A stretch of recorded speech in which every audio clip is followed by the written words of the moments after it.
Umineko. Umineko neko. Okay. Nothing's gonna go wrong. There will be no performance or stream issues tonight. My computer will work totally fine. I'm manifesting happy thoughts. Uh, I I streamed earlier today. We had a good time. We checked out Rossbach for EU5, and I played a little more just like the past hour, because after I came back from my doctor's appointment, and I'm pretty liking it. I don't know. It's kind of tricky because I'm playing Holland, which is definitely a lot more challenging. Just competing in the Brugge market when you have all this like need for iron, wood, wool, and just trying to like not necessarily do what's profitable, but what's going to create in the long term a more stable market.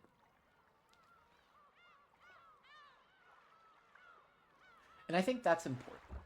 Also, I need to go get some chocolate milk later. That's like my goal, is to drink another pint of chocolate milk because I need to gain weight because I'm only 175 pounds.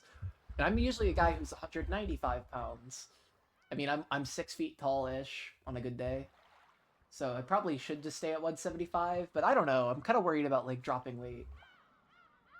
I mean, I just eat like a heathen. Also, I do have cocktail peanuts. I don't know what makes a cocktail peanut versus like a regular ass peanut. Oh, the phrase cocktail is trademarked.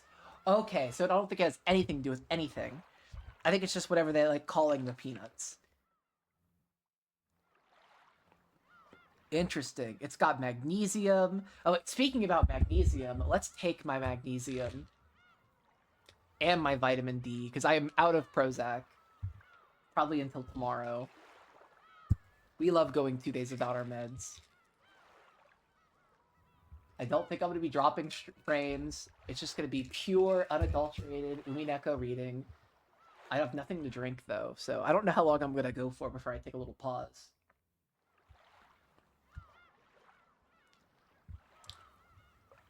Maybe I should just go now. I'm out of coffee, too. I'm such a drinks guy. Okay. What is this?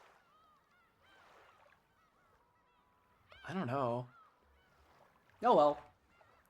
I say we just get started. We were dealing with some Kinzo drama. Kinzo was being Kinzo.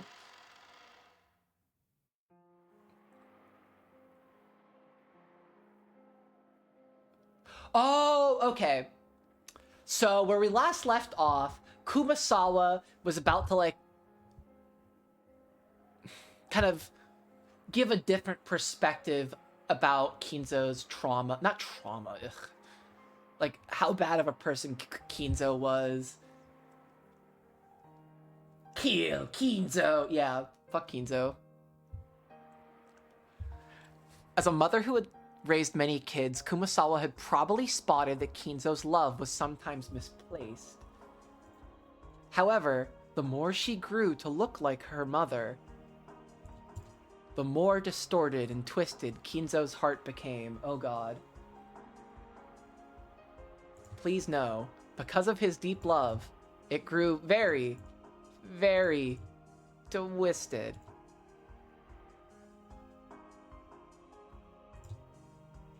That's not okay. You are right to scold me, my friend. I was reading Game of Thrones, and I heard of this character called Craster, and I was like, shit, I want to go at it. I understand. My love is eternal and undying. However, I must acknowledge that I poured that affection onto the wrong person. Grandfather, wait, you really don't fucking mean you actually... Leon-sama, all humans in this world are tied to each other. Even if they do not notice, there is always some sort of tie. Those ties wrap themselves around people and bring them together. That's very Japanese. That's like the red thread shit. No way. You're really fucking gross, grandfather. Just as Kinzo had done, Leon had also wiped away tears and stared down at the floor. Apparently, the truth had been too much of a shock for the young successor to handle.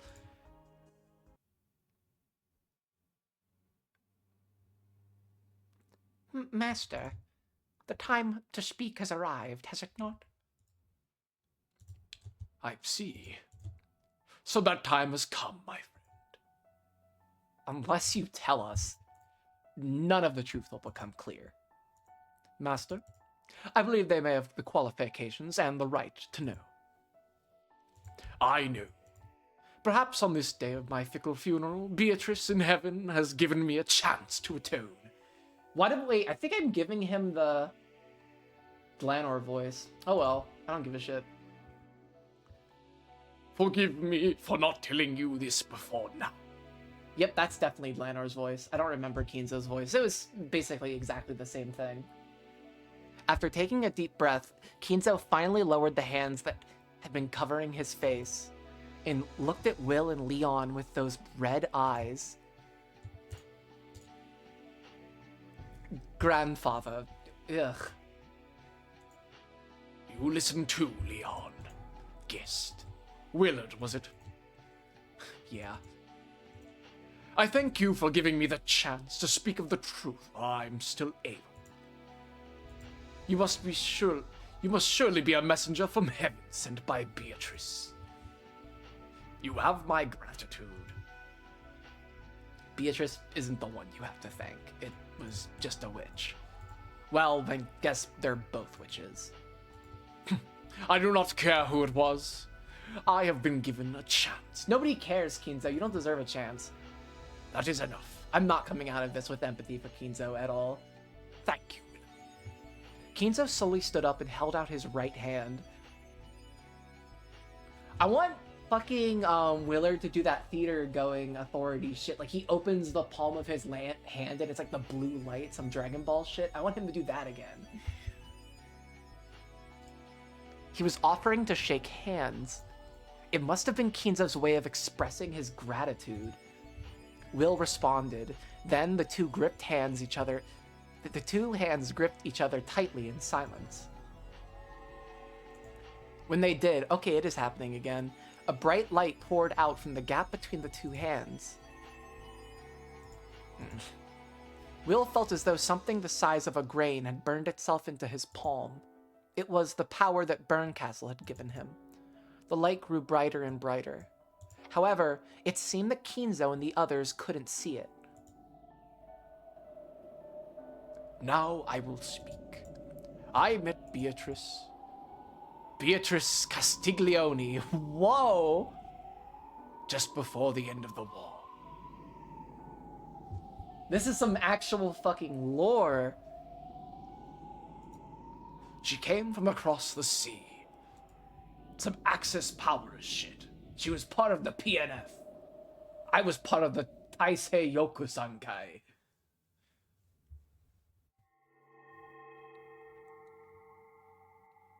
It's Nazi gold? What if it's Nazi gold? Hold up. What if the Ushirimiya gold is actually Nazi gold? What the fuck? Is that young Kinzo?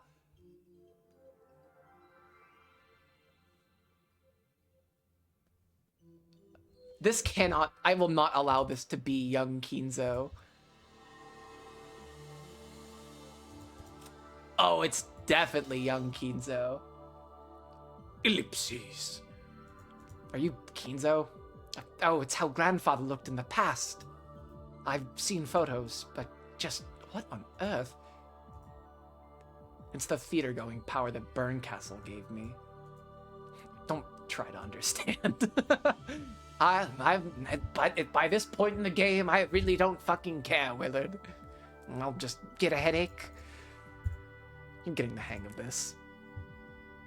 At one time, Genji told Battler that he looks like Kinzo in his youth. Oh god, he does. Sure enough, though the young Kinzo wasn't exactly the same as Battler, they looked very similar. Allow me to introduce myself again. I am Ushiramiya Kinzo. Grandfather. I was a member of the IJN. Even the voice seemed to resemble Battler's somehow. Okay, I had to read him in Battler's voice. Got it. Clearly, Battler had inherited Kinzo's blood more thickly than any other. I had no desire to succeed the Ushiramiya family headship. My being chosen as the head was nothing more than a prank of fate. Oh, that's right. I read him with Kinzo intonate. Like, I think you killed your whole family, Kinzo. That was like my goofy theory at the time that I kind of like. In the Great Kanto earthquake, those in charge passed away, and you were selected from the branch families. That's correct. After all, Grandfather was wise despite his youth, and he already possessed a dignity fitting for the headship. Oh my god, he's no way he's doing that Battler-ass fucking grin. Ridiculous. Those greedy elders kept looking out for their own personal interests and couldn't decide on a new head at all, so they chose somebody they could manipulate. It was as foolish as arguing about who the new captain should be on a sinking ship. So since you had no connection with anyone in the main family, you were selected right out of the blue. It's all because of my toes. Yep. Sounds good by me. If only I had had one less toe on each foot, my life may have turned out quite differently. In the Ushiramiya family, polydactyly was seen as a mark of good fortune instead of what Pier has, which is camptodactyly. Okay. After all, many of the great ones in their family history had possessed it. It was very pathetic. The elders didn't care whom they dragged in, as long as they wouldn't benefit from any one of them particularly. So they just happened to hear someone in one of the branch families had 6 toes and decided that would do well enough? Precisely. The elders didn't care what sort of novice became the next head, as long as they could make it him their puppet. In fact, the more this person was ignorant of leadership, the better it would be for them. Grandfather, Leon, it was quite different in your case. You will be the one who inherits everything I have. That is the fate you were granted on the day of your birth. That is why I gave you the silver ring and raised you so strictly. You are quite different from me. You are already a splendid successor of whom no one could be ashamed. Yes, sir. A puppet for a head. I doubt that could have been easy. As he pondered about where to begin, Kinzo laughed bitterly. It would probably bring back painful memories no matter where he started from. It lasted for so long, that gray days. The dizzying stretch of time I spent dead, like moss growing on a rock. I became the rope in the tug-of-war between the elders, who thought of nothing but their own profit. And I probably could have snapped at any moment. However, people are far more resilient than one would think. Though I spent many days as though I had been killed, I was not killed. So I was forced to search for death on my own.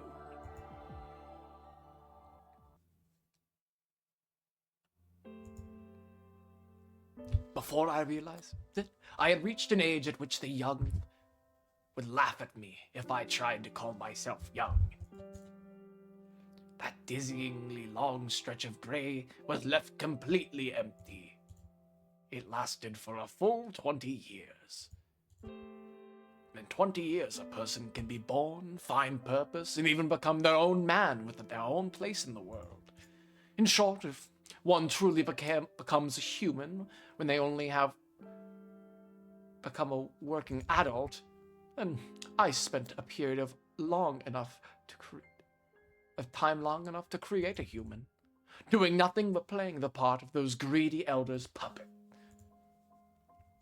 Ironically, though that time aged my body, it did not age my mind. My mind alone. was still as young as it had been during those rich, happy days before I was summoned to Odawara. And yet my body alone grew older and older. Eventually, the vast gap between the two reached almost incomprehensible levels, so I could hardly believe that the worn-out man in the mirror was really me. No, it really wasn't me. The head of the Ushiramiya family was just a name. It had no power. It didn't require that I have any independence. There was no need for me to get involved with anything. I was just a doll, sitting there on the doll rack gathering dust. I was furniture. I remember nothing but lazily flipping through Western books I liked, locking myself up inside my own world.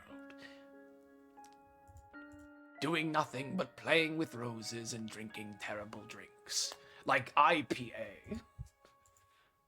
It lasted a full 20 years, just drinking IPA. Tasted like monkey dog water. Before I knew it, I suddenly had a wife I did not know. It wasn't any wife I had chosen.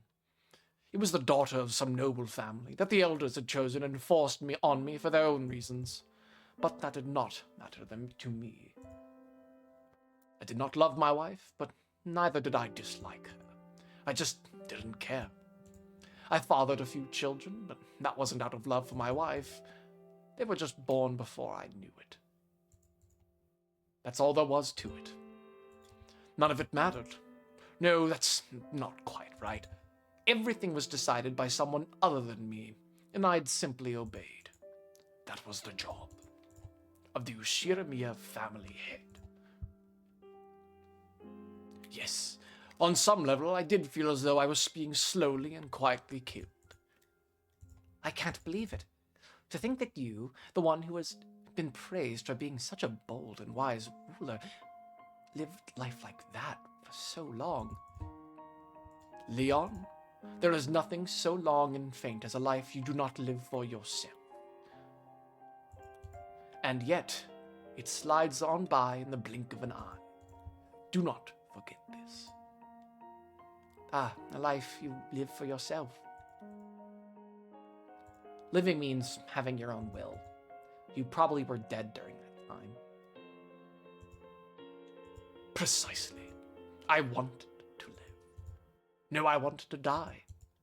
How can a puppet die?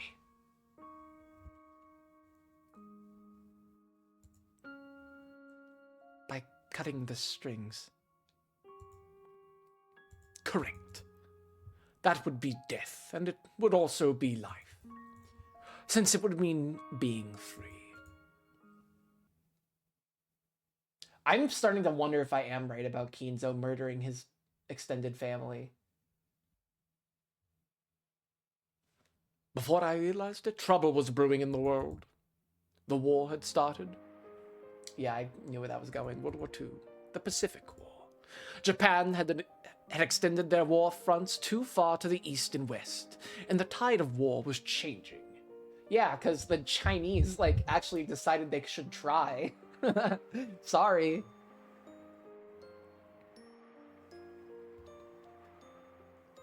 The longer the war went on, it really was not going to favor the Japanese at all. They did not have the supplies or the oil to do that.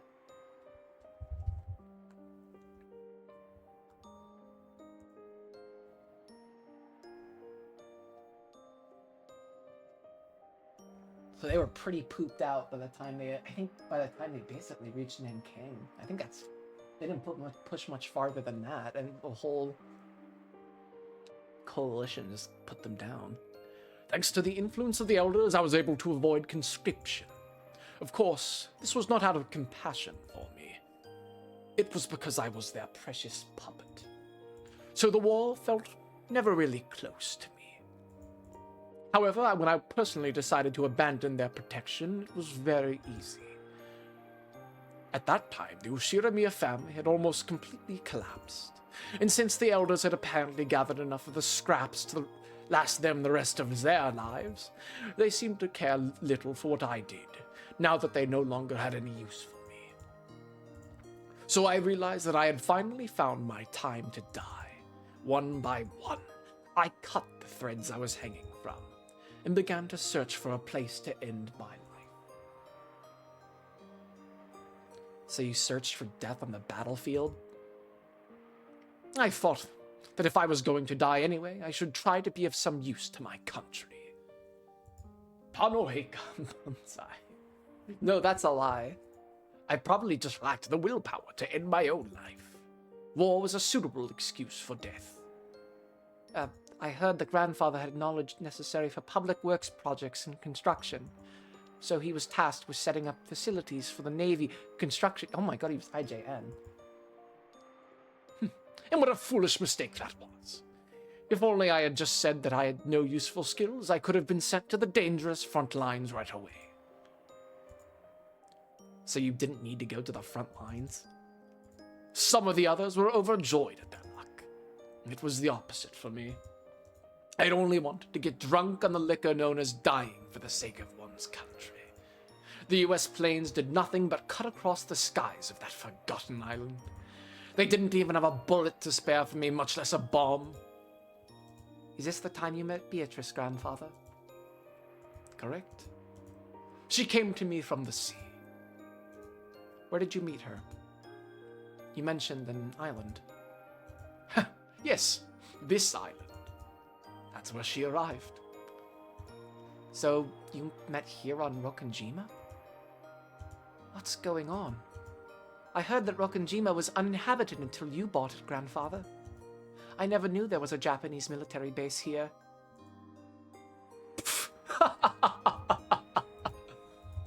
Ah, yes, you could hardly call that a military base. It was just a cave. I was one of the guards of that cave. 1944. Due to the honorable defeats at Saipan and Guam, Japan's absolute national defense zone strategy was in shambles. Where had the gallantry shown at Pearl Harbor gone? The old attackers were now the ones on the defensive. At that time, it was said that the last trump card for the Japanese military was a type of manned torpedo known as the Kaiten.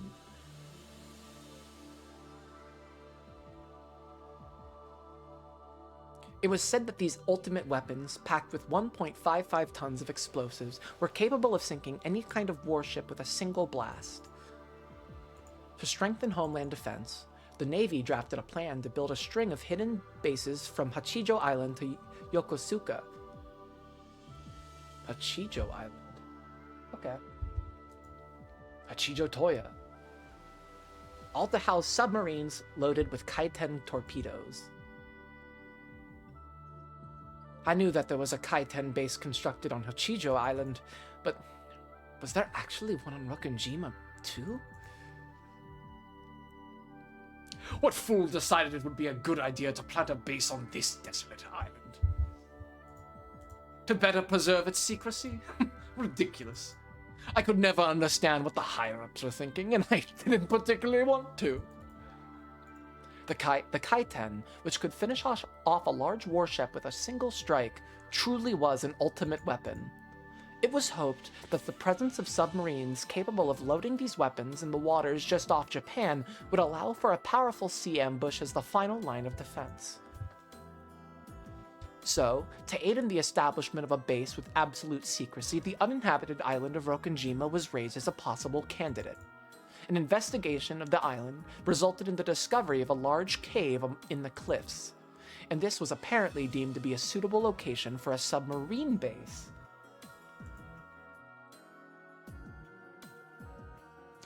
So you were tasked with aiding the establishment of that base. Establishment? Certainly, if you can call digging out a cave establishment. Not only that, the base was abandoned before its completion. Why? Because at the time, Japan no longer had any submarines large enough to transport a Kaiten torpedo. How truly laughable. What's the point in having a submarine base if there aren't any submarines left? If there's one thing that never changes, it's politicians and their meaningless projects. The base on Hachijo Island was outfitted with Kaiten torpedoes and became a base for direct attacks.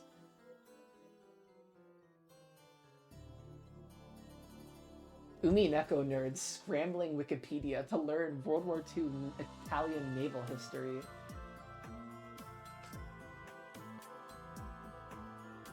I'd love to know how Beatrice made it through the Suez. Maybe she was like out before. Beatrice Castiglione.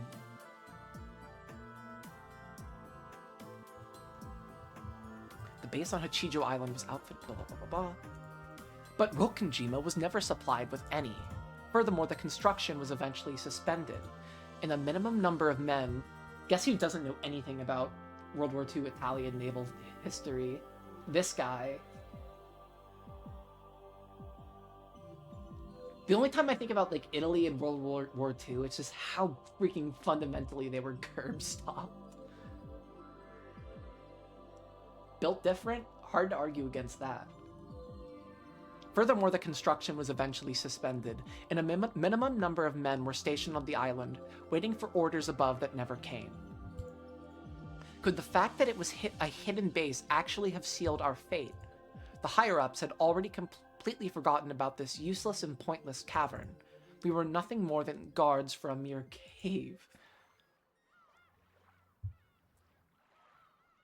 We spent our days farming, fishing, and playing with the dirt, all while gazing up at the American formations flying past. Some of our group were relieved at the prospects of the war ending before anyone remembered we were here, before any of us had to face a real battle. Of course, was the opposite for me. I hoped and hoped for the American troops to advance and kill me as soon as possible. This is fucked up. Those days were empty and blank. Let us go back to the turning point in my life and my fate. The time that Ushiramiya Kinzo finally became truly alive. This is gonna be some crazy ass fucking lore.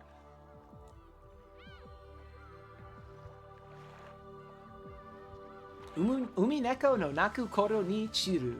Nocturne of Truth and Illusions.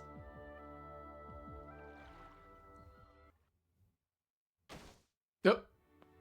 Step it up! What are you doing slacking off and the enemy's so close? Stars seemed to spin around the inside of my head. I could just lie down on the floor, but that'd only make him more angry. I've got no intention of being obedient. Still, it'd be pretty stupid to get myself punched up for no reason, so I got up and stood at attention. I love adding words. Ellipses. The fighting's close, is it? You really think that the American troops are likely to show up on this forgotten island? Then let them come right now. That's what I've been waiting for all this time. What's this cowardly look you're wearing? Is this how afraid you are of death? Are you scared of those Americans? You won't be killing any of them with an attitude like that! I got hit again. Could you please quit your whining already? Filthy cowards. They let themselves be controlled by this inexplicable anger because it's the only way to distract themselves from their own fear. Heart and spirit aren't of any use when battle becomes hopeless. When trapped by an insurmountable hopelessness, humans tend to rely on several other emotions to escape their fear. For these young, inexperienced soldiers, anger was a very convenient emotion to fall back upon. Anger is the wine they used to paralyze their fear. It made them chant, "Damn the British, damn the Americans," as they swung their bamboo spears around and called it drilling. The more wine you drink, the more drunk you need to drink to get drunk. The more you need to drink to get drunk, whatever. Their useless anger continued to pile up, day after day, without pause. I did not fear death, so I had no need of the wine called anger. I just had need of the absinthe called Beatrice instead. This made their cowardice all the more apparent to me. What's that look on your face, Ushiramiya? You've lost your nerve down to your very soul. I can't believe I knew he was going to say his name. That's absolute prediction. You're a fish. That's what you are. You've got the eyes of a dead fish. However, it went both ways.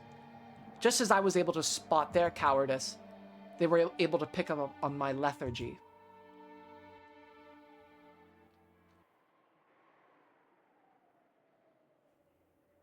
Is Ushiromiya Kinzo here? The lieutenant's looking for you. Stand up. No slouching about. Double time. First Lieutenant Yamamoto was the commanding officer in charge of the Rokunjima garrison. Yep. It's a deep underground military base.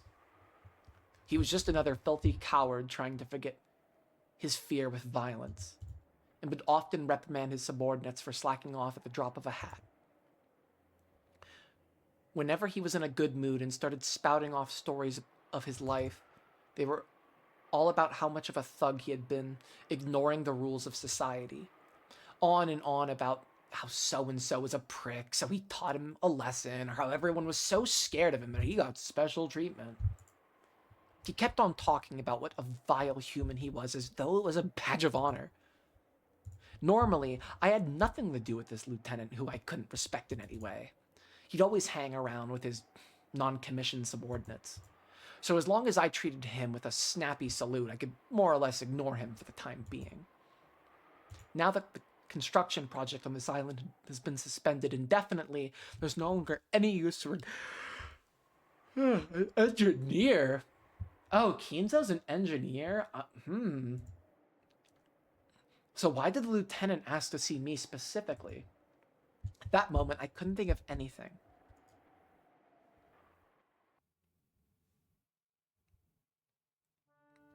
Ah, Ushiramiya. I hear you're good with foreign languages. Is that true? I am proficient in both English and Chinese, sir. The lieutenant liked to brag about his education in front of the non-commissioned officers, but he had held a bit of a grudge against me for being even more highly educated than him. Since he also felt uncomfortable about having a subordinate who was older than him, I wasn't exactly the type he'd be willing to confide in. Just the fact that I knew several languages must have hurt his pride. What about Italian? I don't speak that. So you wouldn't be much of a help as an interpreter between me and an Italian person, would you? It should be possible if they can speak English as well. Ah, yes, very true. Have you ever talked with a foreigner in English? I have. Why on earth would he need an interpreter in a cave on an uninhabited island that even our superiors forgot about? His question made it clear that some guest had arrived on Rokunjima who would need an interpreter. Good. Ushiramiya, you'll be in my interpreter. That's an order. And then he sees her. That evening, I found out exactly what he was talking about. Holy shit.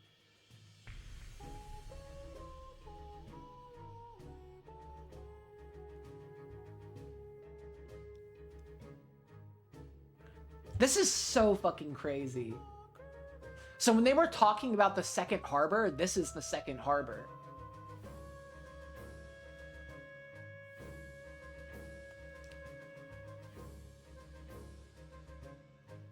That Captain Katabawa mentioned.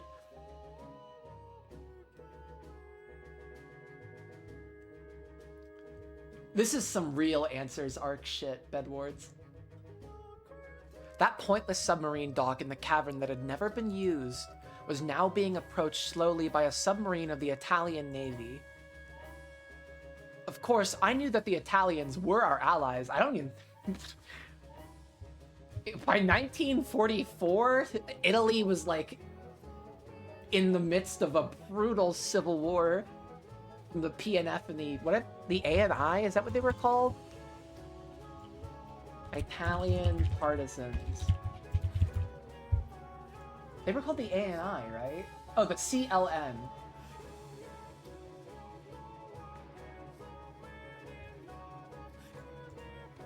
Battaglioni Arditi del Popolo.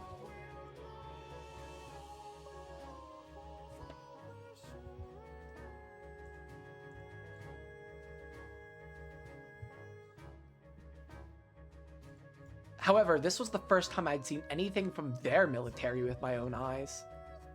What was the Italian Navy doing here?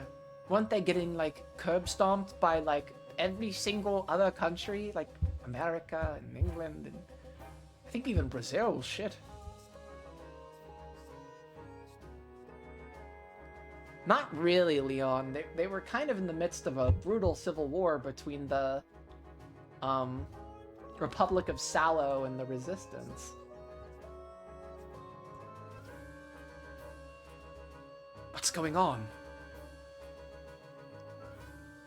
It was the Kingdom of Italy that surrendered. Oh, and okay, that's where I go. However, those who couldn't accept that surrender joined Mussolini and formed the RSI so that they could continue fighting. That's the Republic of Salo.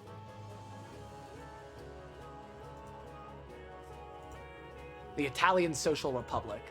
Also known as the Salo Republic. Thank you.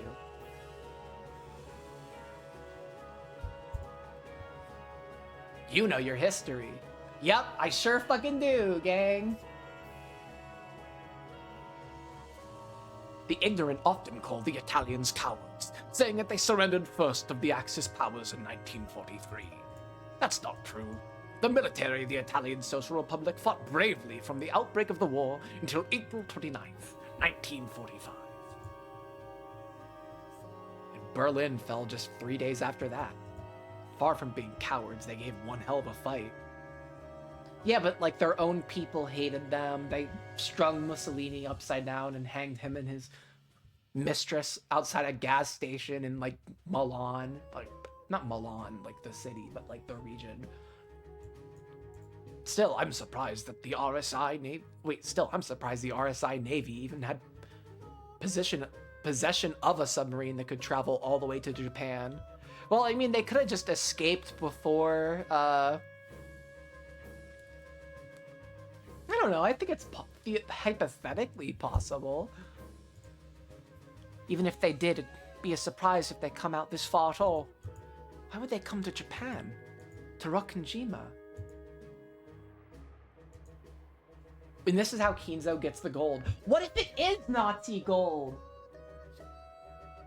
There's no way.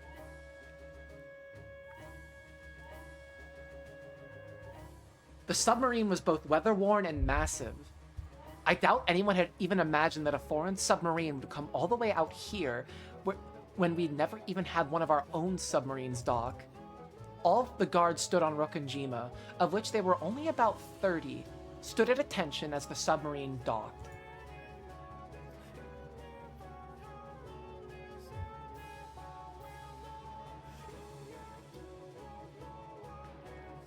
Never seen the Italian military before. I heard a mine or some accident trashed their sub. From what I heard, it sounds like their ventilator broke down and their cabin got packed with chlorine gas. The lieutenant was hinting about there being something very important in there. You mean like a code machine or the blueprints for some new kind of engine? I couldn't care less what they're carrying. I'm more surprised that the higher-ups still remember we exist. Hurry up, Ushiramiya. How are you supposed to interpret from over there? Yes, sir. On top of the hatch was a young Italian saluting us. Normally, this should have been the job of a commissioned officer, but his clothes looked like those of a sailor, and it didn't look like that he had the dignity and composure of a ship's captain. That probably meant that all of the commissioned officers in charge had died in the accident that had befallen this sub. Crew members crawled out of the hatch one by one, but they all looked pale and entirely worn out. Where's Beatrice? I want to see her. I'm not sure how long ago the accident happened, but being crammed together in a tiny sub filled with chlorine gas for any amount of time can't be very good for your health. Not only had the ventilators broke, but traveling about carelessly on the surface of the water around Japan these days would be foolish in the extreme. It had been like a trip inside a can of poison gas. Almost all of them were unable to walk without leaning on someone else. It looked like a bunch of people staggering out of a hospital boat. Shiramiya, ask them who the captain is. Tell them that I'm in charge of this island. Welcome to Japan. Do any of you speak English? The crew members seemed to understand that I was speaking English, but it looked as though none of them could speak it. Eventually, someone who seemed to be dressed as an officer saluted. "Welcome to Japan. Are you the captain? I cannot speak English. Please wait." The officer answered in slow, laborious English. After asking us to wait, he shouted something to his subordinates in rapid Italian. It looked as though he was telling them to get someone among them who could speak English. Ushiramiya, what are they talking about? They've asked us to wait. They might be looking for someone there who can speak English. Here she comes, the original OG Beatrice. Holy shit. This is gonna be fucking crazy. At that moment, I heard a high-pitched cough. It wasn't a man's cough. It was a woman's. There she is! The OG!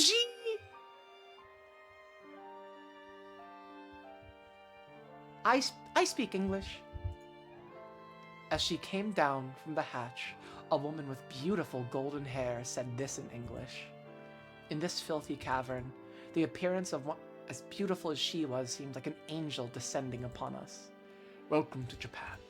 Is the captain here? The captain is dead. That man over there is the only officer. That man over there is the only officer left. My condolences. Can we do anything to assist you? We'd like some fresh air and water. Some of us are still having trouble breathing, and we'd like a place to rest. This is fucking crazy. We would be happy to help. Do any of the others understand English? The ones who all did are all dead. I'm the only one left. Ushiramiya, what's that woman talking about? Give her a fucking moment, Jesus. Who's the captain? That man from a second ago? Who is that woman? Get translating already, god damn it! The lieutenant had been yelling like that for a while now. He must have been surprised to see such a beautiful woman appear from a submarine, and more than a little annoyed to see all of her attention focused on me alone. It was a mark of how divinely beautiful she was. Sir, it seems that she's the only one who understands English. What is her fit? She will act as their interpreter. Their captain is dead. That officer seems to be acting in his place.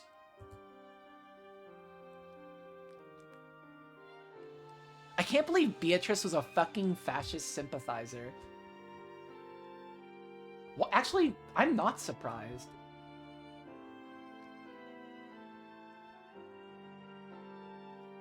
Who's that loud man who keeps yelling at you? Don't tell me he's your superior. Unfortunately, he is. He probably doesn't like seeing me have such a beautiful lady all to myself. Ah, oh. I didn't expect flattery from an Asian.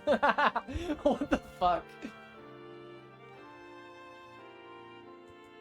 Your English is superb. I imagine you've been brought up very well. Unlike that rude man, he keeps on shouting. They should have made you the officer in charge. Oh my god, she's trying to riz him up. Oh. And I never expected flattery from a Westerner. You're an interesting man. What's your name? Ushiramiya Kinzo. If you don't mind, may I ask for your name as well? Ah, Beatrice Castiglione. Ah, welcome, Beatrice. Welcome to Japan.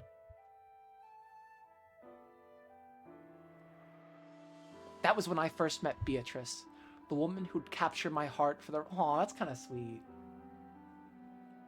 Just two fascists working together. Ugh. Just a little Spanglerite love between them. In this, Kinzo, is a book called Abendrot das Westens. It'll turn you into a tradcath. Oh, that's why you assured me is are Catholic! Oh my god, it all makes fucking sense! She converted Kinzo to Catholicism. She made him a tradcath. Holy shit. That's the lore! It all makes sense. She converted him. Okay. He's literally like, what's that meme? Like, he's literally the type of guy, like, he has a white nationalist Twitter account, but you click on his, like, location, it's Japan. He's like, I'm losing my shit at this. Holy fuck. It's like a reverse, like... This is so freaking cool. So, Beatrice was an Italian. Yes. She was the daughter of a high-ranking RSI official. Apparently their most important cargo was her father himself. Sadly, he had already died by the time they reached Rokkanjima. Why would a high official like that come to Japan? You're saying he went through the Suez Canal and crossed the Indian Ocean to come all the way here? That's a good point. If they wanted to reach one of their allies, Germany should have been much closer. So why did they make the long trip to Japan? The gold!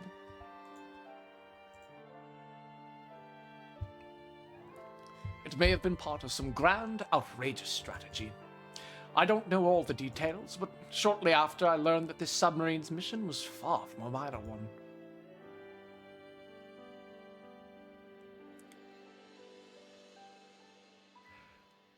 They said there had been about 60 of them at the time of their departure. However, only about 10 of them, including Beatrice, had survived. Their submarine had apparently hit a mine or something in the nearby waters and sustained a great deal of damage. They told us that it had flooded rapidly with water, which had taken out the batteries and released a large amount of chlorine gas. Their sub had become completely incapable of continuing further. Nothing but a massive lump of metal floating by the dock.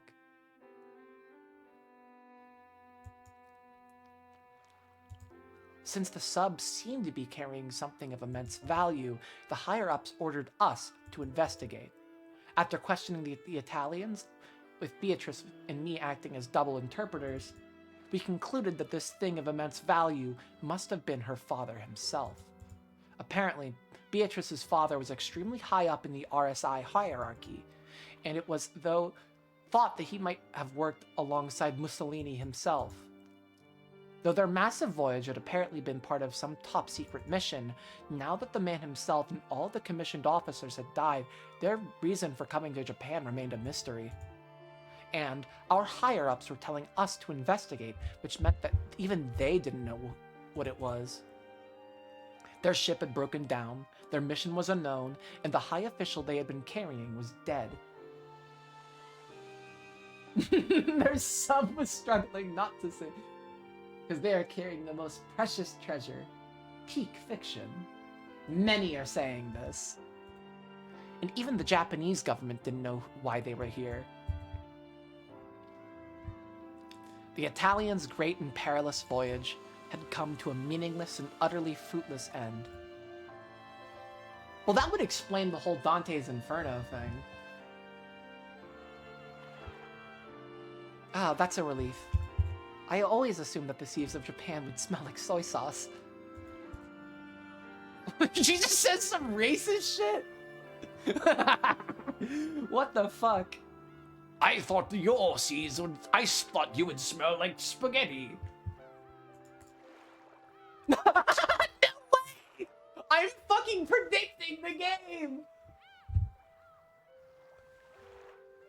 There's no way I'm freaking onto this shit this bad. Your next line. How the fuck am I predicting this? Okay. Of course we do.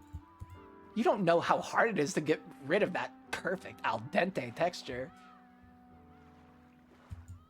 I imagine you Japanese all wear spaghetti al nero. I see you've done your homework. In Japan, we use squid ink instead of shampoo. Kyahaha! You really are amazing, Kinzo. It seems you know everything. Have you ever been to Italy? Never. I have read a lot of books, though. An Asian man reading Italian books? Wow, what kind of books? Niccolo Machiavelli and Dante Alighieri. So I know, of course, that you're the eternal... Oh my god, he's freaking absolutely charming her. Oh, what a surprise. You must be quite the bookworm. Does this mean you came from some Japanese noble family? Who knows? You're completely different from those other savage-looking Japanese soldiers.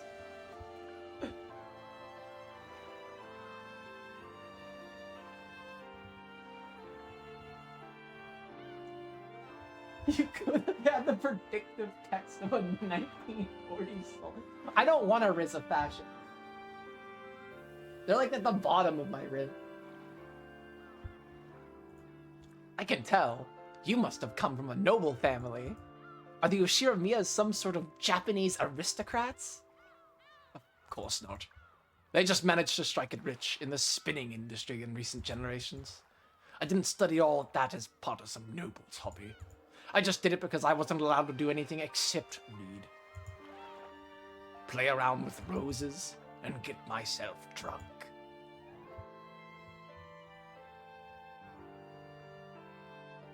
There had been no trace of malice in Beatrice's words. It had just been a curious question asked to a friend from a faraway country. However, Beatrice was from a noble family herself, so she could tell. She could see the faint, gloomy look on Kinzo's face. Forgive me, Kinzo. I didn't stop to consider why a high-class person like you would choose to take from the position of a common soldier. I don't give a damn about my family line. When I die, the name Ushiramiya will have no hold on me. Then I'll finally be free. So you joined the army because you wanted to die? You mustn't do that. Your family would be so sad. Nah. He does look so much like... Jeez, you're on the 35 streak. Holy shit, okay. That's the dedication. Absolute Pierhead, okay. Family? I have no family. I have a wife for the sake of public appearances and children. However, I've never wanted any of them. Everything is a fleeting daydream created by those selfish, greedy elders. So at least while I'm on this island, I can forget about all of that and find some peace. Peace? But I haven't spent each and every day complaining that I wasn't sent to the front and haven't managed to die yet. Hee hee. He did have a Michael Jackson upbringing. That is so fucked up.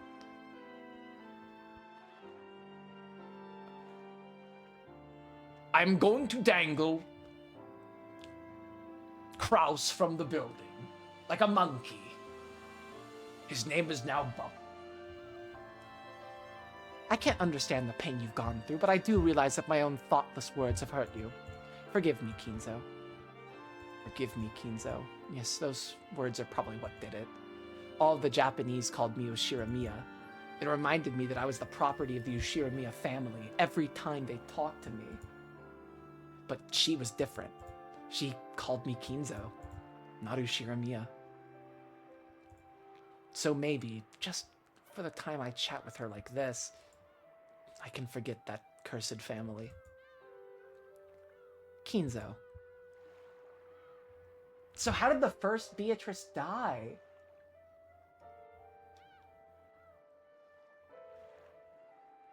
Also, I think it's interesting that she's not wearing the one-winged eagle. Maybe this is like the story of the one-winged eagle. Oh, it's like how the symbol of the Republic of Salo was like the Italian flag with the eagle on it. Wait a minute. Hold up.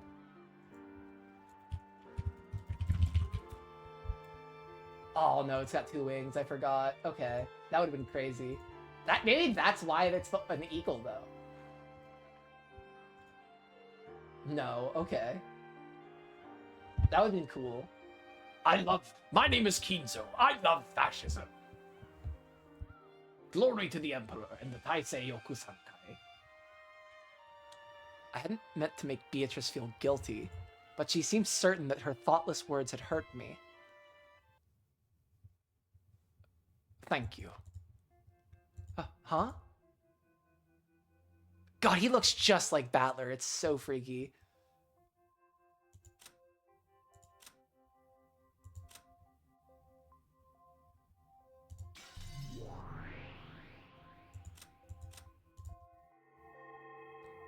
God, this game is freaking... Since you always call me Kinzo, I feel like I'm my own man.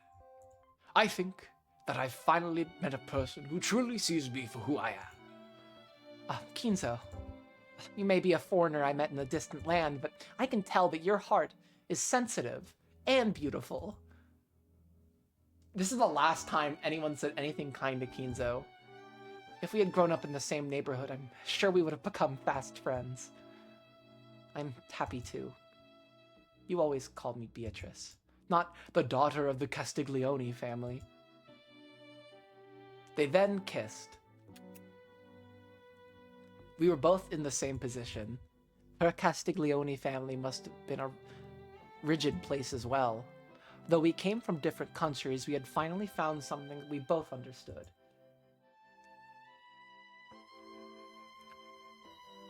Do you have a nickname that people close to you use? Goldsmith. No. They usually just call me Kinzo. Well then, you should stop calling me Beatrice and call me Beato instead. What? Bis? Biche? Biche.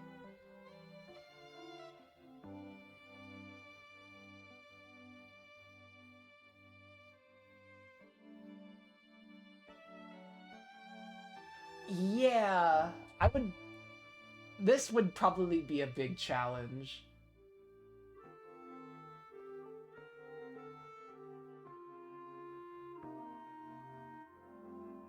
There's a lot of moving cards here. Not cards, moving parts here. All of my close friends used to call me Biche. I'd like you to call me that too. Not Beato, but Biche. Very well. From this point onwards, allow me to call you Biche, as a sign of our friendship. Oh, come on. Don't be all stiff like that. We're already friends, okay? A bright smile stretched across Beatrice's face. Oh, I miss her. No matter how many decades pass, that smile will never fade from my memory. So, by meeting Beatrice, you managed to regain your sense of self. Or, as most people would put it, he cheated on his wife. Shut up, Willard. If you plan to continue being rude, I suggest you get in the habit of covering your butt.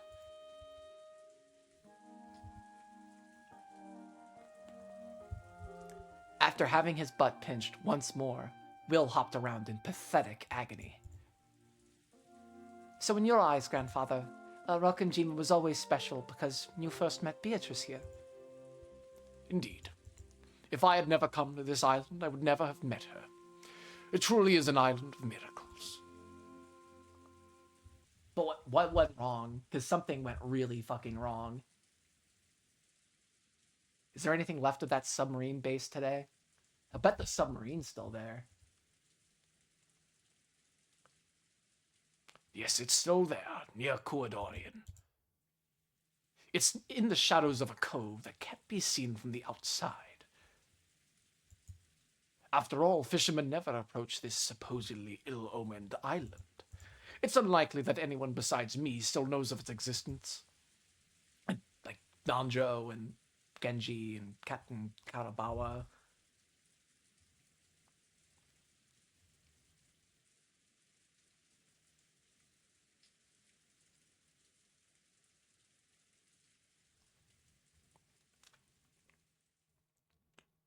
Wait, whoa. 2 kilometer long underground passage between Kuadorian and the mansion? Wait, that's Winchester theory confirmed! Woo!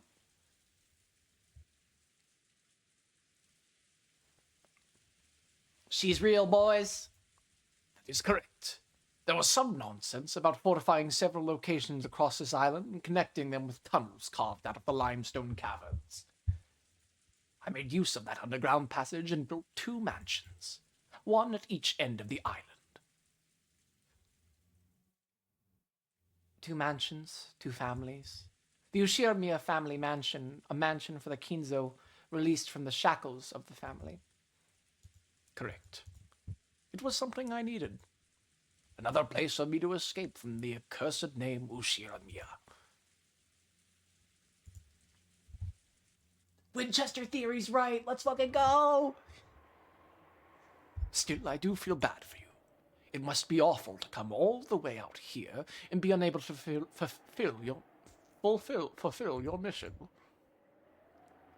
I don't really know what Papa's plan was. He said we needed to run far away to hide it until the time came. So one of the theories I had way back in the early days of Umineko is that the gold was radioactive. Uh-oh. And what is it? I don't know. It was something very important. And he planned to hide it for many years until the right moment. Oh, and he planned to hide himself along with it. I know because he apologized to me for sending us to live a long time on foreign soil. Didn't that second lieutenant of yours say that you had no cargo in particular? And that you were transporting your father instead? Lieutenant Angelo doesn't trust you or the others. Even I know a few things he's kept hidden from you. He might even know what Papa's goal was and what the cargo is. Whatever it is, that's a mission for the Italian military. It has nothing to do with us. After all, we're allies. We should be able to trust each other. I have no doubts that you're a good person, Kinzo. I even told Lieutenant Angelo that you're a man we can trust, but why is it that men always get so rigid and uptight when they're in a strange land? Normally, they're all very bright and cheery people. Ever since we came here, it's been this strange feeling of tension. Lieutenant Angelo has ordered that his subordinates be armed at all times. It's almost as though we're in enemy territory. That was true. The Italians were clearly the very opposite of relaxed. The Japanese soldiers watching this began to suspect the Italians didn't really trust them at all. That's normal for a soldier. This is precisely the time for them to straighten up their guard, so they don't embarrass themselves in front of a friendly army. They have a person stand watch every time they sleep. And they're still keeping a lookout to make sure none of you approach the submarine, even though it's nothing more than an unusable scrap heap by now. It feels almost as though they're clearly prejudiced against the Japanese, and that bothers me.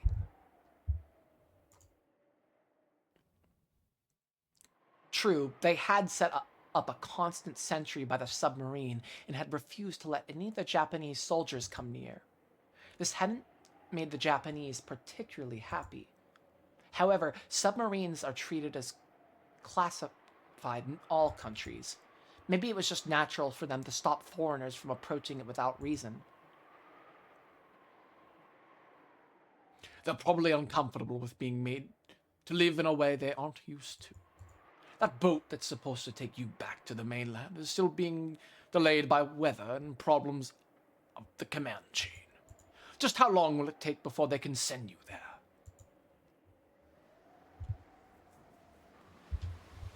We had been told that a boat was being sent for them directly from the mainland, but apparently, thanks to the weather, problems up the command chain, and the recent air raids, they had no ships they could spare on a foreign island like this. There may have been political issues as well. After all, the Italians' homeland had already surrendered to the Allies.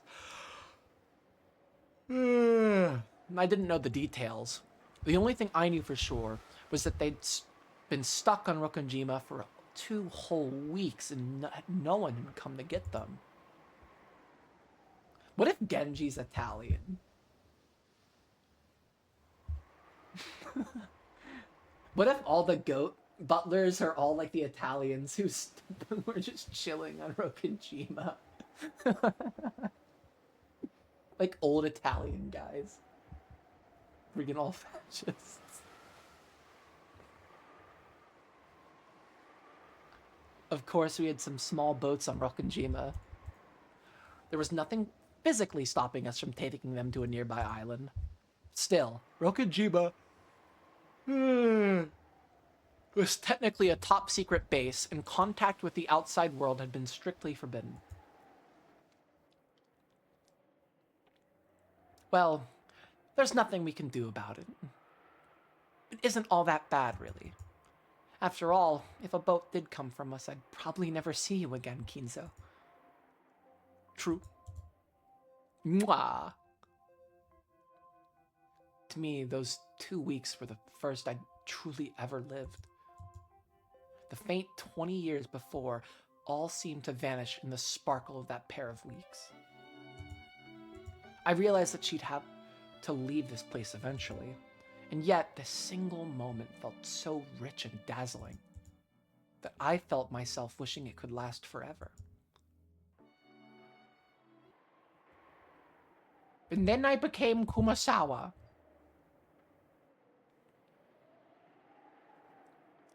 Then I heard a voice calling for Beatrice in Italian. It's Lieutenant Angelo. Looks like he wants to ask you for something. Probably to scold me. These days he keeps yapping on about how I shouldn't get too friendly with the Japanese soldiers. The second lieutenant approached, saluting Kinzo. And, after glancing at Beatrice as though asking her to translate something, he began to speak Italian. Judging by his tone, it sounded like something serious. Lieutenant Angelo has something very important to say, so he wants to talk with your commanding officer. He wants your help with something. I don't know what. Something important? Got it. I'll go find Lieutenant Yamamoto. Lieutenant Angelo had 2 of his subordinates with him and wore a stern expression on his face. They didn't have to say anything for us to realize that this had to be something very serious.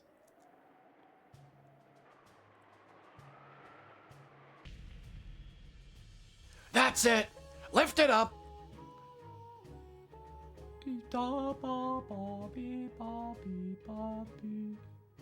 The winch creaked and the thick chains rang out with a dull clang. Very, very slowly, it was lifted up out of the submarine's cargo hold. Now I get it. So this is why those Italians didn't want us near their sub. It's the gold, right? The first lieutenant and the others looked up at what the winch was slowly lifting up, all of them wearing unpleasant, forced smiles. Unbelievable. So this is what Papa brought all this way? Incredible.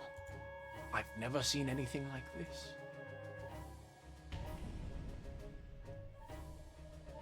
Good old Nazi gold. It was a mountain of gold ingots. Those carefully piled bars were being so slowly lifted out of the cargo hold, one group after another. This gold had to be their true cargo. I don't know where they were planning to take it. They might have been trying to sneak it into Japan, one of their allies. Or they might have been on their way to hide it in some remote area. Was it some sort of strategy? A conspiracy? The embezzlement? Top secret transportation of wealth? This incomprehensible amount of gold led to all sorts of dark suspicions, but we didn't know anything about the truth. All told, the gold weighed an incredible 10 tons. That was the only truth we could wrap our minds around at the moment. They had strongly resisted showing this to us. However, the submarine could no longer make sea, and it was slowly, apparently, continuing to take in water bit by bit.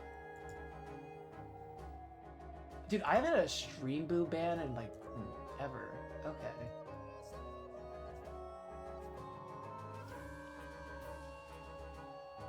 Rokkenjima had been outfitted in an extremely slipshod way, so we had no means of repairing it. Also, though we could unload the sub, there was no way we'd be able to lift it up again once it had filled with water and sank to the bottom.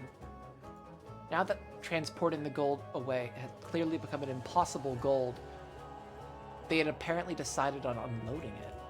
Of course, they made no effort to explain the reason behind all this gold. They just asked us to help them take it out. I can't believe the Ushiramiya gold is just freaking Nazi gold.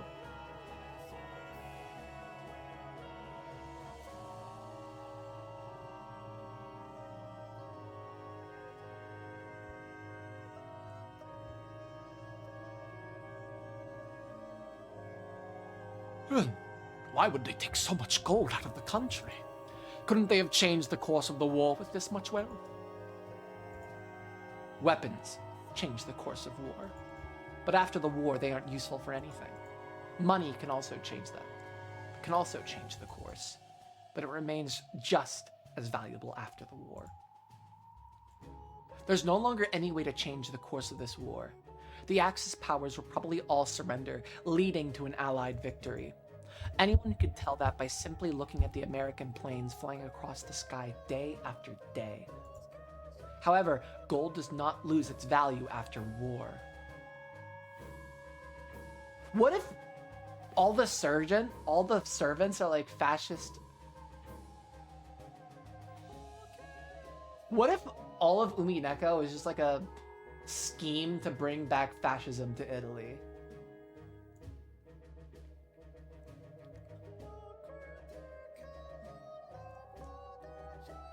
Everyone stared upwards, dumbfounded, as the winch slowly lifted the dully sparkling gold. Umineko no Nako ni Chiru, Nocturne of Truth and Illusions.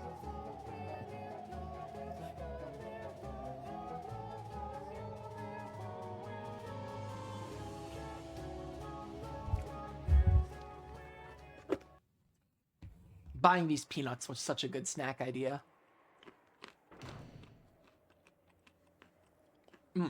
This is fucking yummy.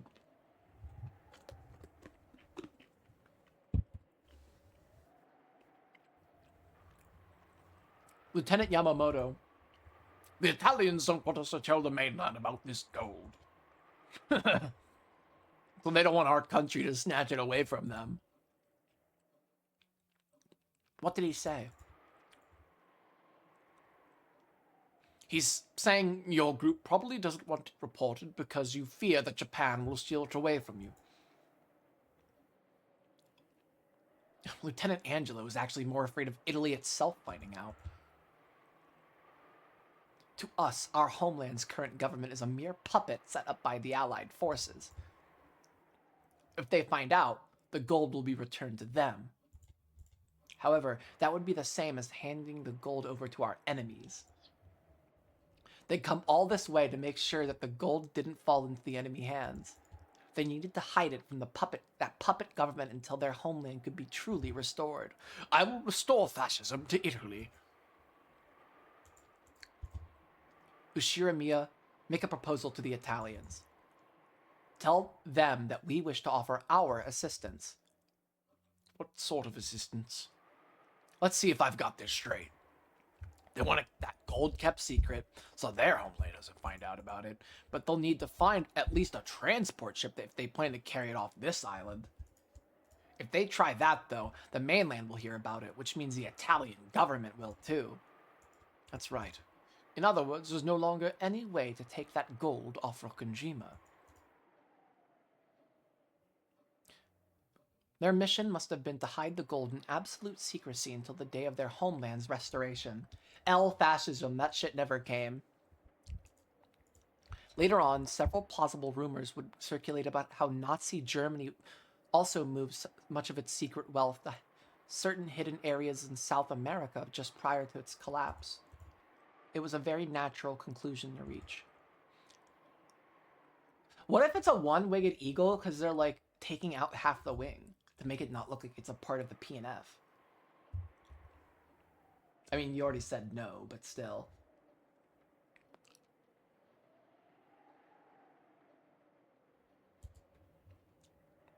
They can't fully stop the water from seeping in, and it'll probably sink completely before much longer. There's no longer any way for them to transport the gold in secrecy. Mussolini exists!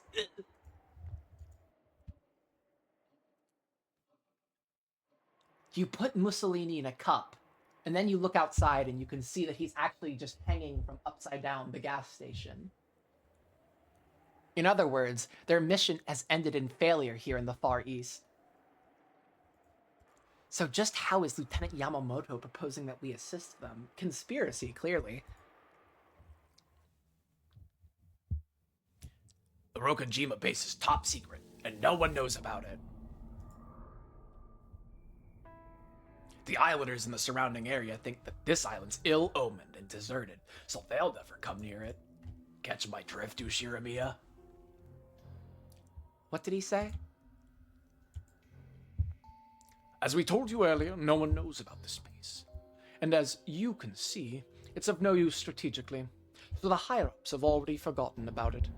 What if there are, like, actual, like, Japanese and Italian fascist soldiers that are helping Kinzo out? Or that he killed them all with Beatrice. I don't know. There has to be some way to get all of these soldiers out of the equation or part of the conspiracy. It seems more likely that Kinzo and Beatrice found a way to kill them, though. It sounds like Lieutenant Yamamoto suggesting that you hide the gold on this island. Beatrice quickly translated this and told Lieutenant Angelo. He'd begun discussing something rapidly with his subordinates. They didn't look happy. Japan may have been their ally, but they didn't want to leave the gold for reconstructing their motherland in Asian hands.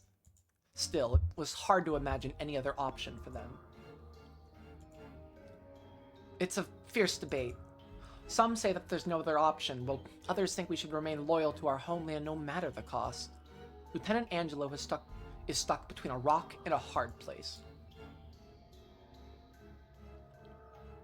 The final order given to them by their fallen homeland was to hide the gold. However, by now, there was no way for that order to be carried out successfully. If the mainland or their own homeland found out, the gold would probably be confiscated by the wrong people from their point of view. If they really wanted to carry out their homeland's orders faithfully, Lieutenant Yamamoto's proposal was extremely reasonable. Though he couldn't understand their words, he seemed to realize how divided they were. If we help out, we'll be able to hide the gold in total secrecy. Fortunately, there's an abandoned tunnel that stretches all the way across this island. He's saying that if you hide the gold on the ground and bury it on this island, no one will be able to find it. Our side is saying that it sounds like a realistic proposal. However, there seems to be some resistance to accepting Japanese help.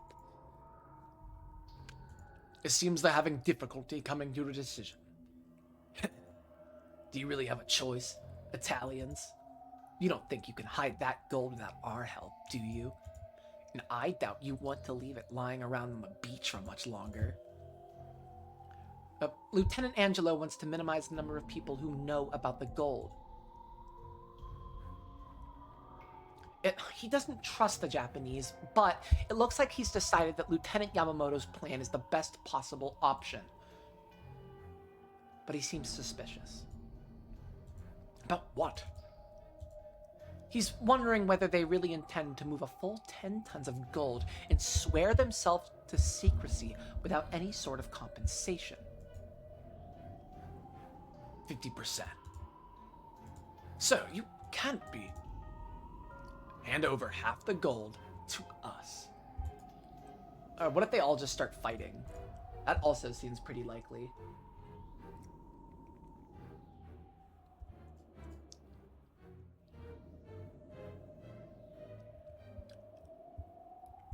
With that half as our work wages, we'll hide the other half nice and safe for them. He's telling you to give us half of it.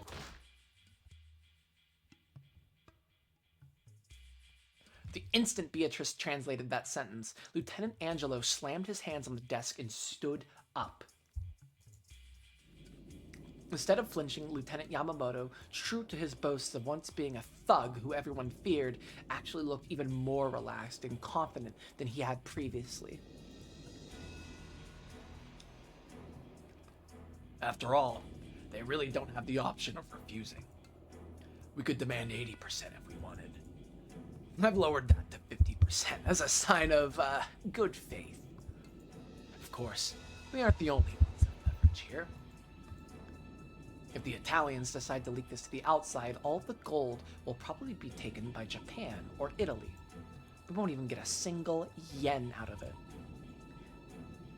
This can only work if we're both partners in crime here.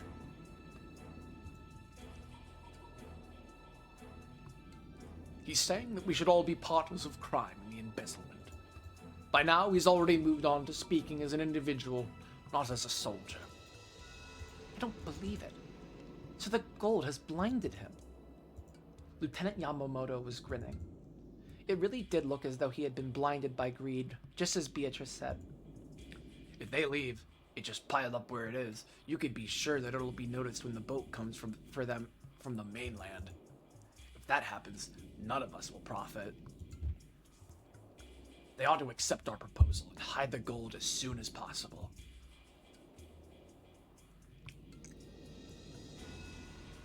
I'm gonna go get a Coca-Cola. I'll be right back. Oh, whoops. I love accidentally turning off my game capture. Hold up. Blah, blah, blah. Looks like Angelo's dead set on the Japanese and Italian governments not finding him. Just be right back, gang. Like, a minute.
Let's go.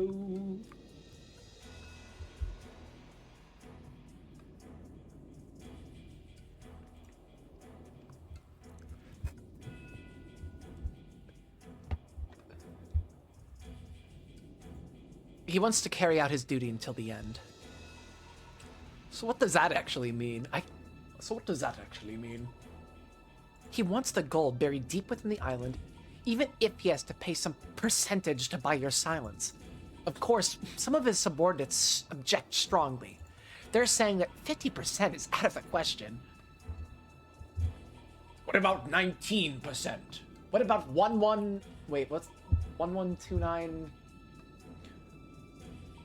0719? I forget the string of numbers.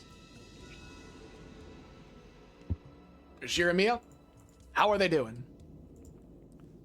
They also don't want any more people laying eyes on the gold. They'll just... Okay, whenever the amount of wealth is this vast, let's talk them down to like, hey, we'll accept 40%, or like maybe 45. They're not even like trying to negotiate the amount of gold money. It's so much fucking money. I would help them for fucking like 3 bars of gold. Shit. I don't care. It's 10 tons of gold. And there's 40 people on this island right now. Kinza said there were 30 people stationed plus the 10 Italians makes 40. That is more than enough gold for everybody to have enough money for the rest of their lives.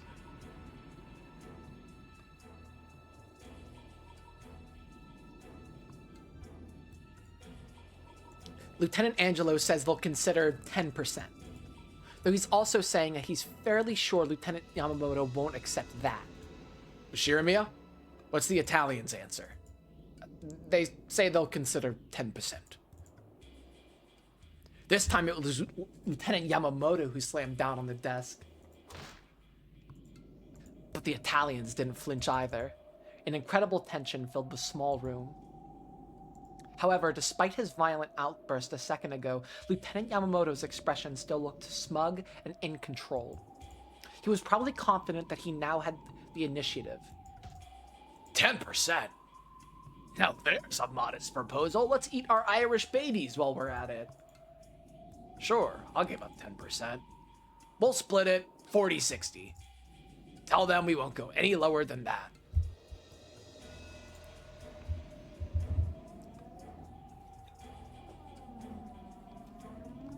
%40 for the Japanese, 60% for the Italians. Lieutenant was talking tough. But in truth, these negotiations weren't being made on an equal footing. If the Italians just wanted the gold for themselves, there wouldn't have been much of a problem. But what if they were true patriots and decided to return the gold for the purpose of reconstruction, even to defend the puppet government of even to the defeated puppet government of their homeland? If so, they probably would report about the existence of the gold to the Italian embassy. Eventually, the Italian government would petition the Allied nations for the retrieval of their gold, which would go through MacArthur, because MacArthur was the guy who was in charge of post-war Japan. Gaijin Shogun. It probably wouldn't all make it back to Italy, but it might be used effectively to repair and rebuild their battered towns. Instead, they had something even more significant happen called the Marshall Plan, because Italy almost went communist in like the 50s, like right after the war. So they had to cough up a lot of money and use the CIA and shit to like make sure the Italian communists under Palmiro Togliatti didn't come into power and all that shit. If that happened, Lieutenant Yamamoto and his friends would only be able to sneak out a few ingots at the most. He was greedily planning to make this his own treasure island, so that he and his subordinates could have an enormous fortune all to themselves. If he wanted to succeed, the Italians would have to keep the presence of the gold quiet.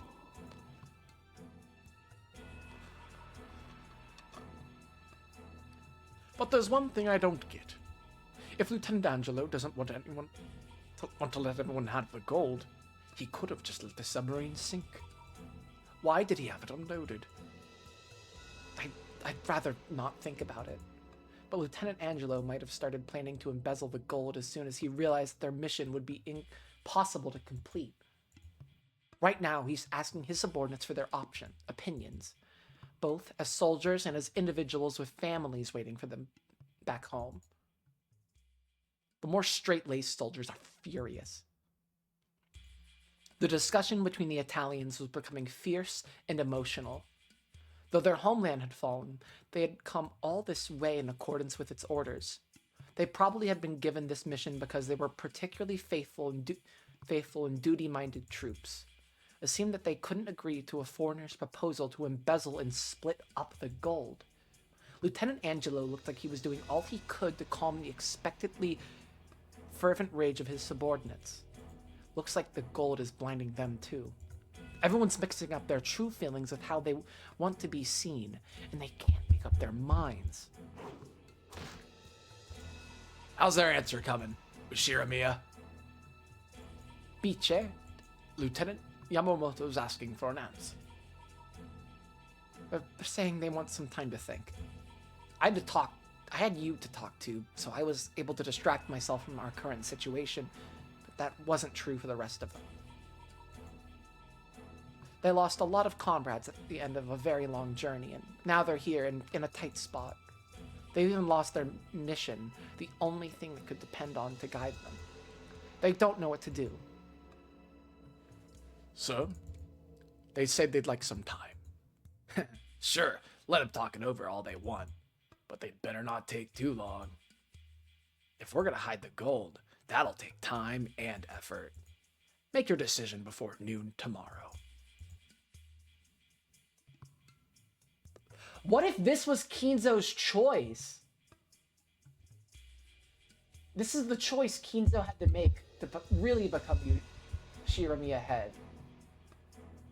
Die himself? Kill Beatrice? Or everyone else, right? That's what this is going for, right?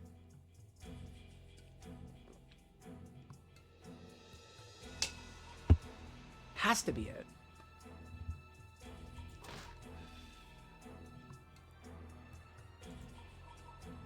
He's giving you until noon tomorrow. That bastard, he's practically threatening you. Lieutenant Angelo says he'll ask for everyone's thoughts on the matter. Which way do you think they'll go? It'll probably be tough going. It seems Lieutenant Angelo was willing to consider splitting it. But his subordinates and the others will probably oppose that. All of them have a lot of close friends on their voyage to all of them have lost close friends on their voyage to the Far East. They're firm in their desire to do their duty for our homeland. Will they refuse Lieutenant Yamamoto's proposal? Even if they do, the gold will just fall into someone else's hands. If nothing is going to be left anyway, let Lieutenant Angelo suggest that they each sneak at least one ingot back with them, and some of the others seem to agree, but men always get carried away at times like this. Even if I can't guess what they'll do.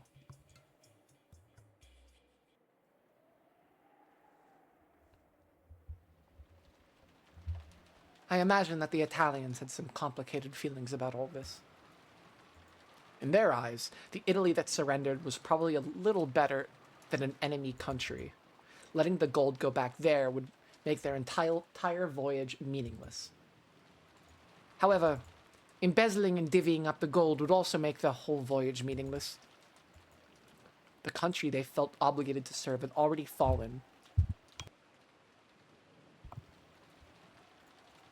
That alone destroyed the significance of their journey. Not a happy story for them. If it's bound to be a meaningless anyway, wouldn't keeping hold of even just a few ingots be better than nothing? Sure, if you want to calculate straight up profit and loss. But men aren't like that. The Italians were gathered in a cramped room, arguing fiercely. I don't like it. We must remain true to our soldier spirit until the end, for the sake of our fallen comrades. And how do you define remaining true? By hiding the gold on this island? By accepting the proposal of those Asians? We can't trust them, especially that Yamamoto person. We mustn't let our guards down. Unloading the gold and letting the Japanese see it was a huge mistake. We should have just let it sink with the sub. A wonderful idea. Let's just sink it right inside a Japanese base. It would have been pulled up eventually.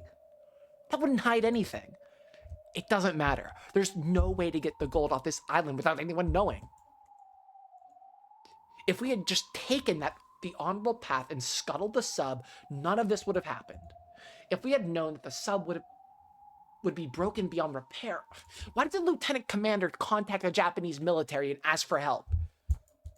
How was he planning to carry out our mission if they found out about the gold? Our mission was a failure from the moment he asked them for help. All of us have families waiting for us back at home, and we've more than done our part, I'd say, voyaging all the way to this island country in the Far East. You might call this fair and just payment for our services.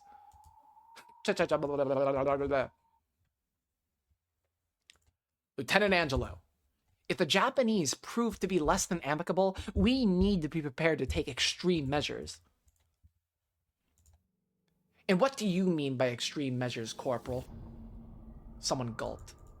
A stiff tension hung over the room. The Japanese here are pushovers. They're all cowards with no battle experience. And we're the elite. We know the layout of almost the entire base, along with the number of Japanese troops and how they're arranged.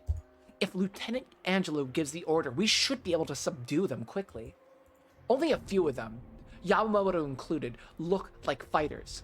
The rest are just laborers attached to the military. It may look like they have the advantage of numbers, but we have the greater military force. If we killed the Japanese, what exactly are we gonna say when the boat comes to pick us up? You really think that'll work?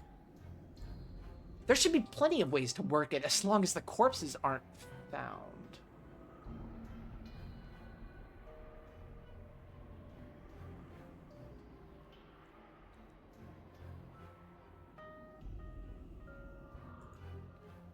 Lieutenant Angelo, it'll be easy to subdue this base. If we kill Yamamoto and the few strong fighters, the laborers will probably surrender easily. Let's have them carry the gold and bury it. Of course, we'll have to silence them afterwards. Are you suggesting that we massacre all of them? Let's do it. If we kill them all, no one will know about the gold. At that moment, the supposedly locked door opened slightly, and a metal object was thrown in. Boom! Granata! As the yell rang out, the table was kicked over to be used as a shield, and they all dropped to the floor. However, in this cramped room, it probably wouldn't do them any good. The Italians were all prepared for death. Boom. A dud! It's a dud! Fortunately, the shoddy grenade was a dud. The door was slammed open and 3 Japanese soldiers wielding pistols jumped in. Damn it, it's a dud! Kill the Italians! Kill the Italians! Return fire! Fire at will!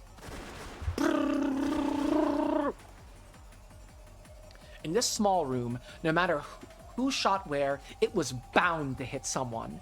The exchange of bullets instantly caused a rain of blood, with casualties on both sides. The 3 who had jumped in were covered with bullet holes and fell over, moaning and thrashing.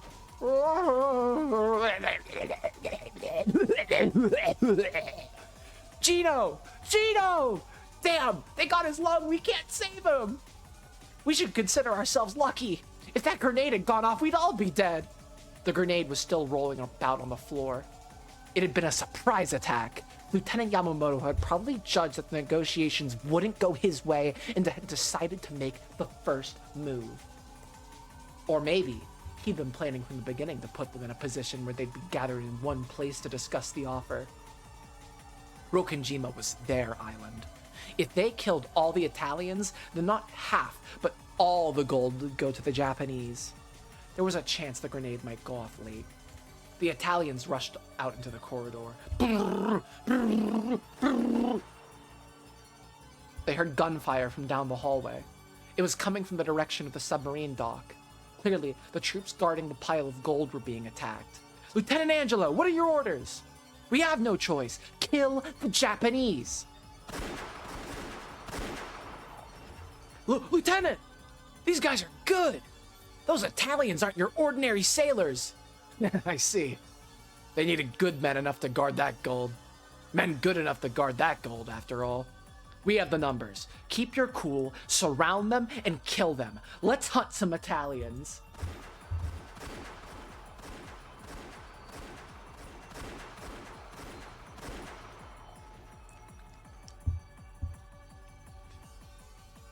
As soon as I heard the sound of repeated gunfire, I knew. I knew that something, which had been smoldering since the time the gold was unloaded, had finally burst. The eyes of our soldiers looking at the gold hadn't been normal. Yes, those eyes had been entranced by demons. The Italians had been pushed to the limits by the heavy burden they bore.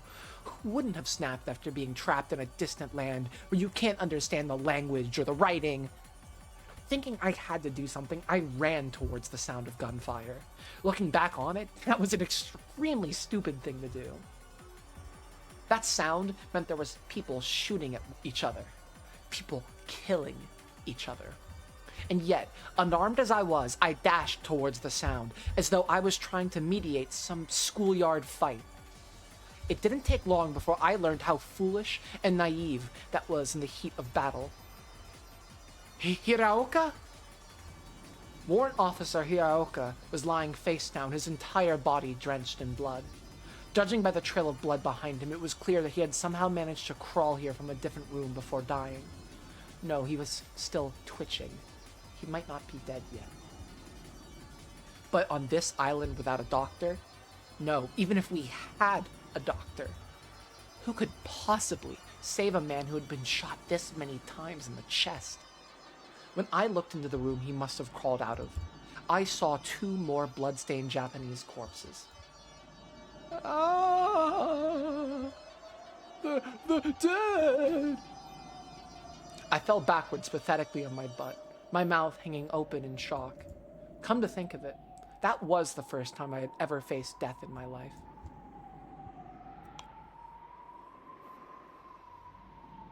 The entire world was at war. Even though millions were dying both east and west, this was the first time I'd met with a person's death directly. Ridiculous. Didn't I join the army hoping to die? Didn't I whine about not being sent to the front lines? Yeah, so rejoice, Kinzo. Isn't this the death you were looking for? Why not spread your hands and yell out loud, "Come for me! Something, something, blah, blah, blah." Magnificent death. Someone came running towards me. It was a colleague of mine, a Japanese man, Tajima-kun. He dashed towards me, pale-faced and out of breath. His face seemed horribly contorted with terror. Mine probably looked the same. Tajima-kun, what happened? Run away! We'll all be killed! Someone yelled in Italian, and at the same time, Tajima-kun let out a scream. Ah! Then, he grabbed onto me as he fell to the floor. A red stain was spreading across his back before my eyes. Tajima-kun. Run.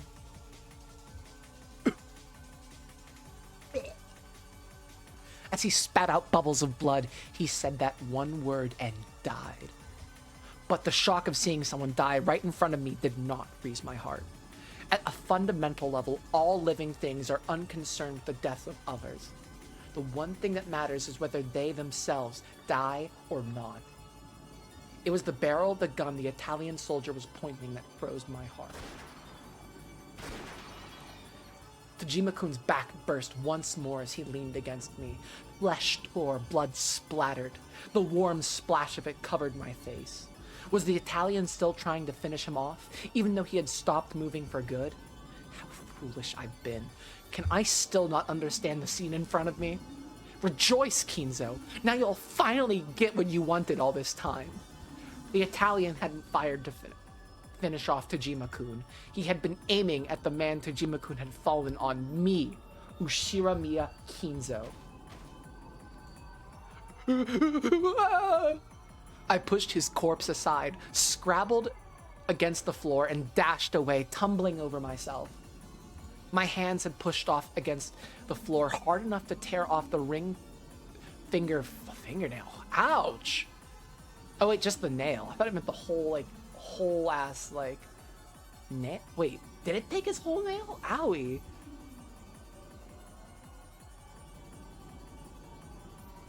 When faced with death, humans truly can resist with all they've got. I tumbled over and over as I ran, scraping up parts of my body. It was painful, hot, but that didn't matter at all. I heard the yelling in Italian come from behind me over and over again. It felt like they were running, chasing after me. I didn't want to look back, so I kept on running and running as though the Italians were right behind me. This is death. Didn't you want to die? No, I don't want to die. Why? Didn't I want to die so badly? But now I know. I know how wonderful it is to be alive. She taught me. Biche did. I can only be free when I talk with her. No, by talking with her, I finally came alive for the first time. I was born. I want to live. I want to live. I want to live. I want to live. I don't want to die. I want to live and see her right now. If I don't see her, I'll die. I'll be killed. Stay cool, Kinzo. She might be killed too. If you live and she dies, you might as well be dead. Before I knew it, my face was covered in tears, snot, and saliva. When I stumbled into something and fell, I was finally able to come to my senses a little. I could still hear intermittent gunfire. The gunfight was still going on, and it had spread throughout the entire base. Biche, are you okay? I'll find her and take her to a safe place. The lieutenant will probably kill all the Italians and steal the gold. Biche probably won't be an exception. Biche. Biche! I lived for the first time after meeting you. I was born. So if you die, I'll die again. I could feel every cell in my body being reborn, not as Ushiramiya Kinzo, but as a completely different Kinzo.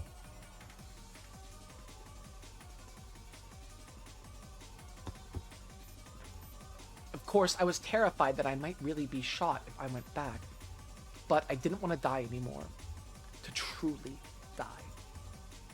So I was able to overcome my fear. Biche!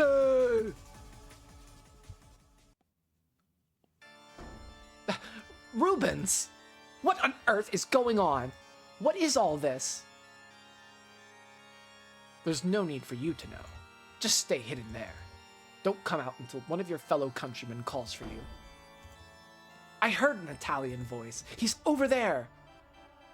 We're gonna skip that line. we're skipping that one.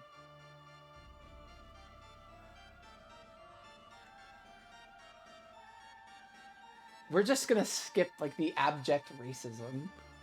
Rubens stood with Beatrice behind his back and neatly shot the two men rushing at him with two 9mm bullets from his Beretta M1934. However, one of the 8mm bullets from their Type 94 Nambu semiotic pistols went straight into Rubens' chest. And I just dropped some shit. Okay, that's fine.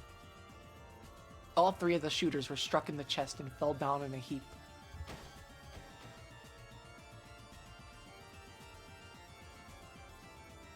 Why are we getting bullet sizes? Chista sisters!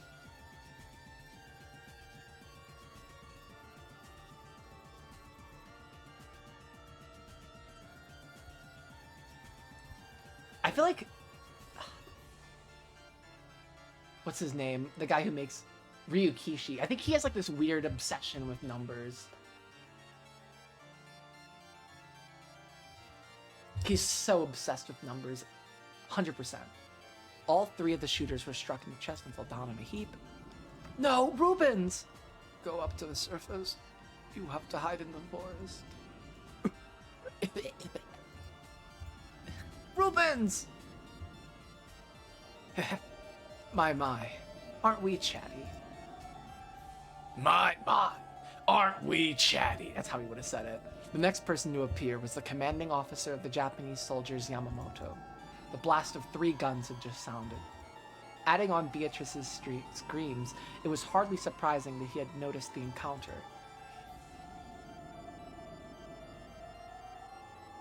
Yeah.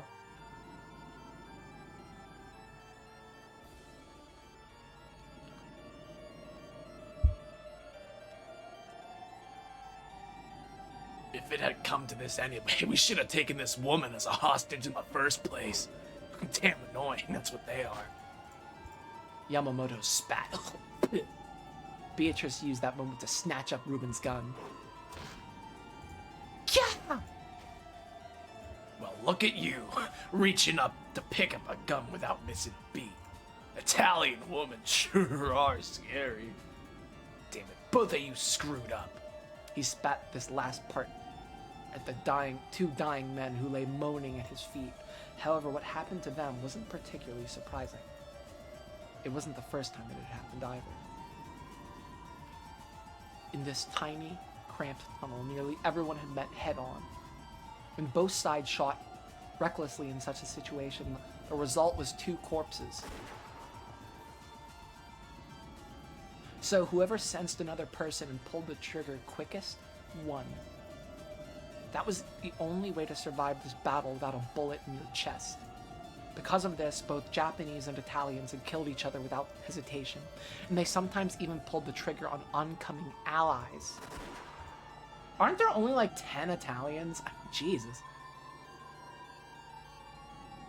In the midst of all... Wait, we're already down 2 Italians? At least. Jesus. In the midst of all this were several Japanese men who had stumbled into the fight, wondering what was going on. It didn't matter whether the person was holding a gun or not. Everyone had reflexive... pulled the trigger at the sight of anyone other than themselves, trying to stay alive. The entire base had been wrapped up in this slaughter. There was a fierce gun battle taking place in the submarine dock, and a massacre resembling a hunt was taking place inside the base.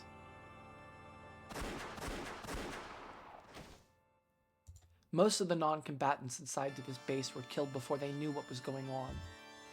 The Italians were indeed quite seasoned troops, but their numbers began to drop bit by bit. Blood-stained corpses were scattered everywhere. At first, it had probably been a proper gunfight. However, as their minds began to grow weary and numb, it devolved into the most basic cause of wars throughout humanity, the desire to kill all foreigners you don't understand. Whenever they heard words they didn't understand, they pulled the trigger. By that point, the screams of foreigners sounded no different than those of man-shaped beasts. After all, they couldn't understand the pleading in another language. So, it had long ago turned into a mere massacre. As the number of dead surpassed the number of living, silence began to return to the base. Just when it was thought everyone had died, you could hear the desolate sound of the wind blowing through the caves. There would be a sudden scream, the crisp sound of a gun. You remember if the massacre wasn't yet over.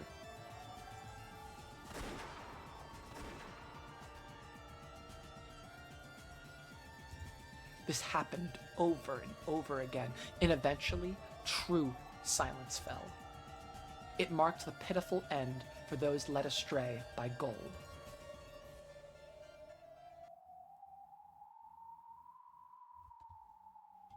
I was waiting to see what, went wrong.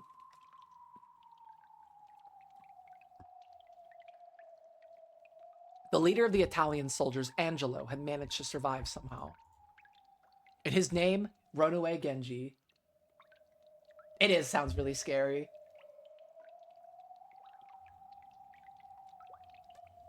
He encountered nothing but the corpses of friend and foe. This would be actually really fucking terrifying. This would be like some absolute, fast track to having PTSD type shit.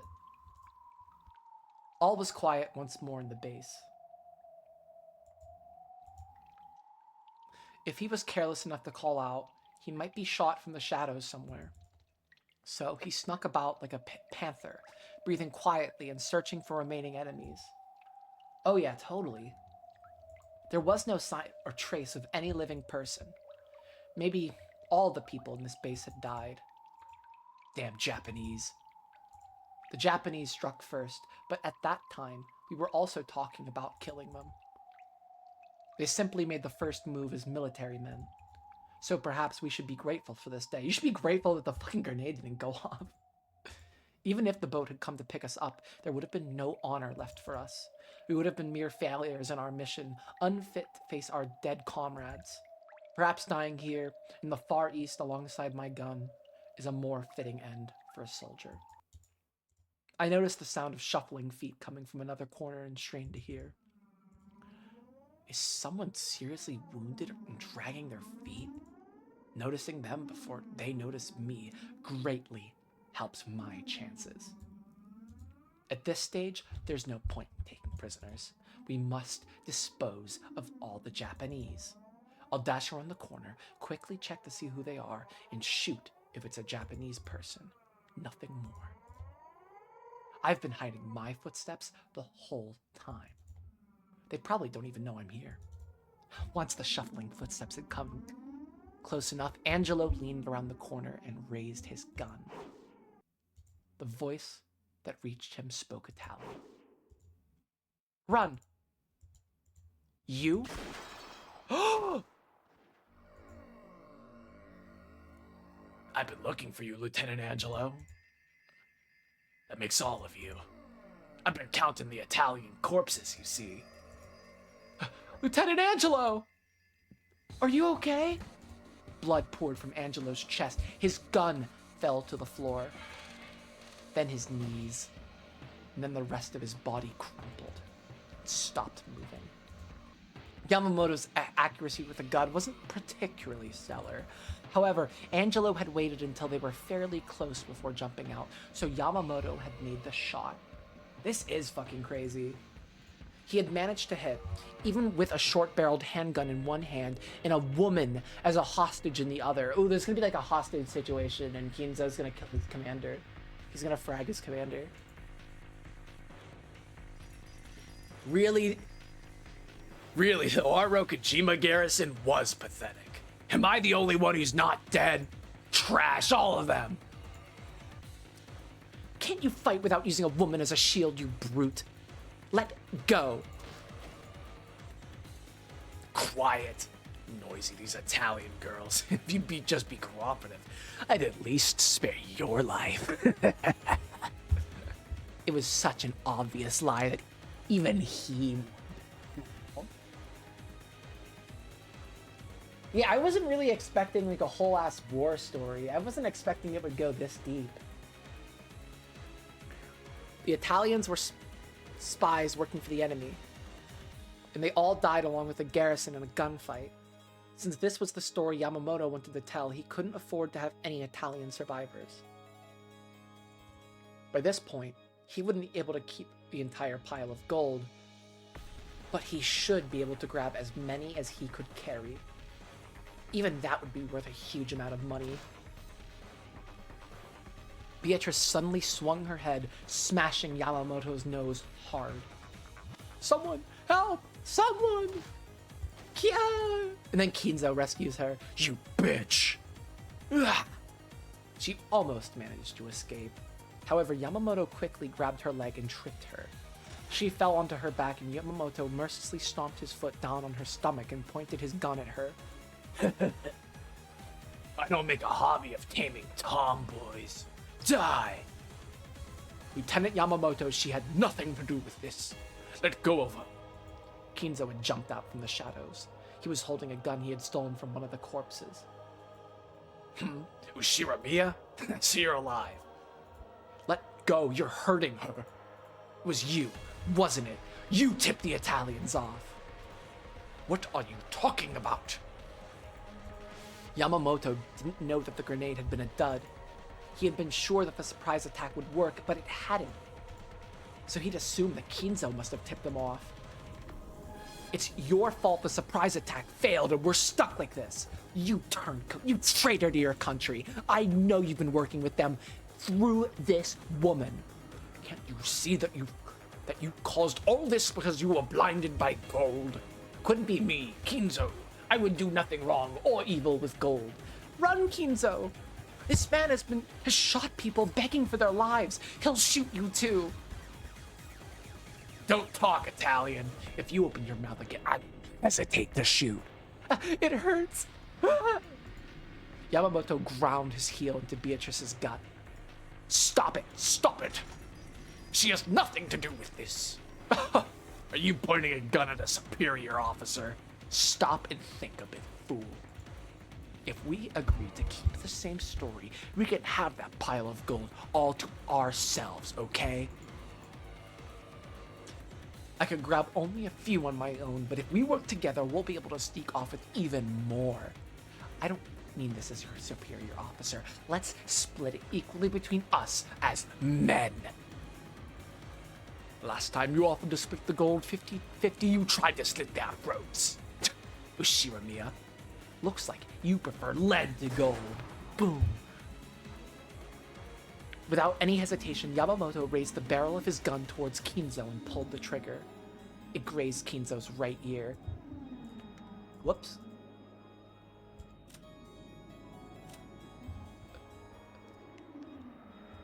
He then stuck his fist up as the Secret Service escorted him away. He then won the election.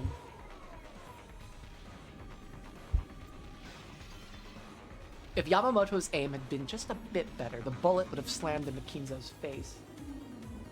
Kinzo, how could you? Wait, Kinzo, how could you?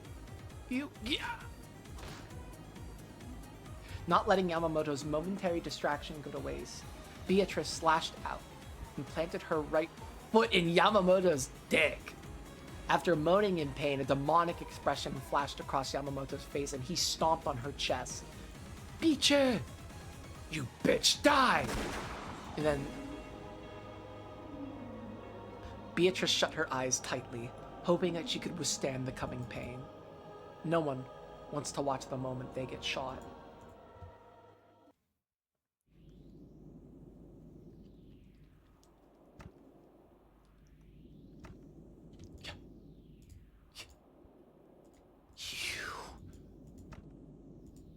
Drip, drip, drip.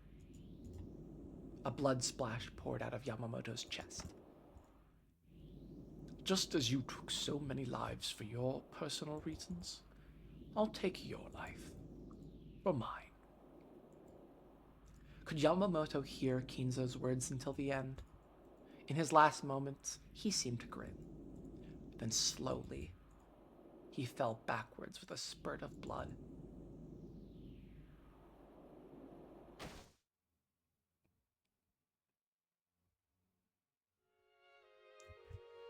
You know, good job, Kinzo. You know what they say about, like, a broken clock, and I don't know. I think this is, like, a rare Kinzo W. Kinzo, are you okay? Oh, I was sure you'd been shot. Ouch, my fucking ear, I am. Beatrice tried to stand up, but then she doubled over and started coughing. Pier, are you hurt? My ribs are hurting. That brute really was stomping them hard. Oh, Battler! I am the old Beatrice voice. Will you be okay?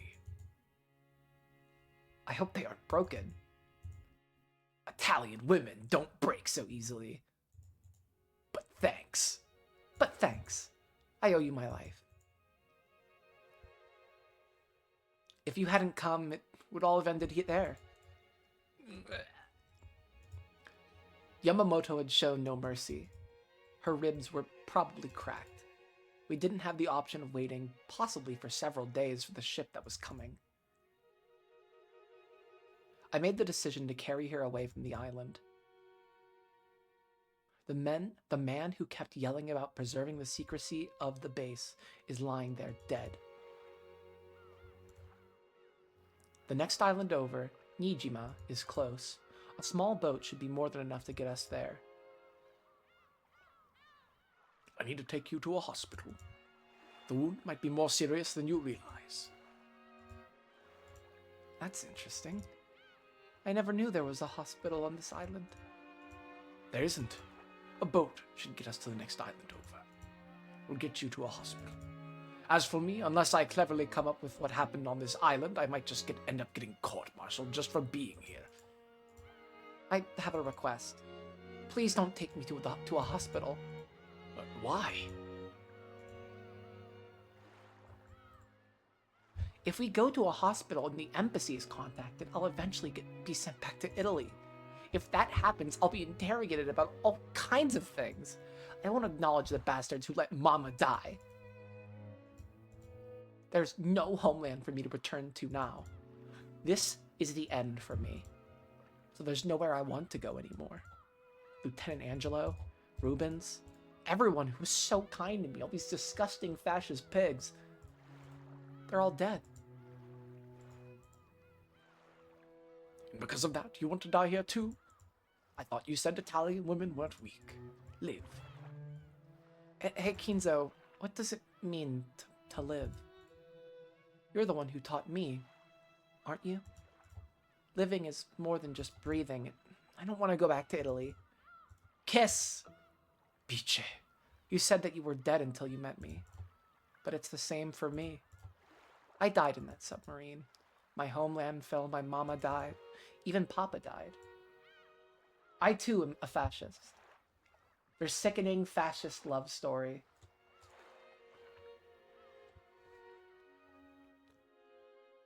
I prayed that our sub would sink to the bottom of the ocean.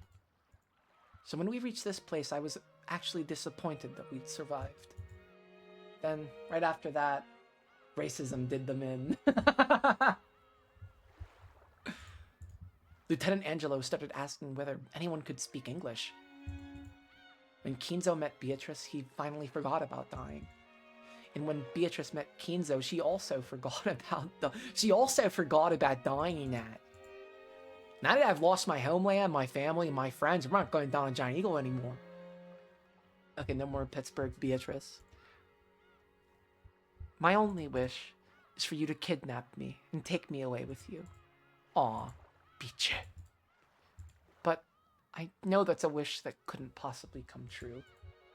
So at the very least, I want to be with you until the boat comes for us.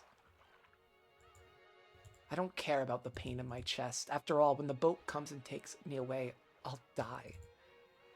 Beatrice spoke this, smiling softly. She did her best to hide the pain in her chest. Oh, she dies at the end of this. I know she does. I know this is how she dies. This is definitely how the first Beatrice dies. He has like the happiest 2 weeks with her. Wait, no, that wouldn't make sense if the second Beatrice is his child. We'll see.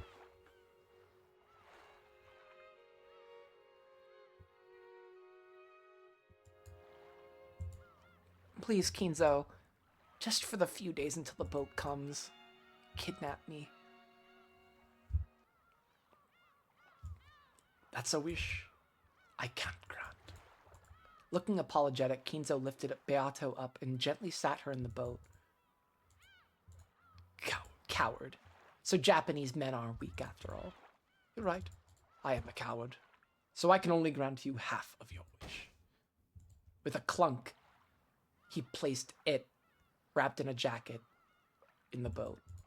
What do you mean? He did a fucking battler ass smile there. The part about until the boat comes for you. That's the part I can't grant. Huh? What do you mean? Kidnapping you? That part I would. Kinzo. There has to be a doctor on Nijib. What if it's Dr. Nanjo? Nanjo! This is the lore.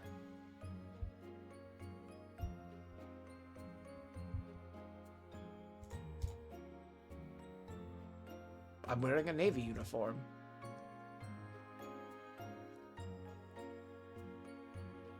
I should be able to pass myself off as a survivor of a boat carrying a VIP that was sunk by enemy ship. If the doctor happens to be of the greedy sort, all the better. After all, I have right here the golden magic to make people do what I say. A witch from a distant country took my lifeless body and gave me a soul.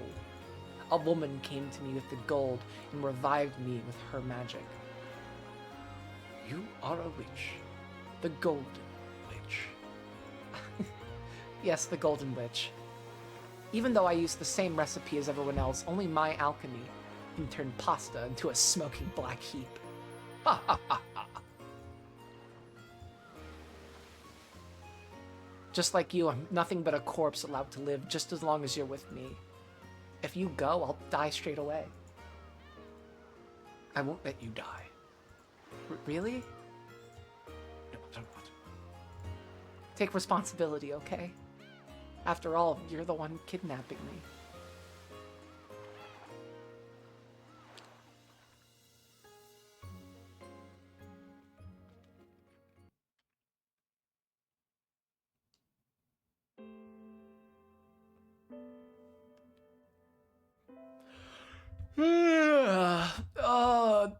Nanjo's fat dumpy and big ass butthead? Ugh. I don't know. I see. So Kinzo-san told you that much. Then wait, it was you? You're the Nijima doctor who grandfather took Beatrice to see. Why so shocked? It should have leapt to the minds as the words Nijima doctor. All of a sudden, a soldier of the Navy appeared along with a foreigner. Of course I was astounded. And then he actually told me to treat her wounds confidentially, since there was their presence was a military secret. Was that the first time you met grandfather? Yes.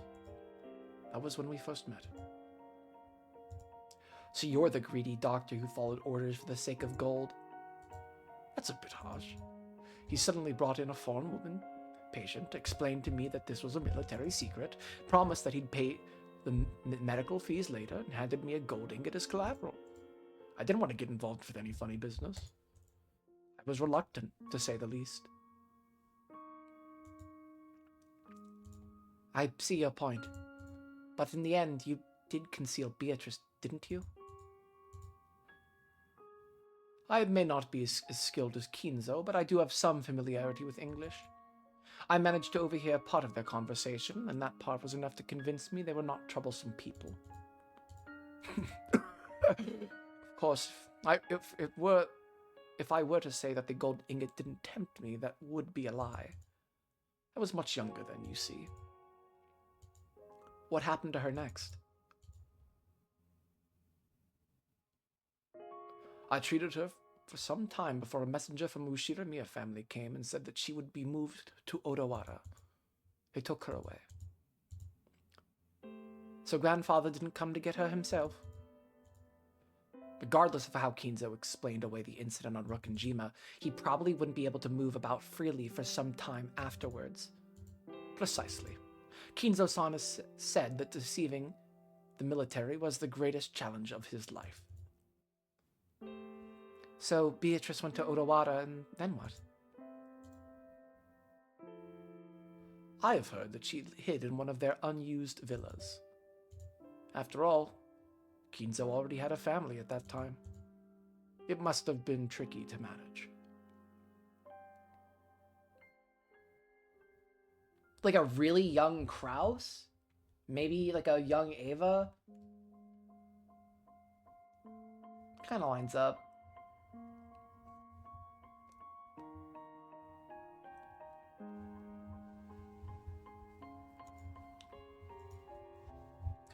So he was leading a double life was business as usual for Kinzo even before Kuadorian. Whoosh. What are you doing? Is your butt itching? And later on, Beatrice and grandfather continued their happy relationship in the villa from then on? Of course not. I heard that it was a modest, peaceful life. Several years later, they had a child.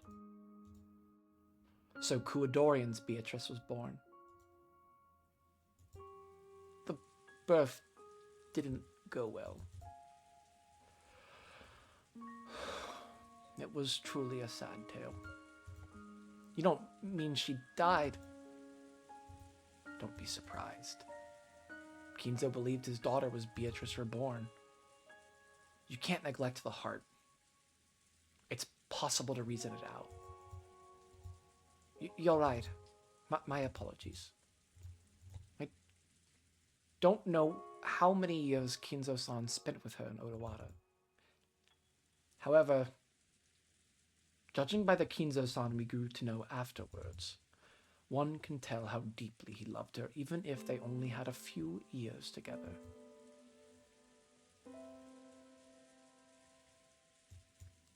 I see. And then, he made Kuadorian for his daughter.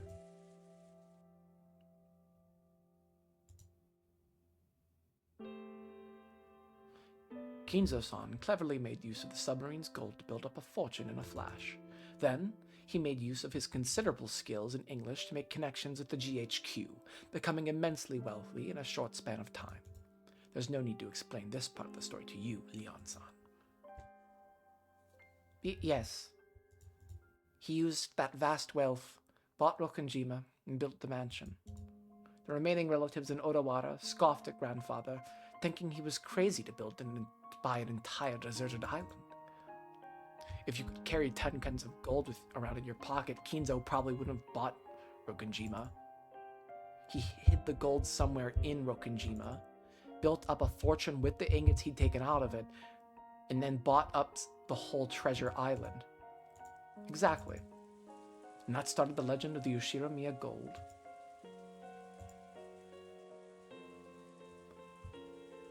What about the mark of the one-winged eagle that was supposedly pressed into the ingots? Oh, I'm right! Let's fucking go!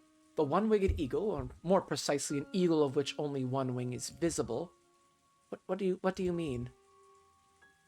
You see it often in Europe, do you not? A crest, or a coat of arms with an eagle spreading its wings on it. What the fuck? That's crazy! How the fuck did I predict that, like, way at the start? Man, Pier's fucking on it!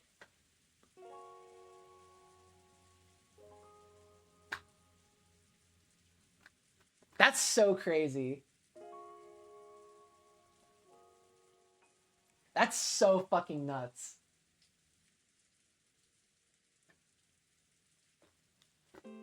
Jesus Christ. My power level's showing.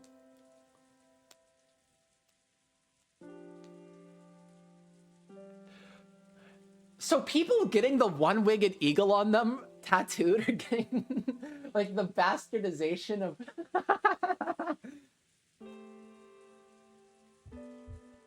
or was it a hawk? At any rate, it had some bird of that type emblazoned on it.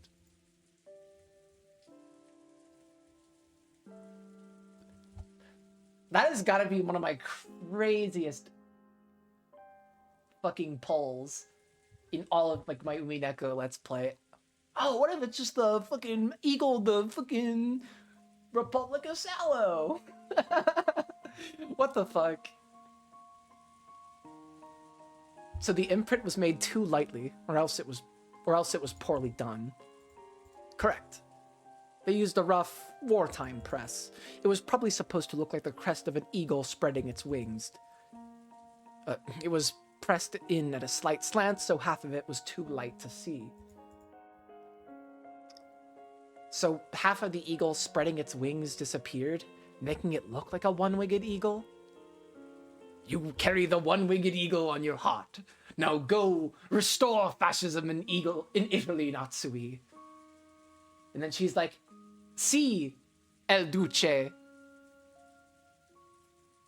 I will make the trains run on time." What the fuck? Kinzo thought the seal on the gold of Beatrice, the woman who had changed his fate, looked like a one-winged eagle. That must be why he decided to make it that his own crest. If the imprint had been made correctly, it probably would have been the eagle of the Sallow Republic's flag. Or could it have been two-headed? No, of course not. Passing the night away with Kinzo-san in front of that massive pile of gold, drinking and wondering, was truly an enjoyable experience.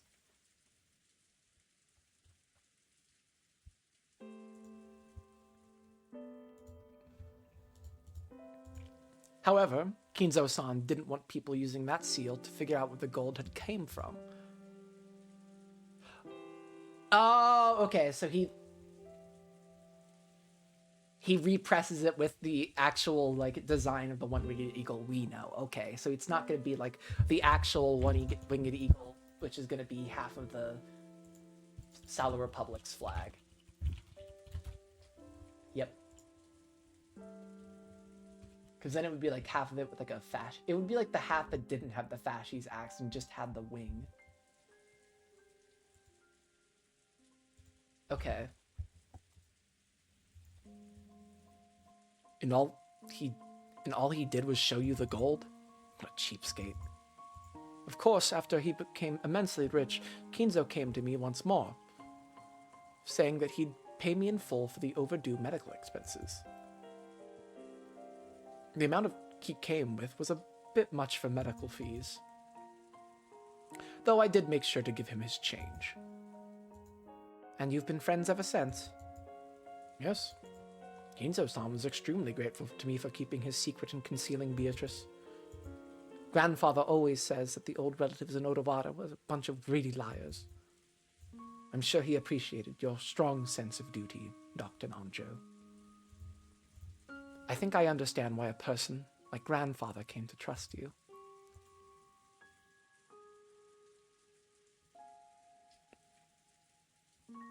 I also had some interest in foreign countries, as well as a hobby of playing chess. Ginzo-san and I have gotten along well ever since. It was a friendship that built up gradually, but grew strong before we knew it. Yes, we've been friends a very long time. People who deal with large amounts of money tend to be quite mindful of small amounts as well. When you refuse to accept anything more than the medical fees, that must have earned you his admiration. Ridiculous. I was just frightened by the large quantity of money. Isn't it fucked up that this backstory just makes Kinzo a worse person?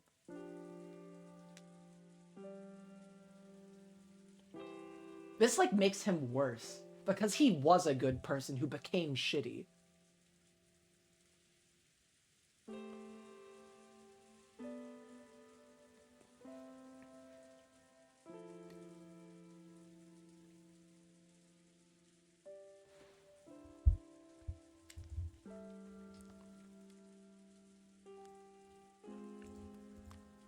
I began to regret it later.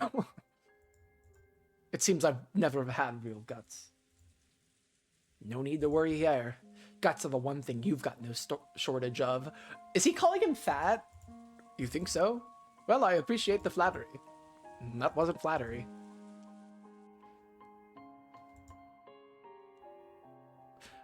For at least one whole year after Kinzo's death, Nanjo had taken part in hiding the secret of that death. Of course, Natsui must have given him some hush money.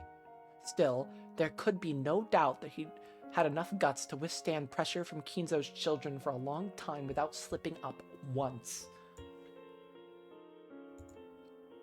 Now that's something that takes real guts. That sense of duty must be part of your personality. Perhaps that is my only redeeming quality. I think Grandfather was blessed with a good friend. Umineko no naku koro ni chiru, Nocturne of Truth and Illusions. What a fucking crazy ass story.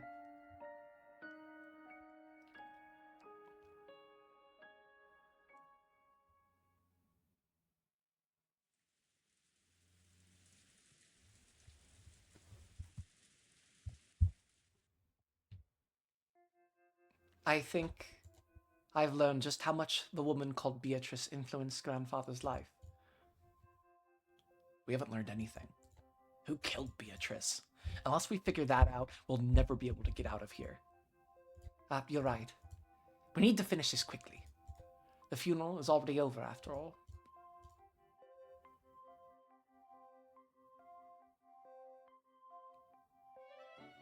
Yeah, this is why I don't know military history at all. Like, I'm somebody who, like, whenever I discover someone's into history and I start talking to them and they talk about, like, oh, I love this battle and this battle, like, I don't learn history through battles. It's all about, like, the changing material conditions to me. But I did know my, Then you'll love Japanese history.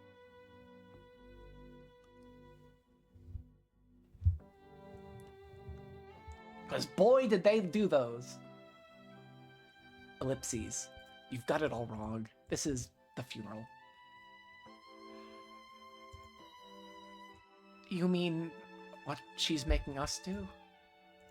All of the Beatrices we've heard of so far weren't killed at all. We're trying to understand where the word killed factors in. That's the real funeral, as far as Berncastle's concerned. I hope they get along with Korea. No one knows about her being killed. And that's the truth we're trying to expose? You're pretty sharp, aren't you? NB with yellow hair. It hardly feels like I'm talking to a piece from the lower plane. So this is why I was giving you as my Watson. No, so you two could kiss. Ouch. I keep touching your butt. Don't call your partner a piece. So what next? Willard Holmes. Oh, I ship these two. God damn. They keep touching his butt. They know what they're doing. Step 1 of holding an investigation is questioning witnesses, of course.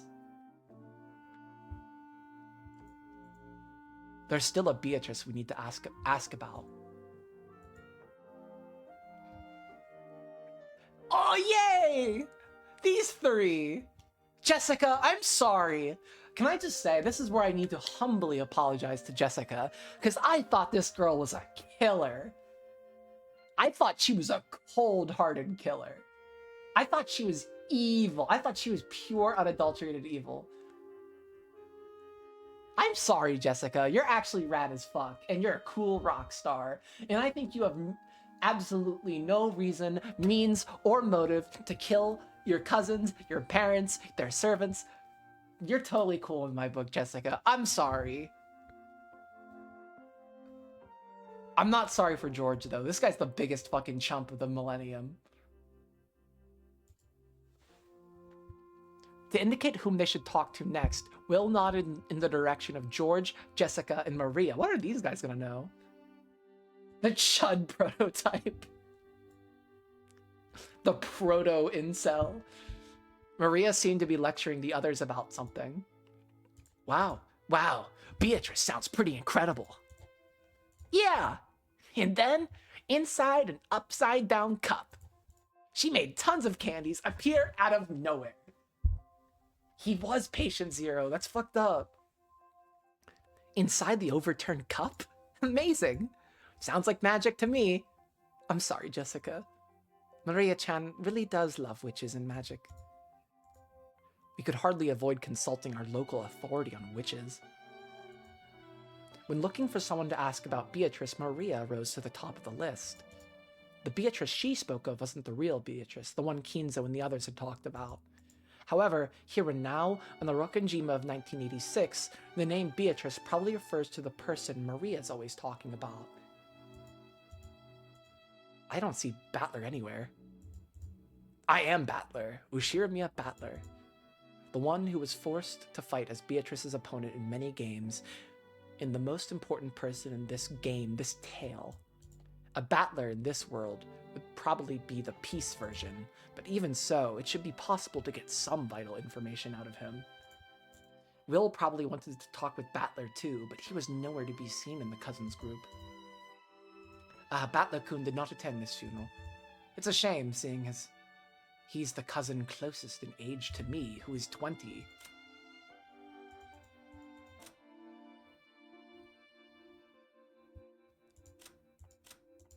Oh, I guess... Okay, whatever. That works fine. Because George is 23 and he thinks he's 18. He might be 18. I don't know. It's really freaking complicated. I still don't know who Battler's real mom is, but I really fucking hope it's Kairi.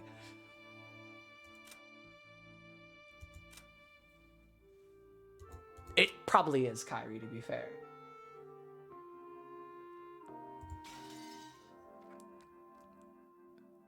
Closest in age to me. Are you two on good terms? Oh, yes, of course. And you pinch his butt every time he says something perverted? How did you know? Did your detective instincts tell you that? Poor guy. Berncastle said that everything we needed was gathered here. Since Battler isn't here, that probably means it's possible to find out everything without asking for his side of the story. Or maybe he's intentionally hiding the core elements and making us take the long way around, as part of some fickle witches game. Since he isn't here, that probably means there's no need to hear his story for the time being. Let's talk to Maria and the others.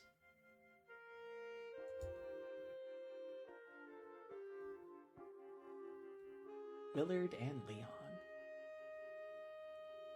Well, I won't say anything perverted, so keep your hands off my ass.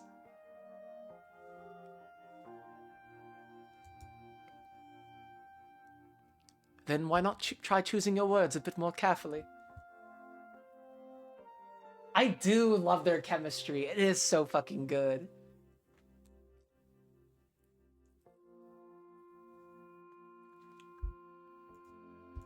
With a roguish smile, Leon pinched the air, index finger against the middle. That's how he pinches? Or that's how they pinch? What? They are flirting. Ah, it's our successor, Sama. Are you done babysitting the old geezer? Yeah. At least Leon was impartial. No mercy, even for Jessica.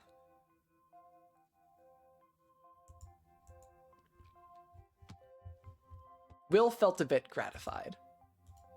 I see. Since you're the successor and Krause's child, what really is freaking me out here is, hold up, I'm gonna check the LP archive real quick. I need to look at something. Because the first time fucking Battler sees Shannon, he tries to make a move on her. He makes a joke about grabbing her tits. She probably loved that. What was her reaction? I need to reread this.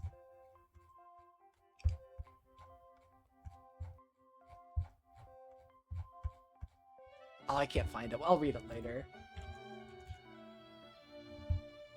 That's so fucking weird.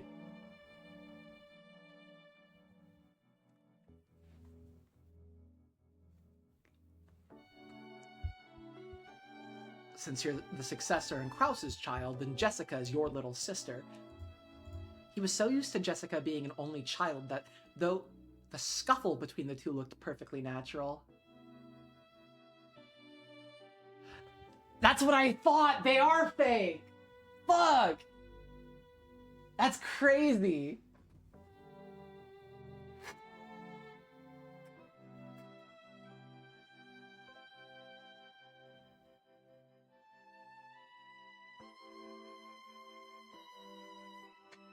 What, people having fake tits?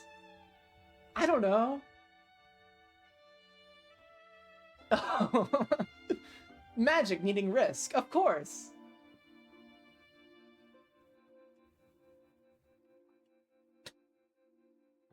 I'm convinced that date between No, it totally happened. That date between George and Shannon definitely happened. And she just didn't want to fuck him. And that's why they slept in different rooms. What the fuck? She's like, oh, I'm such a good family-oriented girl, George. I could never sleep in the same room as you, even if there was 2 beds. No, she just didn't want to fuck him. That's so fucking funny.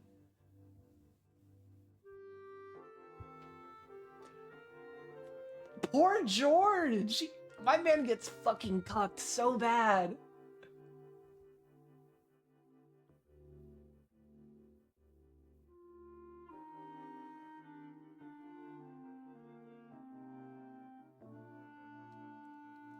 This poor fucking dork. He's the biggest fucking loser in Umineko. He came out. No child bride. Oh my god. There's no fucking way.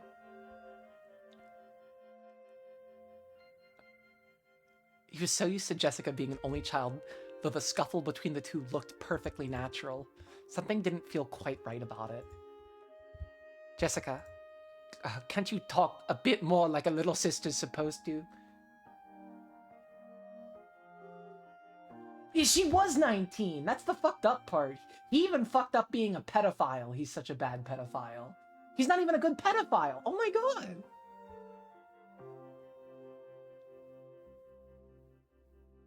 He dropped the fucking bag!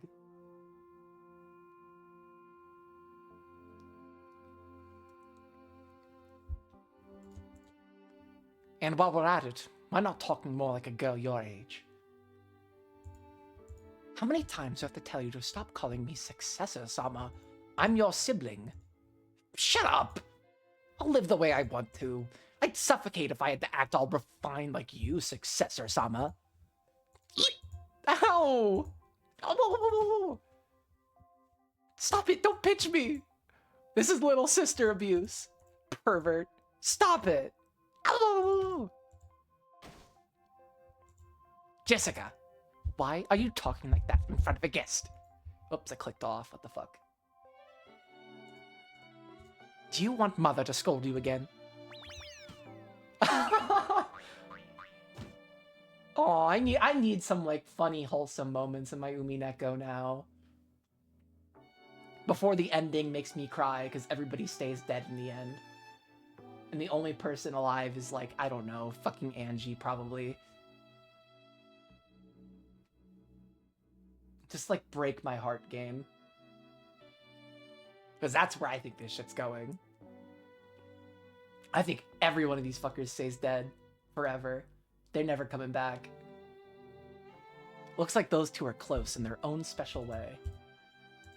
Well, Leon is an excellent person to be the successor, without any faults.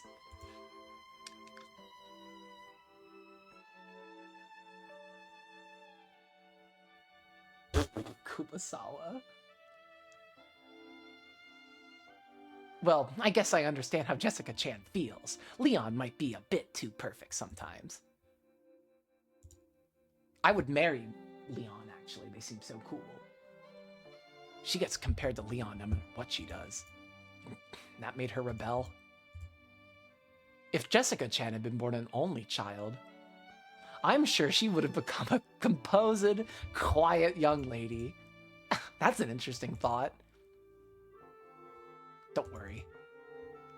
That wouldn't be enough to change her personality. George Oni-chan, who is this person? This is the first time we've met, right? But you seem to know a lot about our family. I'm George, and this here is Maria. I have two. There's kind of like a cool parallel I'm kind of getting between this scene and the first scene we ever see when like Battler's like meeting his cousins again. There's like a cool nostalgia to it almost.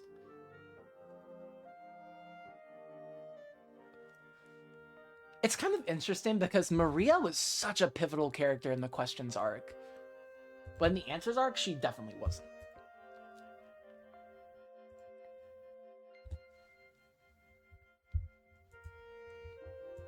Call me Will. I'm investigating Beatrice. Yeah.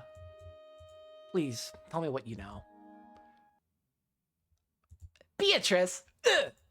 See? Beatrice exists! Ugh!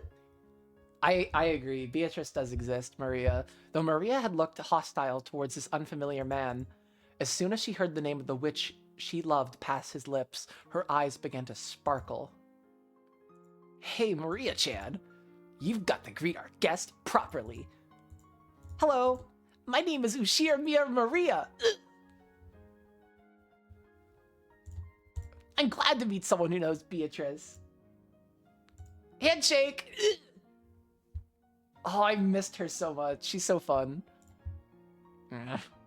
Maria suddenly stuck out her small hand, and Will reached out for it reflexively. What's up with these handshakes? Is that how he's like...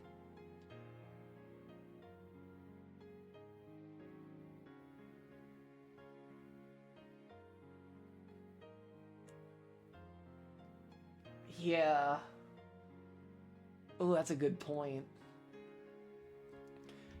As soon as he did, he felt a bright light seeping out from... This is like gonna be like another like use of the theater going power to like look into some of Maria's shit. Because Maria definitely knew a lot of what was going on this whole time. The theater-going power that Burncastle had given him had affected Maria. Beatrice is the Witch of Rokenjima. She plays with me every time I come here. She's my best friend and a fellow member of the Mariage Sorcière. Ugh.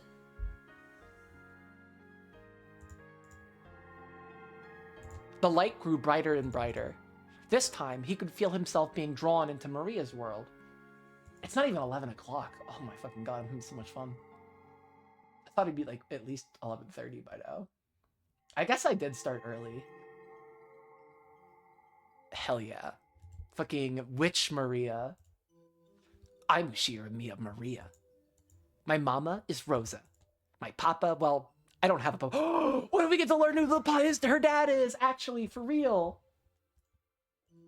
Instead of just like a guy that is vaguely briefly described as having screwed Rosa over. I think I remember Mama showing me a picture long ago and saying, "This is your papa." And if it's Kinzo again, I'm just crying forever. I don't even know what to say. Like, I'm just crying for all time. Uh-oh. Okay.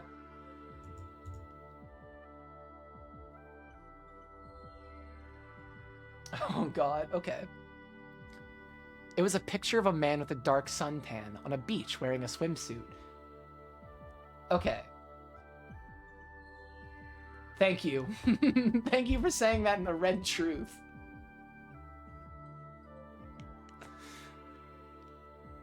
I'm getting it down with another daughter of mine. Sexual style. Like, ugh, shut the fuck up, Kinzo.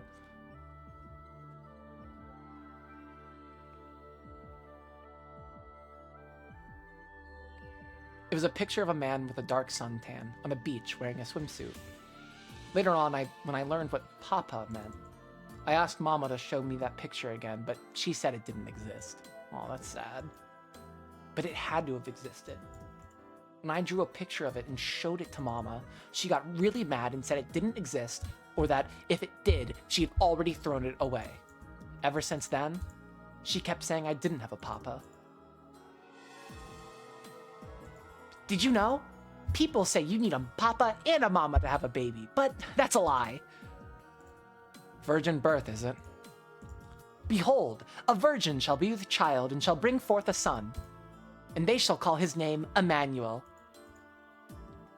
If I was a boy, that might have been my name.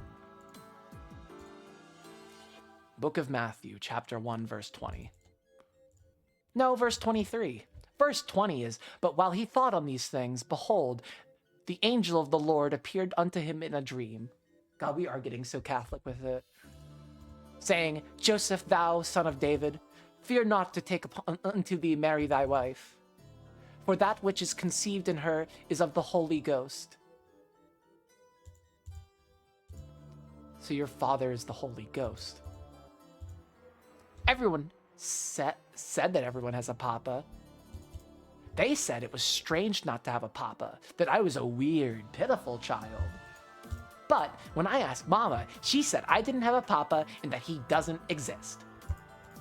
She got mad and hit me even though all I did was ask. So, I didn't really understand who gave birth to me. I was an immature and misplaced creature, not a proper human.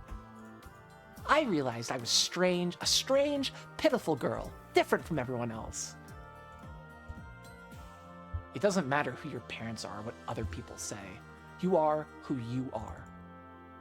It must have been hard to teach that to a young, immature kid. My kindergarten teacher might have said that to me when I cried after being bullied. But even those words of encouragement couldn't fill the blank space. Aww. Poor Maria. No, the questions.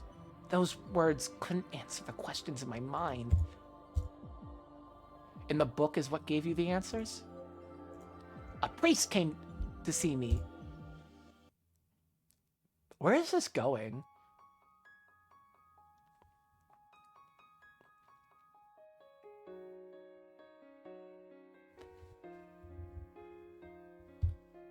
To be fair, I think she was being like super weird and like Yeah, but don't hit her. Just scold her. She doesn't need to be hit. She's fine. I'll give you a clout in the ear. He's Dunk and she's Egg.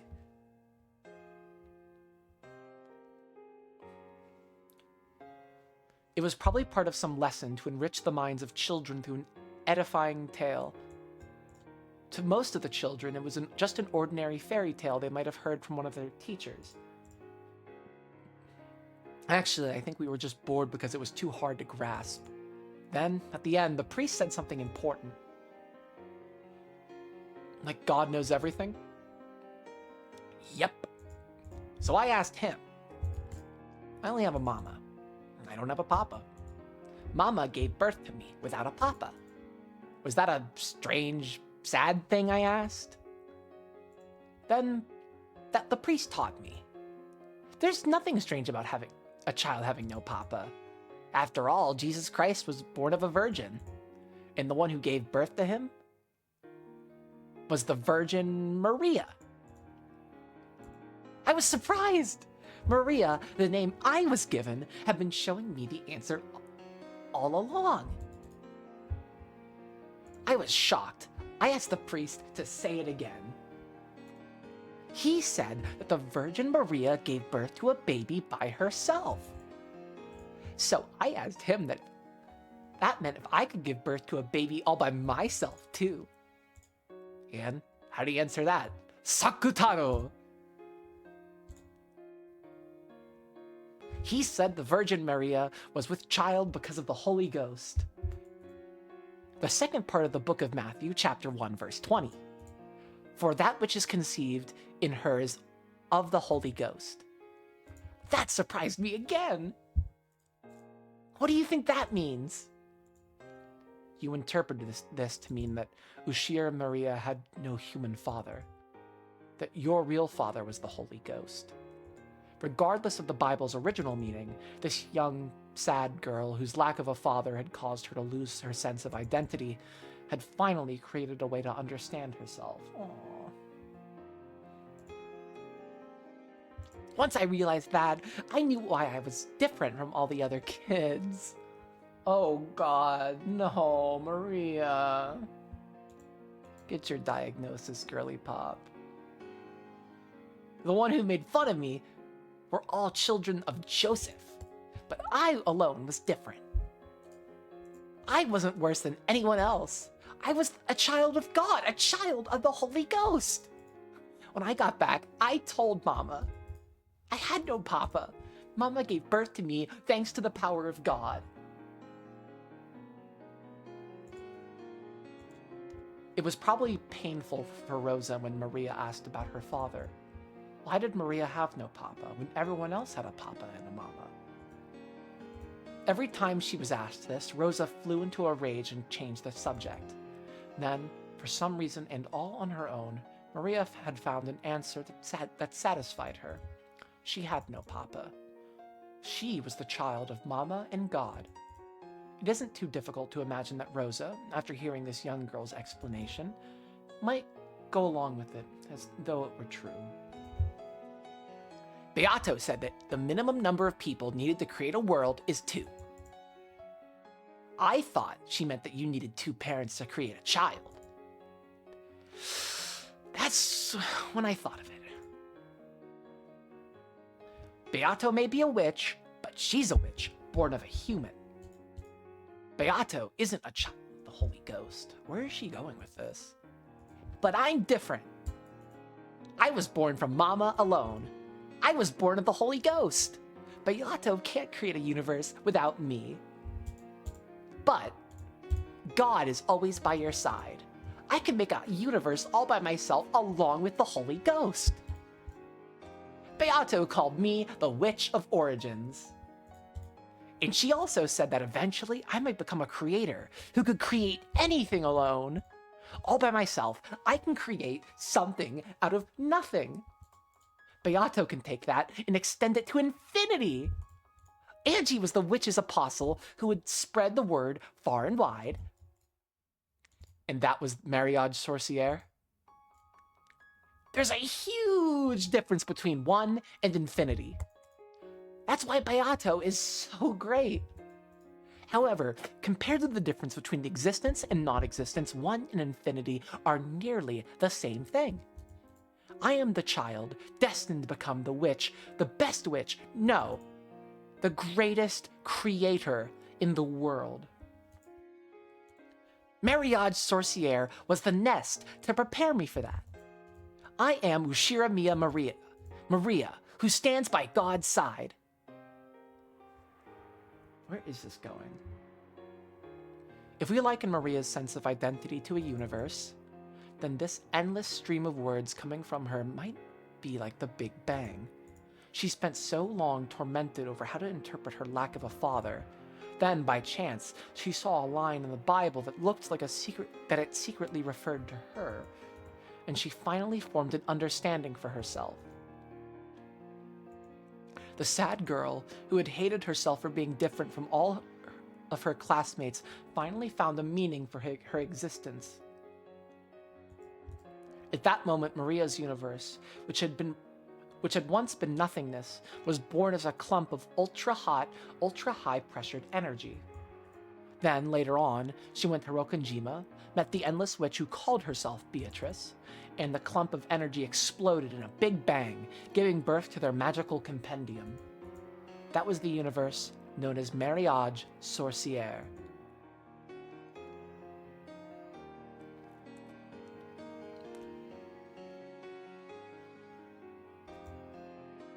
We're jumping about a bit too fast.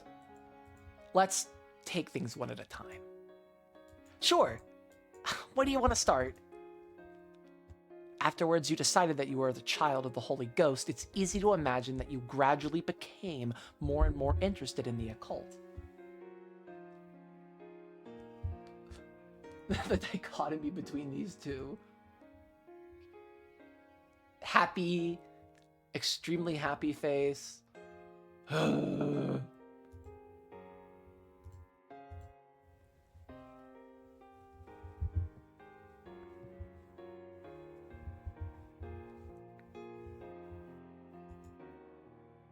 And then what?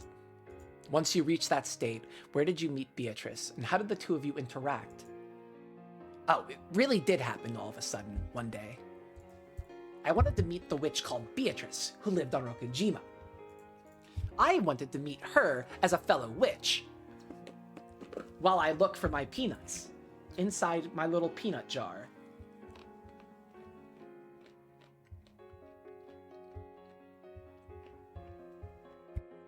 This shit's fucking yummy.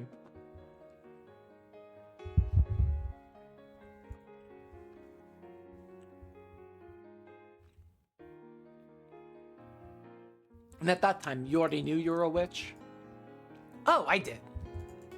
Even then, when it came to the Bible and the occult, I already knew as much as an adult.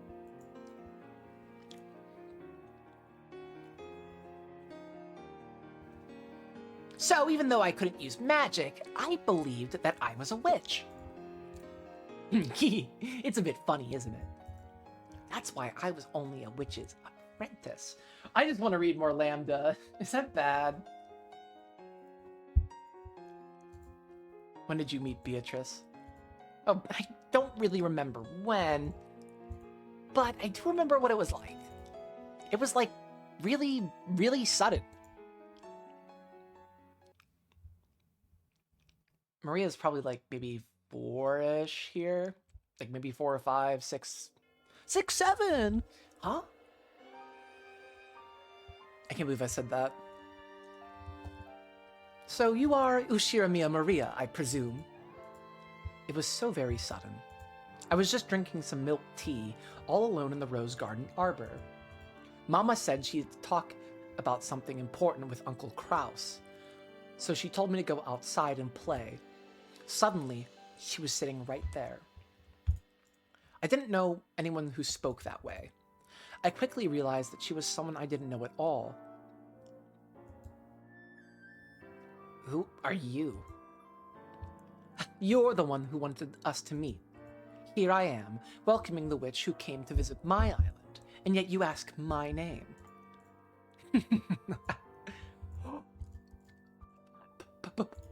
Beatrice? Precisely. I am Beatrice. Yeah, that is pretty sudden. Yep, really, really sudden. There are witches and spirits right next to us all the time. Or maybe Shannon, like, used the idea of a witch to, like, use Maria to, like, spread the idea that there could be a witch. Ooh, I don't know. Whenever a kid says shit in horror, it's usually like, oh, what the hell? The kids are more attuned to the supernatural. They just choose not to show themselves. And when they do show themselves, it's always sudden, as though they've been there the whole time. And that's what I learned that day. And then you and Beatrice became friends. Yeah, she stayed and chatted with me the whole time until Mama was done with her work. We talked about magic and witches and about how I was a child of the Holy Ghost. What was your impression of Beatrice then? Oh, I don't like saying it, but my knowledge, at least, was better than hers back then. At first, I thought she wasn't a very good witch. Well, that was just my conceit. There are so many different kinds of magical compendiums. Plus, mine was based on self-study. I probably only viewed Beato that way because her magical compendium was different from mine. It wasn't long before I came to regret that, and apologize. Or maybe you actually did just know more than her, and then Beatrice had to study up and like kind of figure out about all this shit because the autistic girl with the special interest fucking put her on her ass. Apologized? Oh, did Beatrice do something to win your respect? Oh, the teacup thing. So she showed you magic.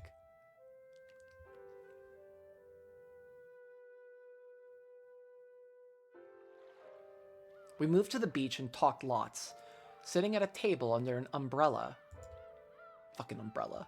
Very interesting. Maria, I see you have been quite diligent in your studies. At your age, to be capable of teaching a 1,000-year-old witch such as myself is truly an accomplishment worthy of admiration. So, what sort of magic can you use? Oh, magic? If you call yourself a witch, you must be able to show me some sort of magic, correct? I was stunned for a second. Of course, it should have been obvious. I was a child of the Holy Ghost, and since I'd studied so much of the occult, I was also a witch, not a human. Until that day, I had been so sure of both those things. So, when I was asked what sort of magic I could use, it left me in a daze. When one knows of magic and can speak of it, they finally reach the rank of apprentice. One is only a witch if they can put such knowledge into practice and use magic, correct? So, I'm not a witch yet? You have studied well, and I can see a sense of very rare talent within you. One day, you may become a witch so great that even I could not compare. Or perhaps even a creator, as you've told me. However, you are still young and immature. You are... Yes, you are an apprentice. A witch apprentice, you might call it. So does that mean you can use magic, Beato? Of course. I could not call myself a witch otherwise. Incredible. Show me! I want to see your magic! Until this day, Maria had never doubted the magic-themed idea that she was the child of the Holy Ghost. However, no one had proven to her that occult phenomena actually existed. Maria could create a universe all by herself. However, she wanted to share it with a second person, so that even she could believe in it more strongly, because it takes two people.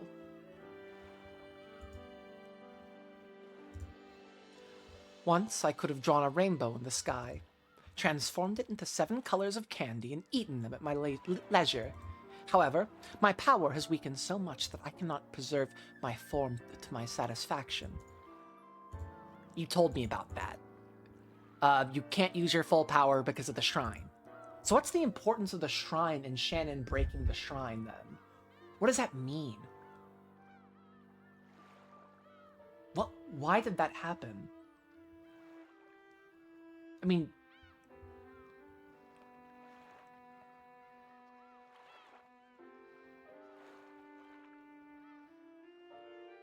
I don't think it could have happened for a particular reason, though. Could it? I don't know. I'll have to think about it. I don't think that's the big point right now. It will take some time before my power, quite some time before my power returns. At this moment, I cannot turn rainbows to candy.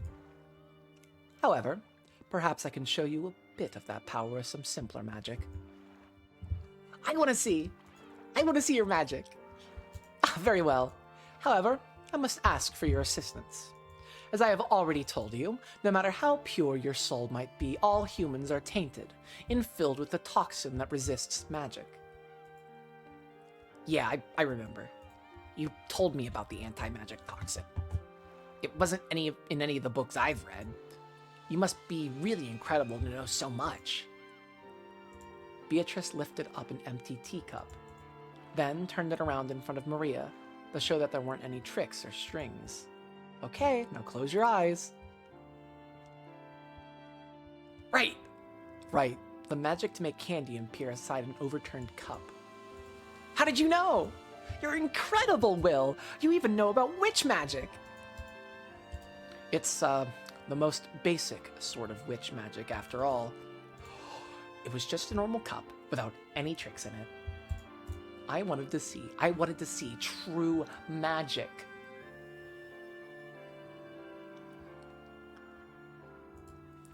There was a thing Maria desired. To strengthen her belief there was an occult side to her, she wanted to see the occult outside herself as well. That's why she agreed to help Beatrice with her magic. She didn't want her own toxin to ruin her chance of learning the miracles of magic. Good. Then try looking inside that cup. There's candy! There's candy! As a gift to mark my meeting with a new witch, and as a sign of our friendship, I offer this to you. This was a true miracle of magic. For the first time, I felt shame and embarrassment at my conceit. I could feel that sense of omnipotence disappear. The idea that I was the child of the Holy Ghost and the most important and special person in the world. Instead of a child of the Holy Ghost who can't actually do anything, I'd rather be a witch who can use magic. Ushira Maria wants to become a witch. Starting off as a witch apprentice, was already fascinated by Beato. I want to become a real witch too. I want to be your disciple. How modest. You already have an abundance of talent and diligence. Also, though it may have been different when I was at my full power, I cannot take on a disciple in my current state. So I can't become a witch's disciple? Correct. You cannot become my disciple. However, you can become my friend. Really? Indeed. From this point forth, we shall be friends. Let us continue to discuss the deep and profound world of witches. Thank you, Beato. Can I eat this candy? No, let that be a souvenir. Instead of keeping it, keep it in that adorable bag of yours. Okay, I'll eat it at home. This makes you cry. Aw. Maria, that candy was brought into being by magic. Therefore, it is fragile. If you deny my existence to that toxin of yours, it will melt and fade away. No, I don't want Beato's precious magic to disappear.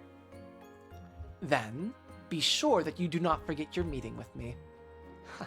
As long as you keep a little promise with me, I shall be here to greet you when you return to this island. I'll keep it. What's the promise? Well, to start, when you get home, wash your hands.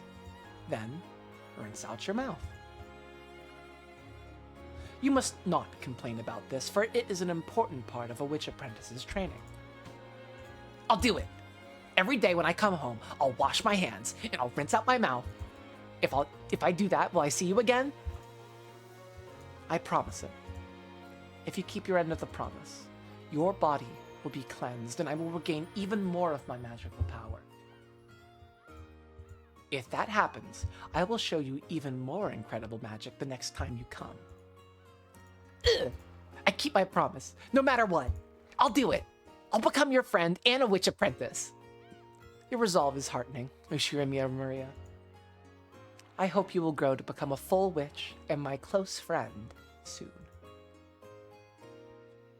Aw, Maria.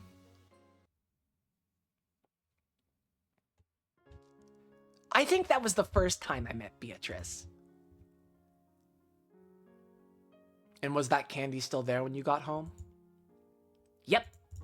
But I doubted a little, so it was all melty. I regretted almost doubting her.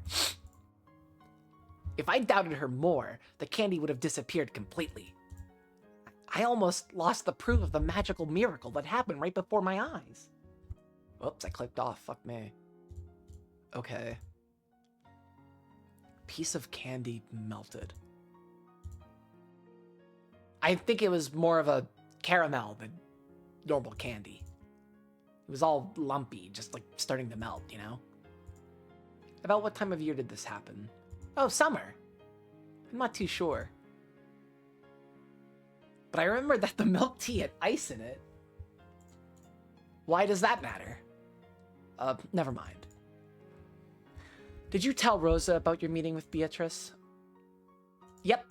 I told her everyone about it at dinner that day. Uncle Kraus laughed at me. Then Mama, who was sitting next to me, got mad and told me to stop talking about it. Ugh. Next to you?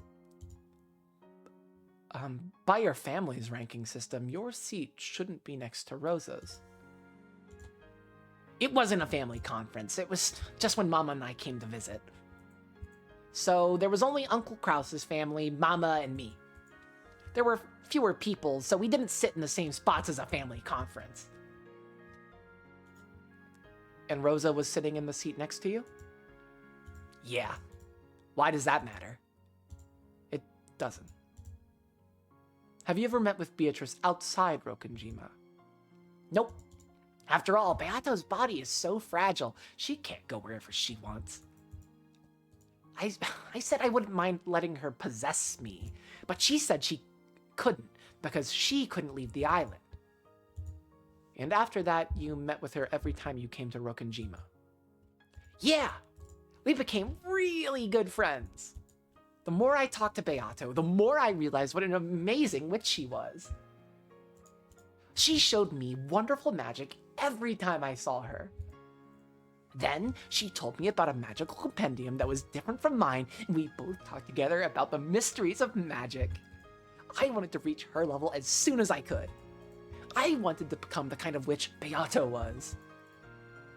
Did you ever introduce Beatrice to your mother? Nope. She said Mama's toxin was too strong, so they couldn't meet each other yet.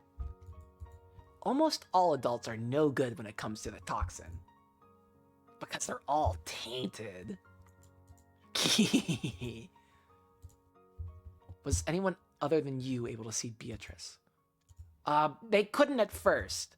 She said her magical power was weak, so her body would crumple even if a little bit of the toxin reached her. But she gathered magical power bit by bit, and she could eventually appear in front of other people who had small amounts of toxin. And who was that? Oh, you know, Genji. Oh, and Nanjo. Oh, and what about Akumasawa? Oh, yeah, they all said they saw her. There weren't many of them. Just a few of the servants. Specifically? All of the servants here today. Oh my god. But not Goda-san, I think. Goda's innocent! Let's fucking go! Goda is fucking innocent! Goda did nothing wrong!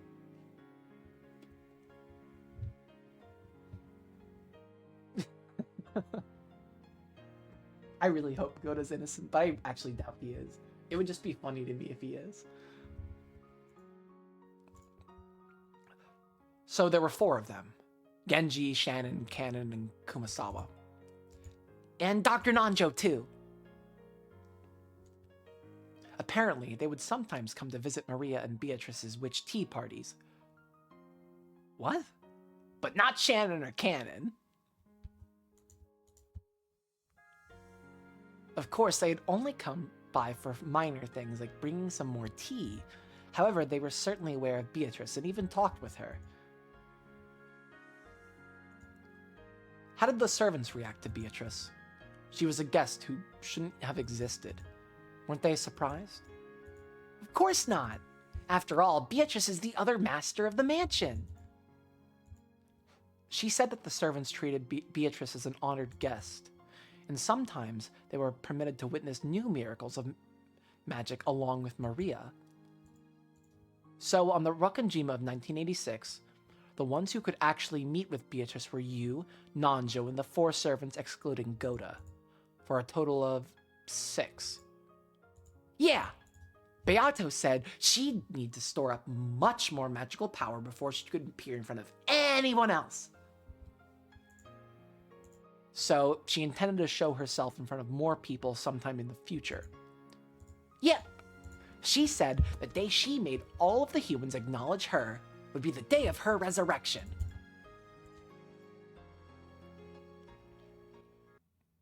I acknowledge you, Beatrice.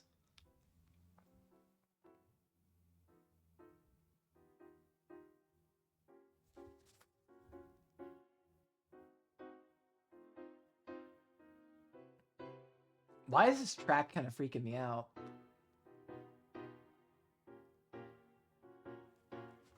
Maria, the servants and Nanjo had acknowledged her.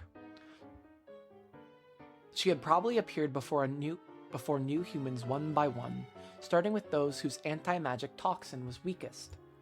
Beatrice's game was to increase the number of humans who could recognize her, until she could make everyone on the island acknowledge her. Of course, there can be no doubt. In that case, the last person Beatrice needed to appear in front of would be Battler, the one said to have the strongest anti-magical power. Does this mean Beatrice thought Battler would be the hardest to convince? It seems true that Battler was one of Beatrice's goals. However, if we go with that chessboard thinking Battler loves so much, Beatrice is trying to make people acknowledge her existence. Therefore, you might say she's a character who can't exist unless people acknowledge her. Battler reached this idea himself as soon as the first game. Yes, there's something different about the Beatrice of 1986. She's different from the Italian Beatrice or the Ecuadorian Beatrice, both of whom certainly did exist. The Beatrice of 1986, the one we're so familiar with in a mysterious way, yet who has no existence.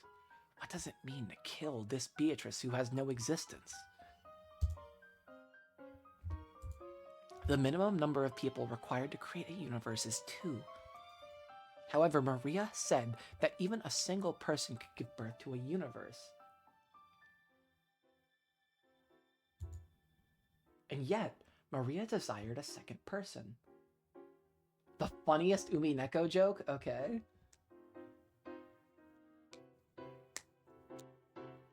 Bum, bum, ba-dum, bum. And yet, Maria desired a second person to nurture the world she had given birth to alone. Because if it was born and not nurtured, it would die and disappear. I totally butchered that, okay. Let's replace the word universe with Beatrice. The minimum number of people to create Beatrice is 2. However, even a single person could give birth to her, and yet that single person desired a second person. A second person to acknowledge the Beatrice created by the first person. The meeting with a second person is the scene Maria has just described. The single person who created Beatrice looked for a second person to acknowledge Beatrice, and selected Maria. We don't need Furudo Erika's heartless reasoning to know that the teacup magic was a sleight of hand. Maria, believing in the story about the anti-magic toxin, would close her eyes whenever magic happened. And any sleight of hand would be possible while she had her eyes closed. The caramel Maria had been given, the caramel. Maria says caramel, I say caramel. The caramel Maria had been given as a proof of her meeting with a witch had melted a little because Maria had doubted, and because it was summer. In a season where one was likely to put ice in their tea, it was only natural for a caramel left in a bag to melt. Ushir Mia Maria, the girl who's too trusting and will accept a story easily, couldn't be me. Beatrice appeared first in front of this girl who had, in the language of witches, very little of the anti-magic toxin. The creation of Beatrice can be thought of as an egg being laid. When a single person creates her, it's little more than a daydream. She's still inside the egg. If, and only if, a second person acknowledges her, the shell will crack and she'll appear. She'll only appear if a second person comes to warm the egg. When Maria acknowledged Beatrice, she finally hatched and the chick was born.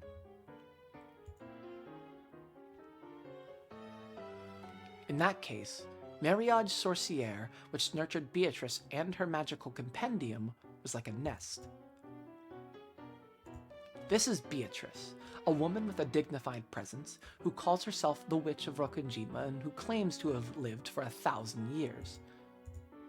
That sound is less like the chick Beato who appeared in the previous game and more like Beato the Elder. So did the meeting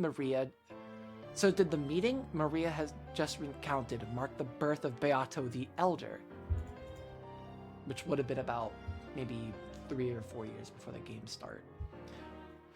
The egg itself had already been created by the first person back in 1980. Between then and the meeting with Maria, it matured immensely inside its shell into a character with the dignified presence of 1,000 years. Then, when Maria acknowledged it, it hatched and the mirror shattered. And the Witch of Rokkenjima finally gained a form. Perhaps that moment marks the birth of the Beatrice of 1986. The younger chick Beato was born out of a love for Battler. Since that birth hasn't yet occurred at this point in time, the birth of Beato the Elder and the existence of Beatrice at this moment must have nothing to do with Battler. Really? Are you enjoying this reasoning, Burncastle? If you are, let's just at least have applause from the spectators. Oh, okay. Great. Thanks a bunch.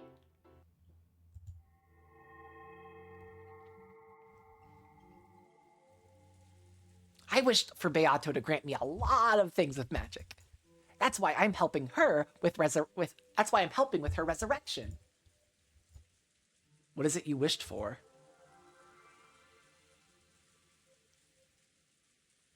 Lots and lots. It did make me laugh. Mostly because I laughed before I clapped before those things. Hehehe, not telling. So you wanted to protect your mama from the Black Witch. How did you know that? You're incredible!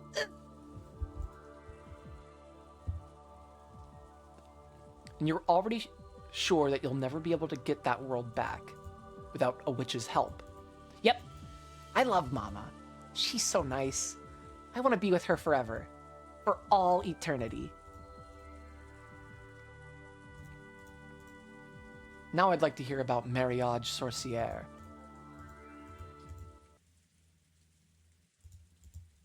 What's wrong? Don't wanna. Huh? I'm thirsty, so I'm gonna go get something to drink. See you later. She's dipped. Maria became suddenly formal, bowed her head, and left without waiting for a reply. It was a very un-Maria-like thing to do. Ellipses. I see. So the game master has moved the piece. Apparently, she's telling me to ask about something different.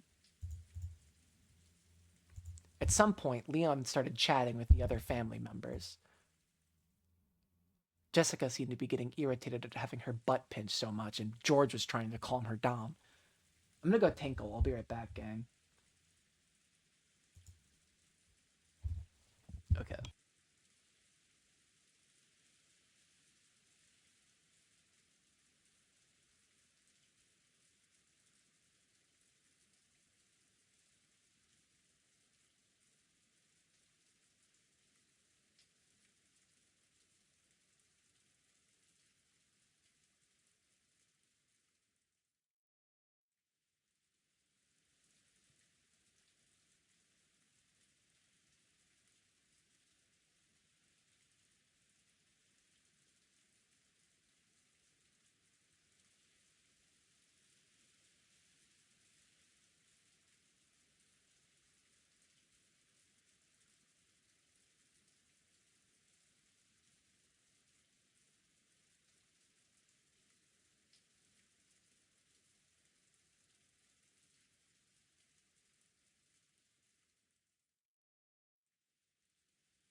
It's so fucking cold all the goddamn time. I can't stand it. My ass is always wrapped up in blankets. All right, let's get rid of my BRB screen and jump back in. At some point, Leon had started chatting with the other family members. Jessica seemed to be getting irritated at having her butt pinched so much, and George was trying to calm her down. Jessica and George. Guess I'll hear their stories next. I'd love to hear. Please go George first. Please. I just want to laugh at George a little bit for being a dumbass. Compared to Maria, the anti-magic toxin is very strong in these two. At least at the beginning of the other games, they didn't acknowledge Beatrice. Maria showed me the point of view of one who believes. Now to hear from those who don't. I think hearing Jessica's perspective is going to be very interesting here. Umineko no naku koro ni chiru, Nocturne of Truth and Illusions. I always have to say that. Full Metal Alchemist. Full Metal Alchemist.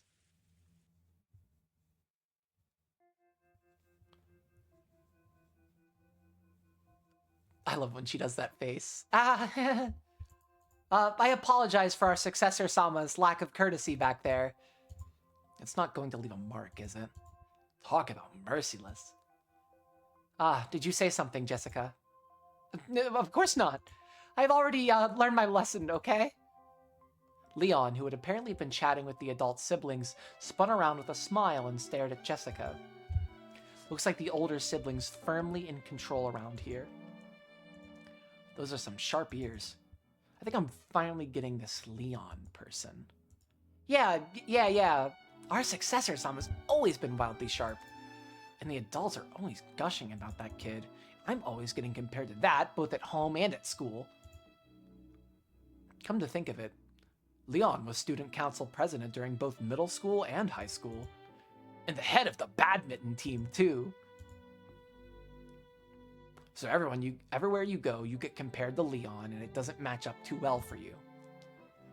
I said it as soon as I got into middle school. Our successor Sama was already the vice president of the student council. If I said, if you're planning to become the council president next year, that'll just put more pressure on me, so stop it. But the next year rolls around, and guess who announces their candidacy and wins by a landslide election?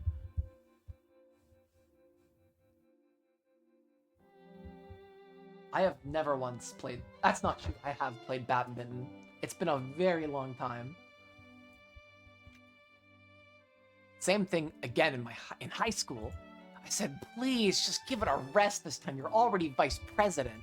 But when year 3 rolls around, our successor, Sama, gets council president job again.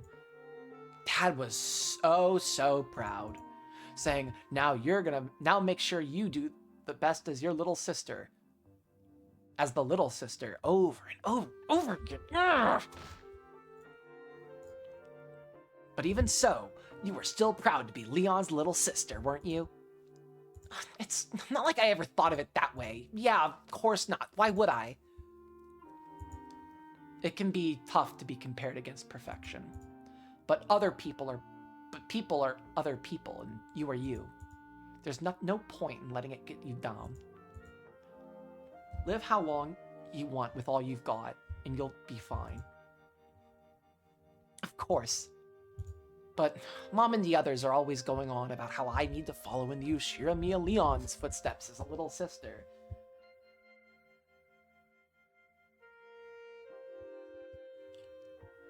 I too have played pickleball.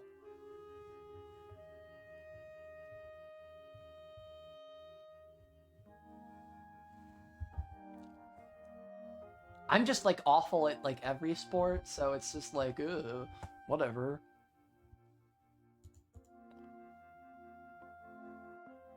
Perhaps.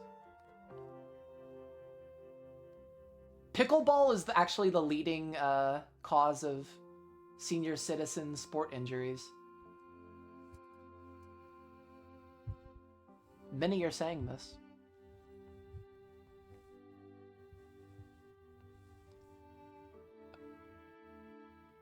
They keep telling me to go join the student council, to go play badminton. You don't want to play in a rock band, do you? What? Shh. That's a secret, okay? Apparently, she's keeping it a secret from her family. Interesting. People tend to blame things on their family and how they were raised. But this Jessica girl always likes doing the same thing, even in a different world, in a different family. It's admirable that she has such a true and constant interest in something.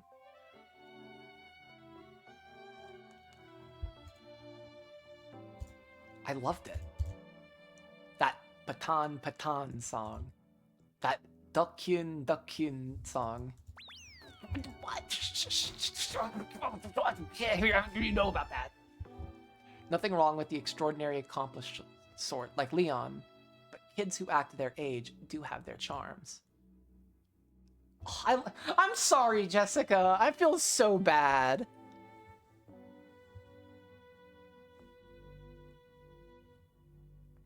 But goddamn if my theory didn't make sense.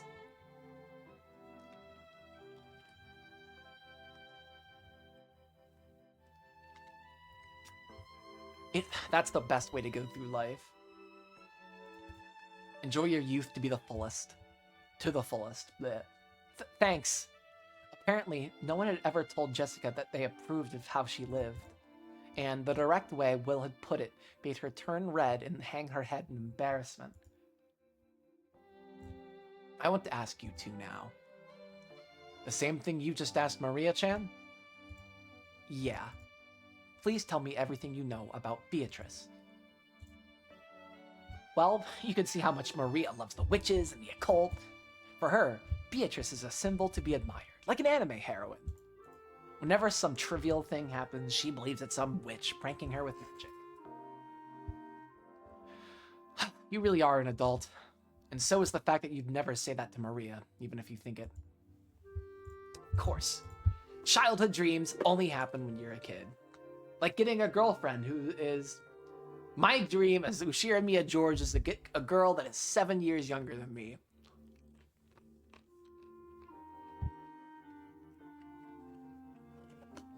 I failed miserably, and now I'm a lame adult.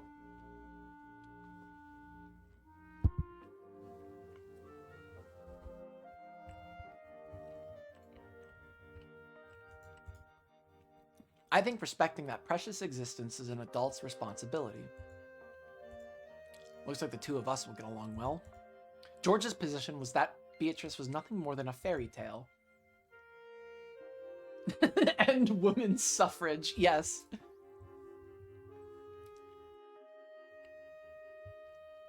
However, that phrase, respecting a child's dream is the adult thing to do, that might be worthy of further scrutiny. When she got candy from Beatrice by magic, Maria probably got excited and told George and the others. Then the adults followed his lead and actively supported that story as adults should. However, we can conceive of a similar situation coming up besides an adult interacting with a child. For example, what about a subordinate interacting with a superior? If Kinzo, tyrant of the Ushiramiya family, claimed that Beatrice existed and had revived, perhaps the other members of the family would actively support the story as his subordinates should. Though Beatrice only appeared directly in front of a limited number of people. I wonder if Kinzo created the...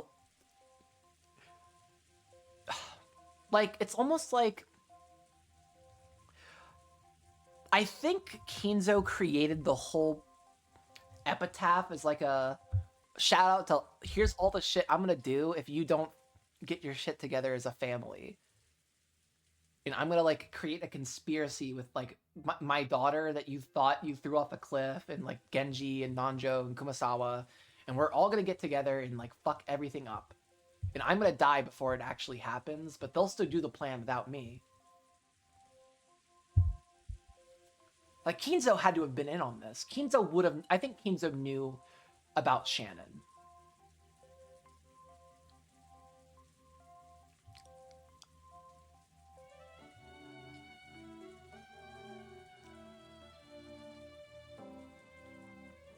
Though Beatrice only appeared directly in front of a limited number of people, it's probably safe to say that the concept of her existence penetrated deeply within the Ushiramiya family, even among those who had never seen her. However, no matter how deeply that concept penetrated, she was only viewed as a sort of fairy tale character. It would be necessary to transform the concept of that character from an imaginary fairy tale into reality. So, a person attempting to do this would need to perform acts that no one else could explain, without magic. These acts, which were the witch indicators, starting with the window opening pranks played by Beato the Elder, and ending with the closed room murders.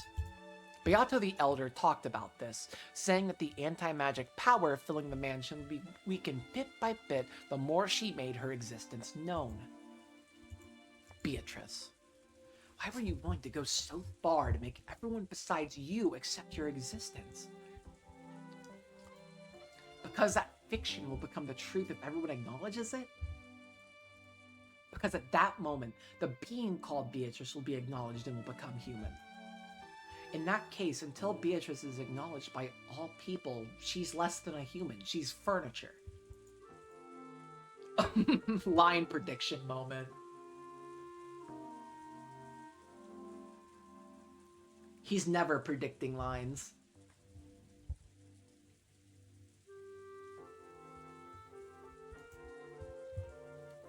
Why would furniture want to become human? I seem to remember this being a theme in the previous game. It's because they want to gain a right. Furniture cannot fuck, so they cannot become a human because they want the right to fuck.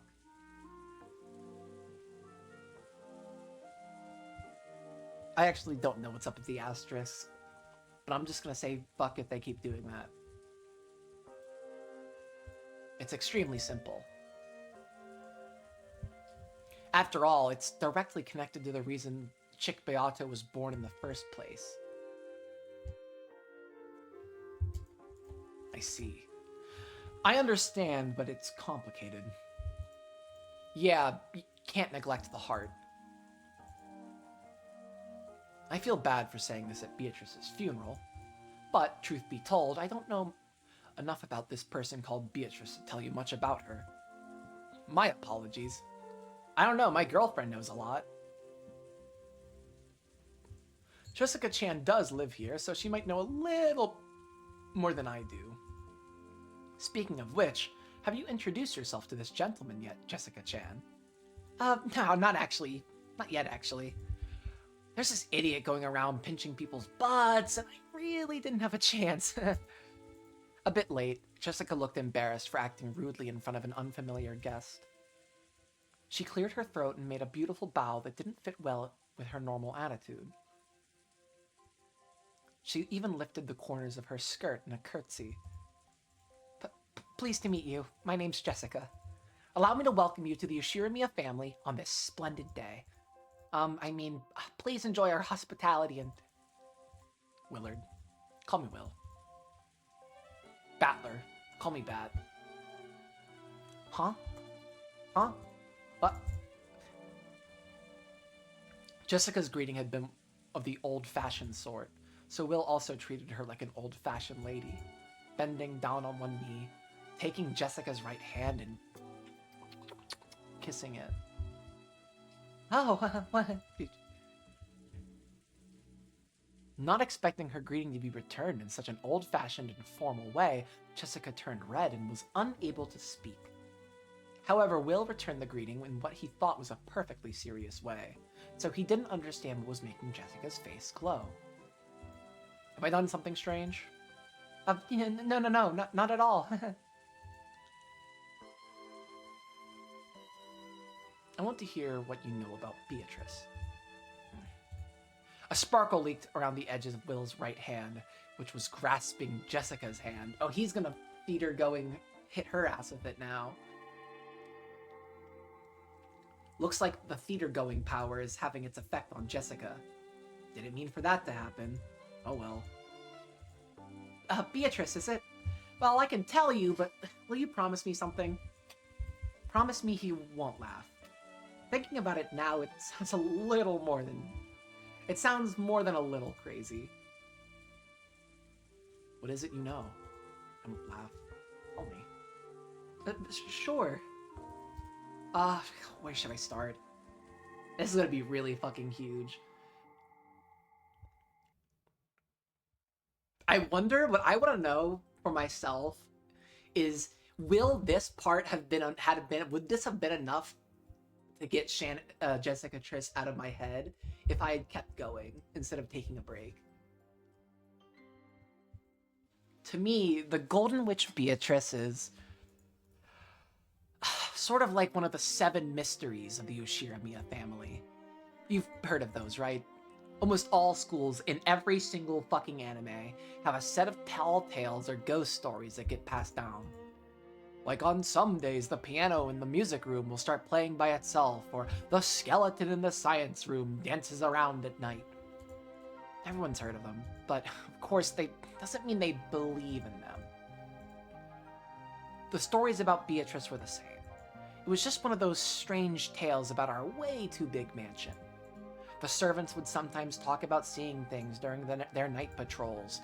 Sometimes I felt a bit annoyed about them turning my home into a place for ghost stories, but I didn't pay it any more attention than that. That's how little it mattered to me. So, during my normal, everyday life, I would completely forget about the name Beatrice.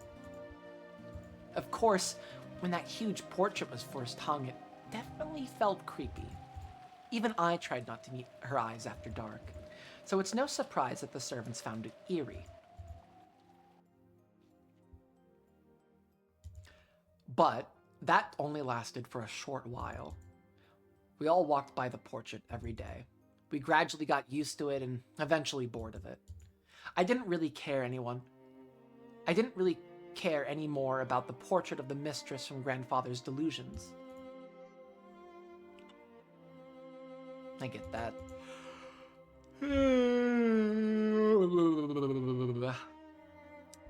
I'll bet it was different for the other relatives, who only came a few times a year. Exactly.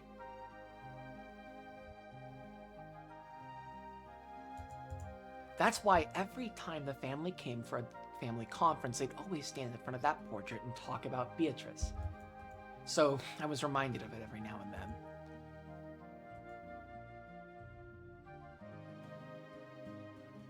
then. Ugh, Beatrice! I've come to play again! I've written a new spell. Take a look at it later, okay? Ugh.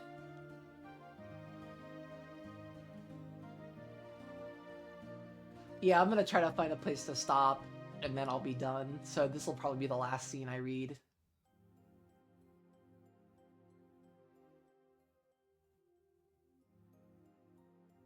See ya, Eric.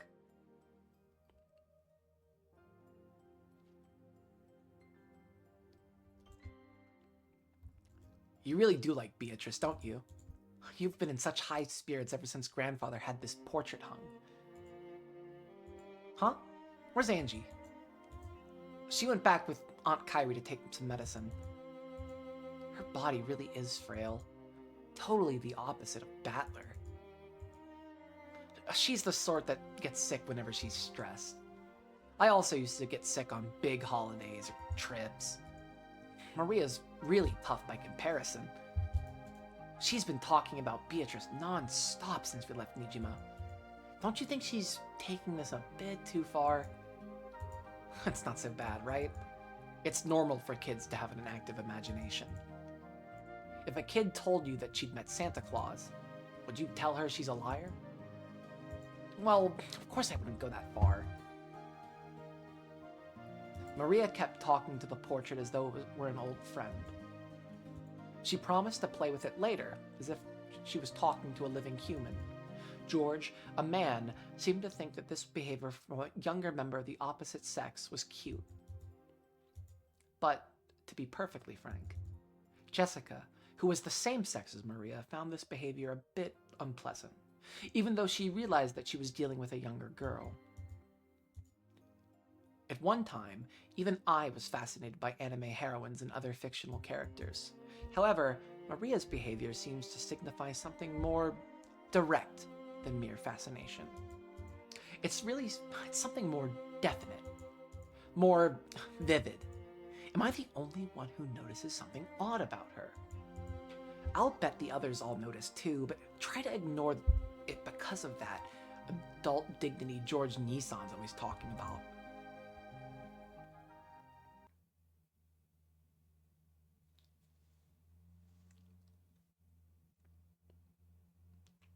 My apologies, everyone. The head is quite busy with his noble research. He wishes to eat lunch in his study today. Until a second ago, Kinzo's children had been complaining that eating lunch with their father would give them indigestion.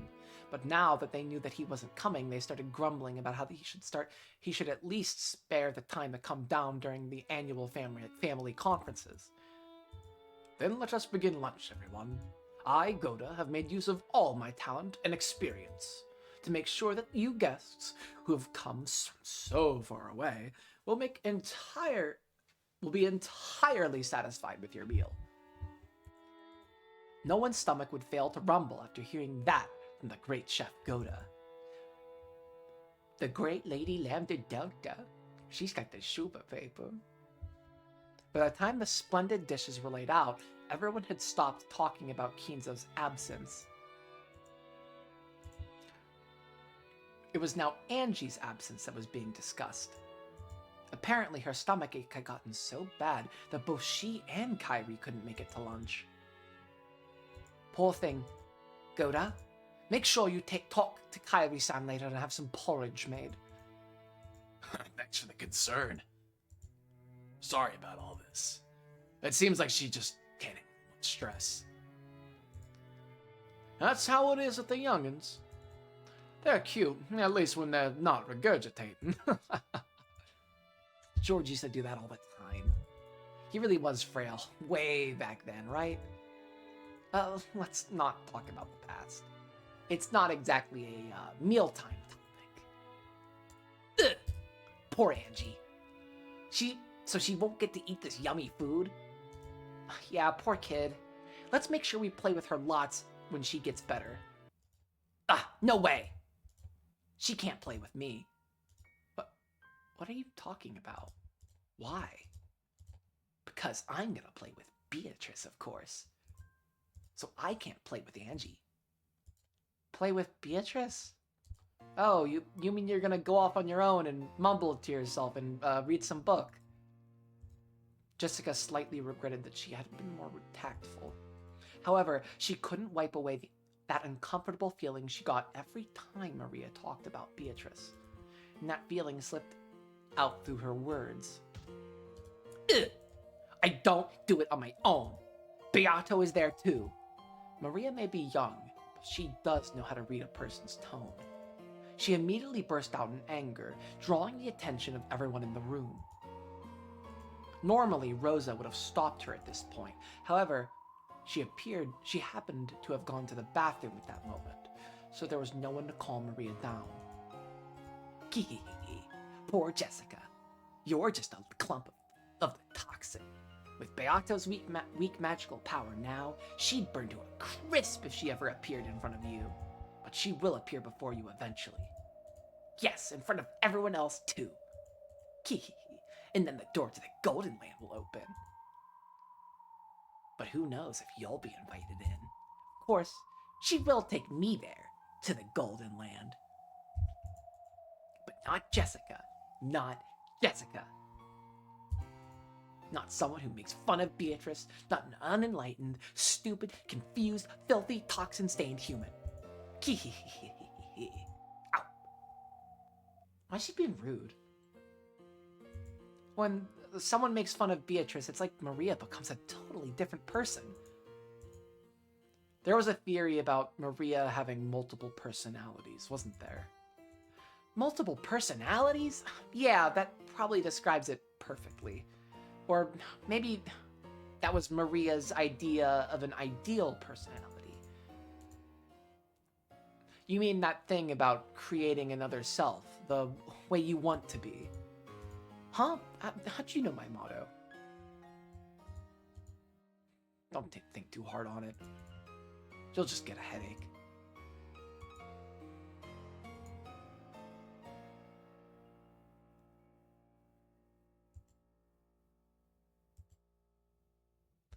I definitely said some shit about Cannon looking like a girl when I first saw him. That's so fucked up. It was something Jessica once told Cannon. She had been talking about how anyone can create another self in the image of the person they want to be. I think we heard those words somewhere near the beginning of this second game. Now that I think about it, some very interesting stuff's been mentioned since very early on.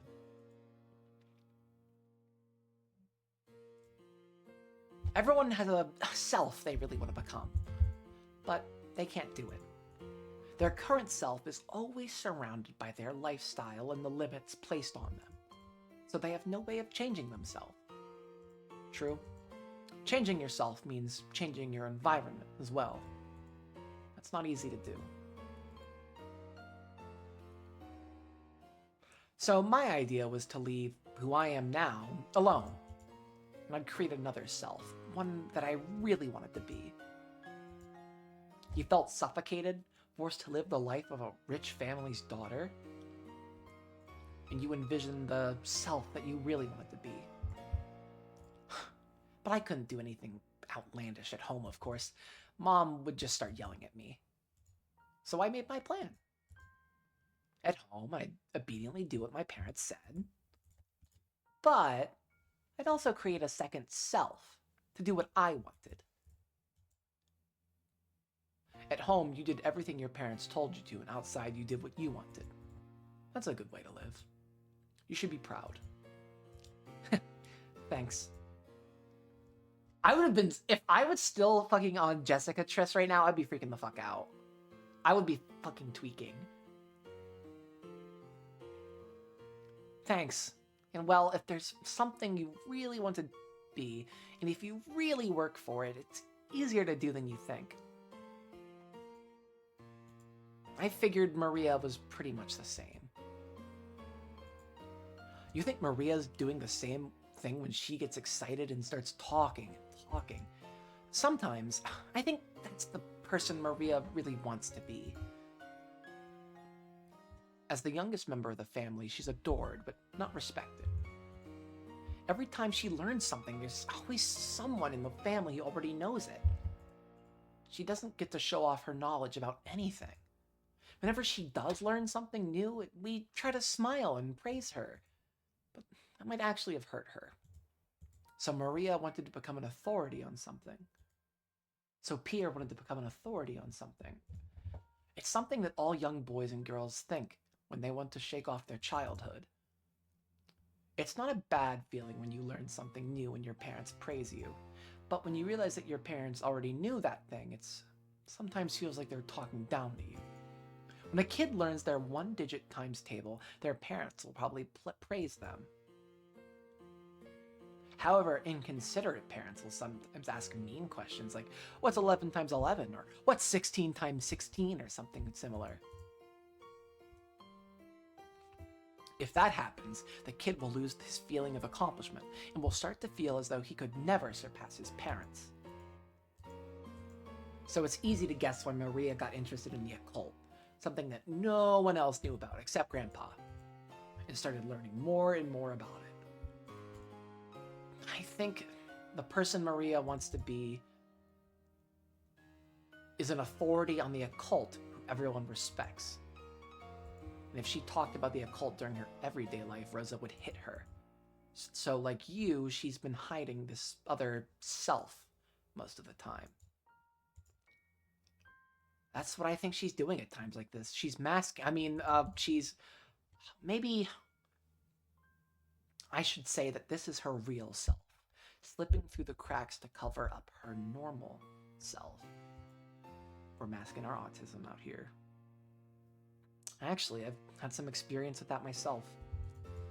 I thought at times that it'd be nice to become a frail, secluded lady, so I'd pretend to cough a lot and it'd sort of become a bad habit.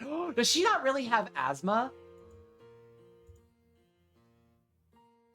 Because everyone would be nice if you started having coughing fits? Haha, no.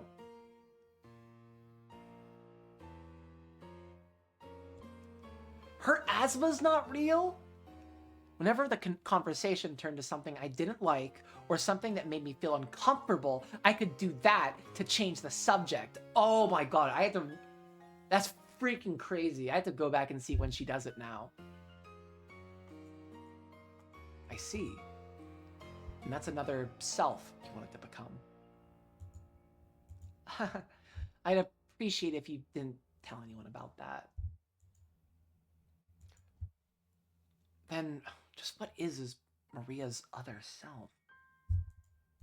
An authority on the occult who can out-argue even adults? Or else, does it have to do with her relationship with witches?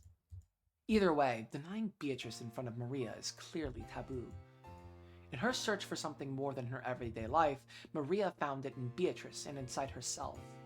In that case, is going to the Golden Land with Beatrice.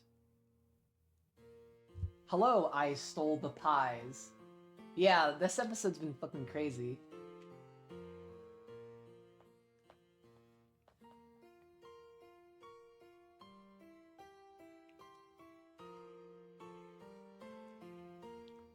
Like, tonight has just been fucking just, like, learning about all the Kinzo backstory. Then we had that scene with Maria. It's been so cool.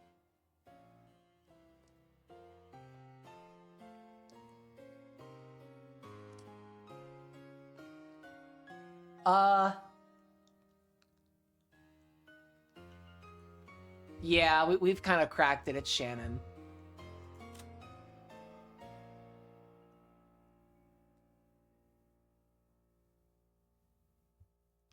I cracked it at the start of this episode. Well, I took a month break and then I did some rereading and I found out Shannon. Well, I didn't find out. I noticed some things about Shannon that were really, really bad. And Cannon's not real. Like, he's just not real.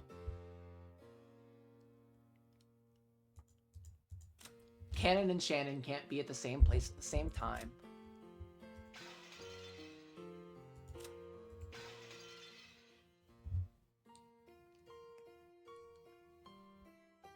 In that case, is going to the Golden Land with Beatrice Maria's wish?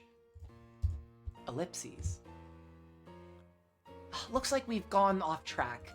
Anyway, Maria kept that tantrum until Aunt Rosa got back. I should have let her be, but I fought back. You said there was no way Beatrice could exist. Something like that. If she exists, then just let me see her, you know? Of course, once Maria started crying, I realized I'd gone too far. And then? At the end of the family conference, I was the only one still upset. Maria acted as though nothing had happened. Instead, she went off somewhere on her own and came back talking happily about how she played with Beatrice again. Everyone, me included, decided not to contradict her. By that time, it was just best to accept it and ignore it. Is that all you have to say about the family conference? About the conference, yes. What I want to talk about is what happened after the conference is over and everyone left.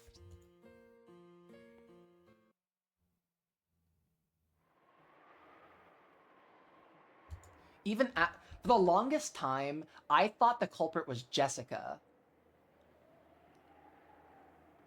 I was, like, basically all of episode, 5 and 6, I thought it was Jessica.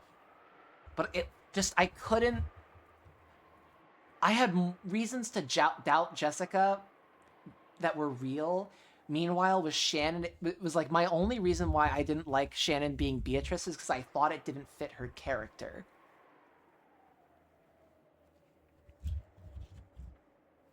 Even after the conference ended, I still felt a bit uncomfortable. If Maria had just stayed mad, we would have made up with each other and could have put it all behind me. But since Maria got over it, it felt like I was the only one left unsatisfied. Oh, my lady. Why the gloomy face? Oh, it's you. It's nothing important. Did everyone make it back okay? If they're still on schedule, they should have reached the Nijima airport by now. You've done your part well, my lady. I haven't done anything. It's you servants who've done a great job. Are you still upset by that fight you had with Maria-sama yesterday?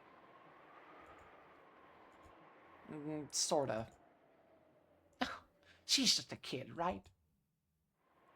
It's not something you need to worry about, all grown up and in high school. Do you think all that was just a kid's nonsense? You mean about Beatrice-sama? See, even you call her Sama. Beatrice is the name of grandfather's mistress, the person he's still infatuated with. I realize that, as a servant, Kumasawa-san can't speak of her indiscreetly. Still, that's now become the name of the fictitious witch who lives in this mansion, and it's almost natural for people to call her Sama. Beatrice is a ghost story, just created by adults to stop us from wandering into the forest. Maria just thought it was interesting one day and decided to act like it was true. Ho ho ho! If you say such things, you'll end up regretting it. After all, Beatrice-sama exists. Again, when you say stuff like that, you're just freaking me out. I may not be George Nissan, but I'm not going to go around shouting that Santa couldn't possibly exist. But that doesn't mean he actually exists. You'll find you're in the wrong there, my lady. Wrong? Oh yes. The gods dwell in all things. In the same way, Beatrice-sama dwells in this mansion. Like the gods, Beatrice-sama will do you no harm if you respect her. As you say, it will be as though she doesn't exist. However, if you ever fail to show proper respect, her curse will descend upon you. Of course, this doesn't apply only to Beatrice-sama. If there's a curse, let's see it. I'd just love to meet her. My lady, You mustn't say such things.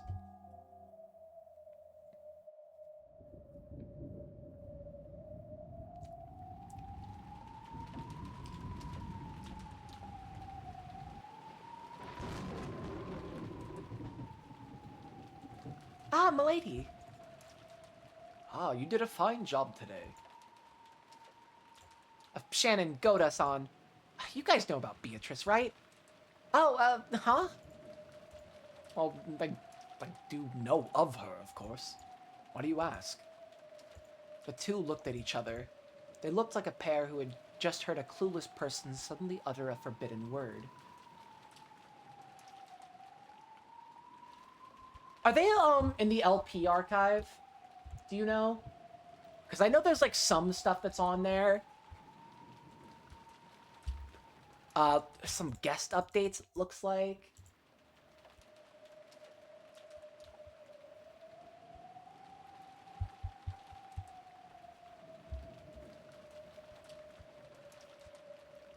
Because I do see there is some stuff there. Okay.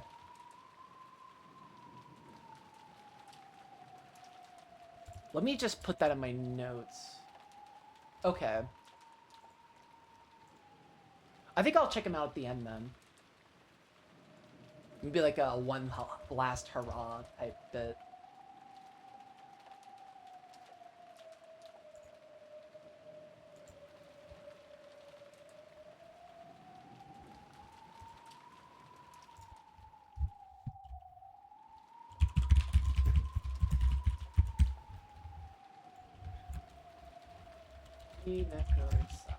Okay, thank you.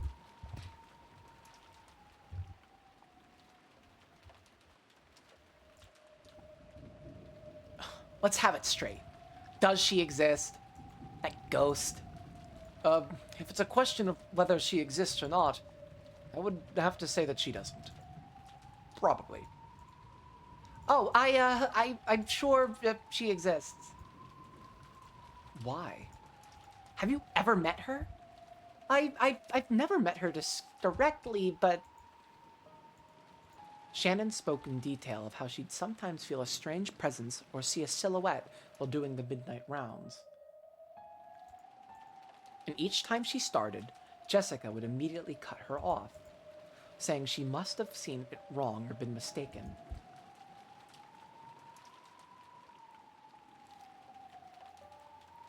What really kind of keyed me into Shannon being Beatrice is, and what kind of sent me down the pipeline was the moment in episode 2 where,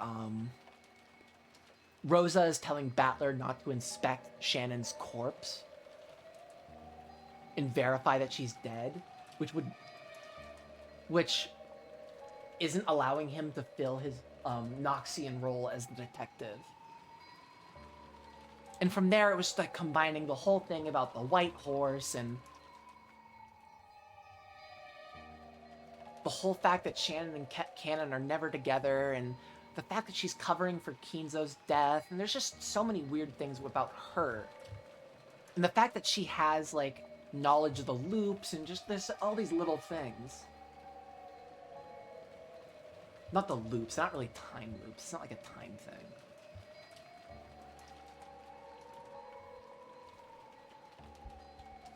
There's still a lot of questions I have.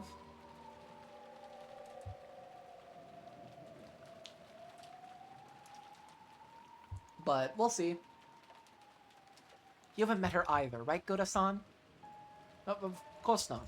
However, well... He was being very evasive.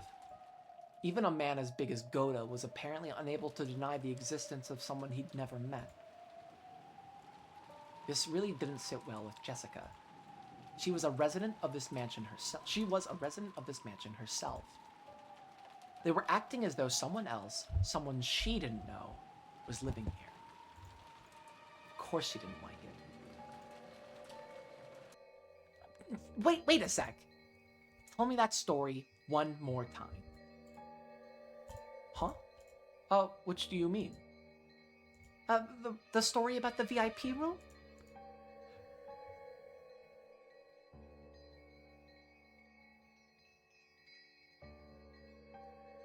Oh, okay.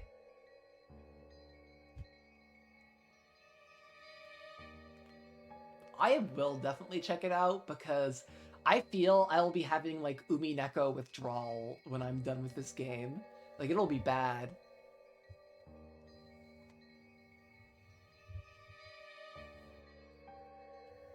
It'll be like the worst. I'll have to find like all these new games to play and stream. But thank you for the recommendation.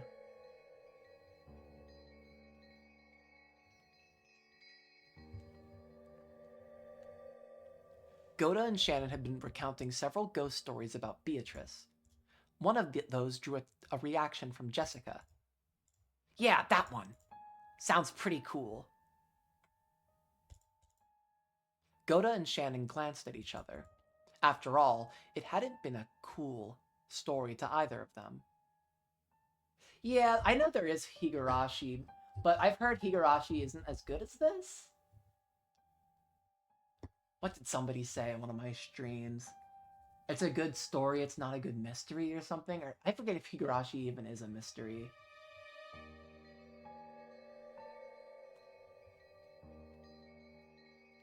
Okay. I'll definitely, like, consider streaming it one day. Horror fan... Okay.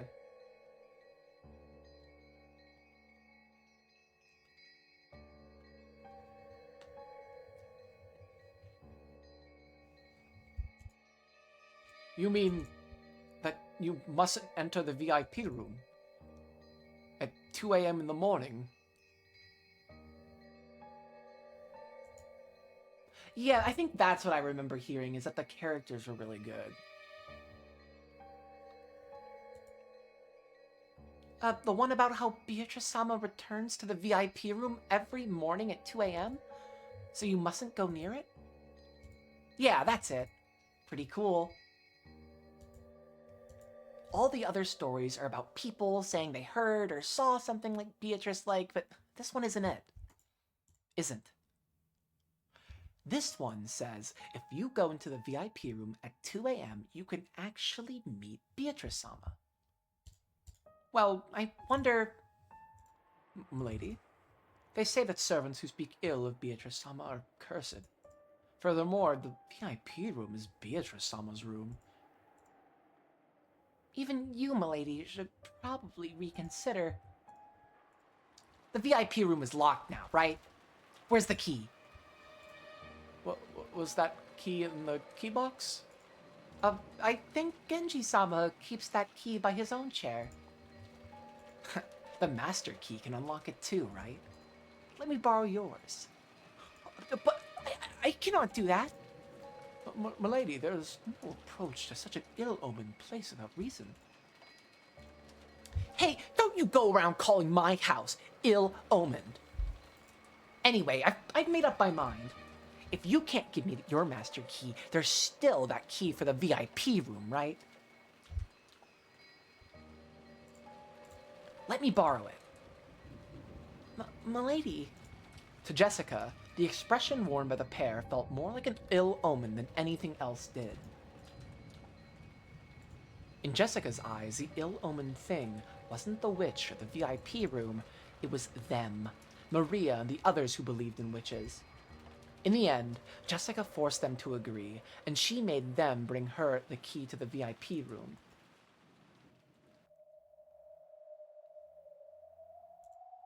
So you went on a classic test of courage to see if Beatrice would really appear in the VIP room or not.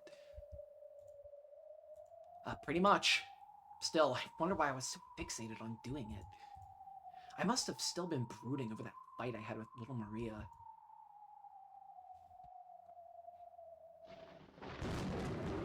I wonder if Kinzo was still alive at the time this happened.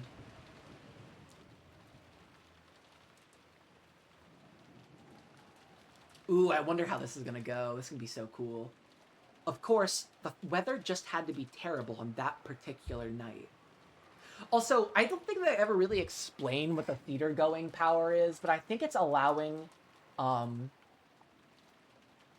Willard to use the detective authority to, like, look at the past, is my understanding of it. and like that this is all actually canon and happened. And that I don't need to like be like, oh well, the detective isn't here, so it's not real. Like, no, I do think this is actually what happened.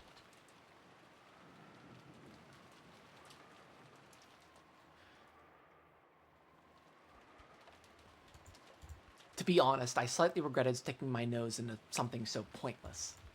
But I'd already said so much and even borrowed the key from them. I couldn't just go to Shannon the next day, have her ask me how it went, and answer, well, I gave up because it was too scary. Normally, I'd go to sleep long before 2 a.m. If Mom found me wandering about the corridors at that time of night, she'd definitely yell at me. So, I waited in my room, staring at the hands of my clock as it ticked closer to 2. But now Beatrice isn't gonna be there. Because Shannon knows, right? Outside, the rain was incredible, and the wind strong. The swaying, rustling trees were particularly eerie. I'd complained to Shannon and Goda about making up ghost stories about my house, but I was starting to feel like those ghost stories might not be so impossible after all. The Ushiramiya mansion is huge. Honestly, I can't even think of the entire mansion as my own house. As Mom says, the hallways of the Ushiramiya mansion should be treated like public roads. In other words, my own room is a part of my house, but the hallways and the rooms I don't usually enter are outside. So, while part of me felt that this VIP room ghost story was ridiculous, another part of me was so creeped out that it kept frantically trying to convince itself that the first part of me was right. Only 10 minutes left till 2.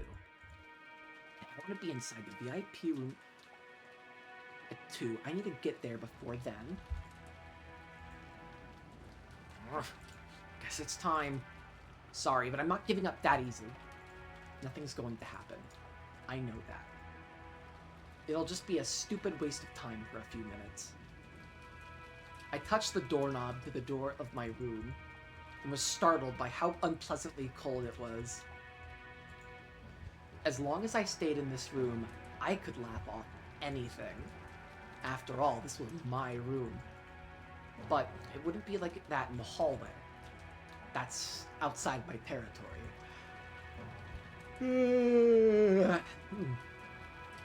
In the doorknob, the barrier between the two is ice cold. Idiot. What are you so scared of? Me? You aren't taking Shannon's, Goda-san's, and maybe Kuwasama-san's gossip seriously, are you? Prove it. There's nothing strange in the VIP room. The corridor was only dimly lit. Before lights out time, the hallways were brighter. But to avoid wasting energy or something like that, we kept the lights to a minimum at night.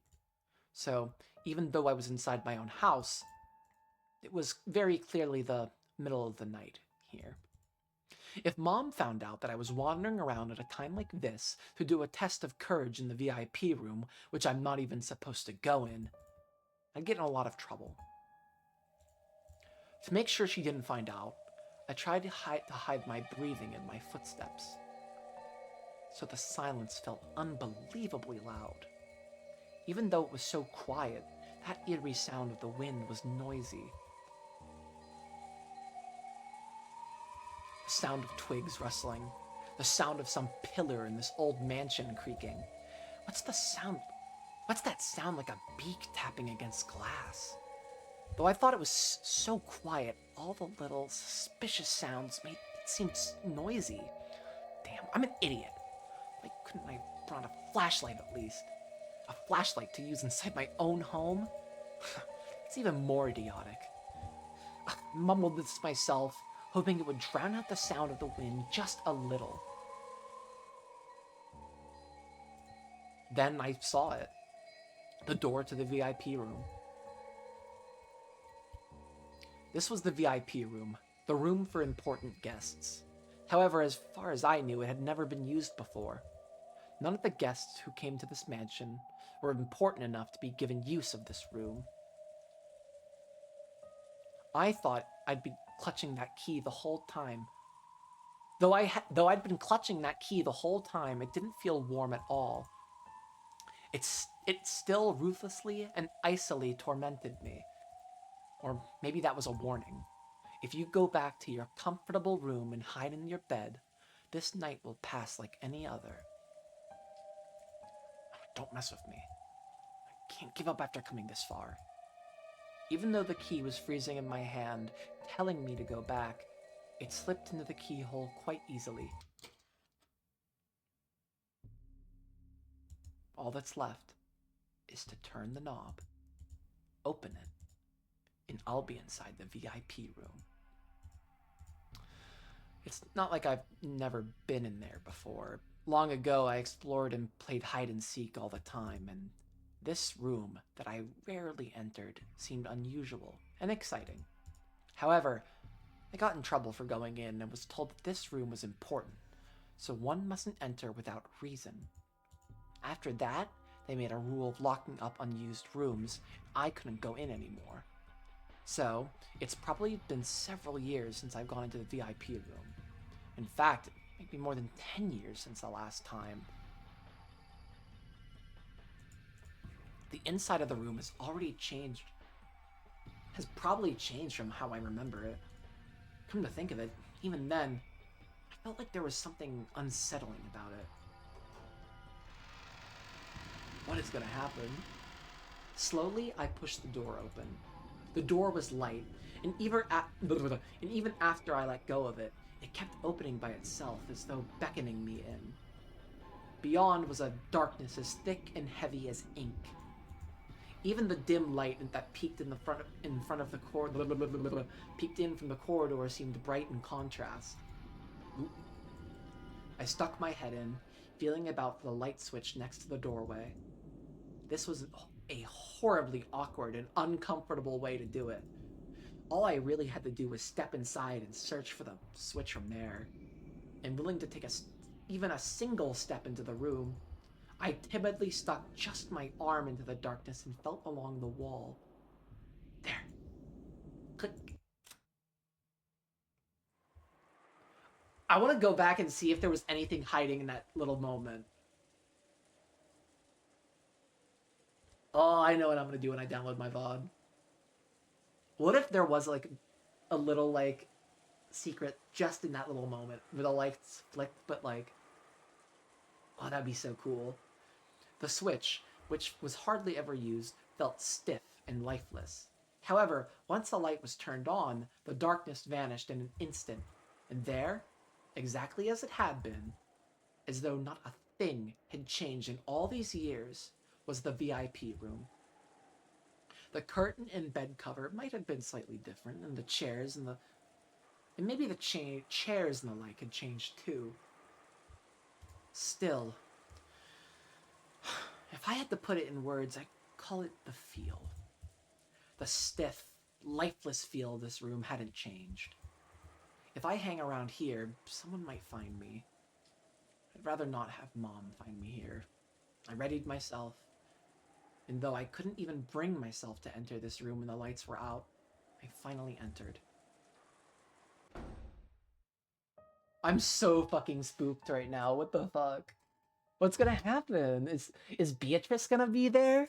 As soon as I close the door, because I know because Shannon knows that Jessica wants to. Oh, hi, Aliana.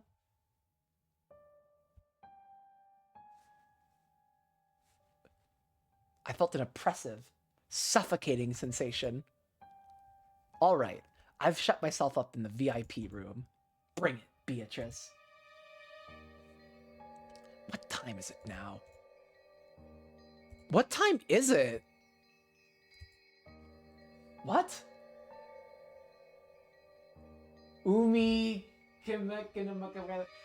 It's going great, Aliano.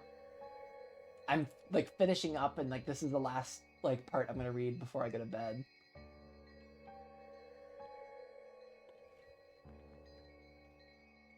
Couldn't see any clock. I'm not in the habit of wearing a watch around the house. Damn. Now I'm not sure what time it is. Still, I know there's only a few minutes left at most. I tried to suppress my desire to use going to get a clock as an excuse to run away from this place. Oh, yay! We love good friends. Very happy to hear, Eliana.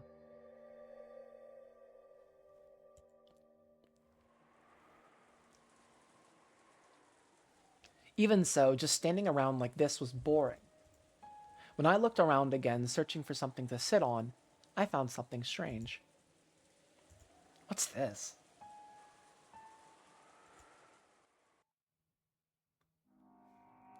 What the fuck is that? What the fuck? It had been placed on the side table next to the bed. If this room had been used often, I'd have thought it was just one of the owner's personal belongings. But no one lived in this room. What the fuck is this? Is that a doll? So creepy. So this can't belong to the room's owner. What is this, an offering or something? Creepy. It really did look like an offering. A small French doll was sitting on the side table. The doll's hair was gold. It was wearing a black dress. Just who managed to find this doll and where? There's no doubt that someone placed the doll here to symbolize Beatrice. Does that mean this doll is supposed to be the owner of this room or something? And looking like an offering to that owner, there sat a small plate with several cookies and wrapped chocolates. It was all set out neatly, and there was no dust piled up on the doll. In other words, both the doll and the offering were taken care of on a regular basis by the servants. Kept in good condition along with the rest of the room. Taken care of. No, it's more than that. No, it looked like an offering. No, it was like some sort of worship. A prayer saying, please don't curse us. So even though the doll was more than eerie enough by itself, viscerally, it was even more unnerving to imagine how it had been kept safe and worshipped in a place like this. Oh, that is really fucking creepy. What the fuck? Stupid. Am I supposed to clap my hands together and say, please don't curse me? Jessica forced herself to look away from the bizarre doll. She couldn't bring herself to sit on the bed that wasn't hers. Then again, she didn't really feel like sitting down on a chair either. She had lost any desire to sit on anything in this room.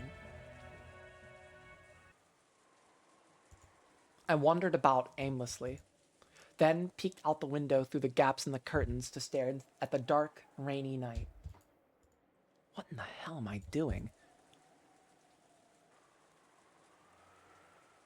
Hanging about in the VIP room this late just because that fight with Maria is still eating at me. This is totally pointless. Beatrice. Just when did that strange witch start living in this mansion? Grandfather's always yelling about Beatrice. It's apparently the name of his dead mistress. People started talking about how her ghost must haunt this mansion. There's that kid's horror story about the witch in the forest, which might be a ghost story made by the adults to stop kids from going in there. The portrait grandfather hung in April was really striking. There was also that weird epitaph. Okay, so this is the year before. Actually, Keaton might already be dead by the time the portrait's hung up. I think it was 2 or 3 years? 2 years before? It's hard to remember.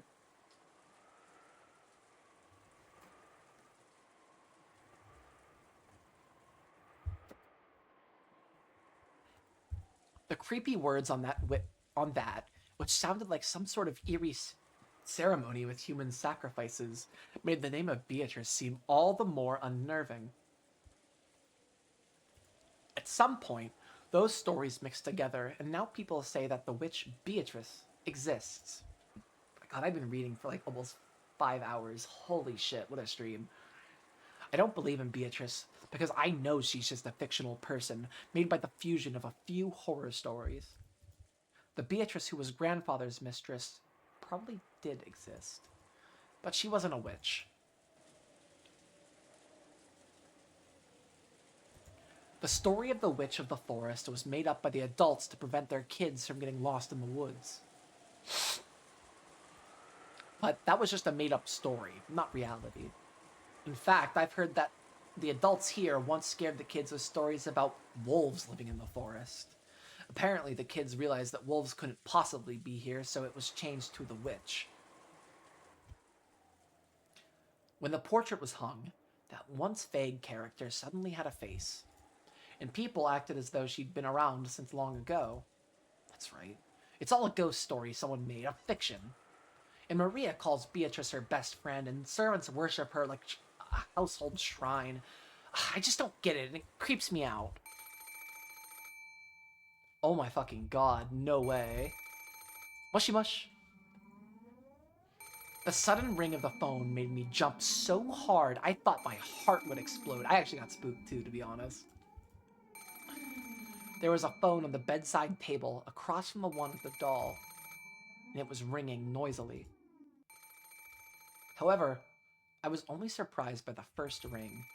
By the time it had rung 3 times, I regained my cool enough to grumble about this being a prank done by someone trying to scare me. Is this some fucking prank? That's what she would say. If I rush to pick it up, I'll probably hear someone laughing at me and saying, "Were you scared?" I thought about ignoring it instead, but it kept on ringing incessantly. It was a pretty loud sound to have going on and on this late at night. If Mom somehow manages to hear it from her room, I'm screwed. Okay, I've got it. Might as well say, "You scared me," or whatever. I decided to pick up the receiver. I'll just say, "That surprised me." And maybe follow that up with, "Looks like Beatrice didn't show up after all." After all, this is my victory in a sense. Mushy mush. Ugh. Hi, Beatrice. Huh? But Maria? I don't get it. Did I hear that wrong? Why would Maria be calling here? Hello? Thanks for teaching me that fun song last time. In return, I'm gonna sing you a song, Beatrice, and it goes da da da da da da da da da da. I just learned this one. Ugh. The voice, the intonation, the manner of speech, all of it clearly belonged to Maria. But what's she talking about all by herself?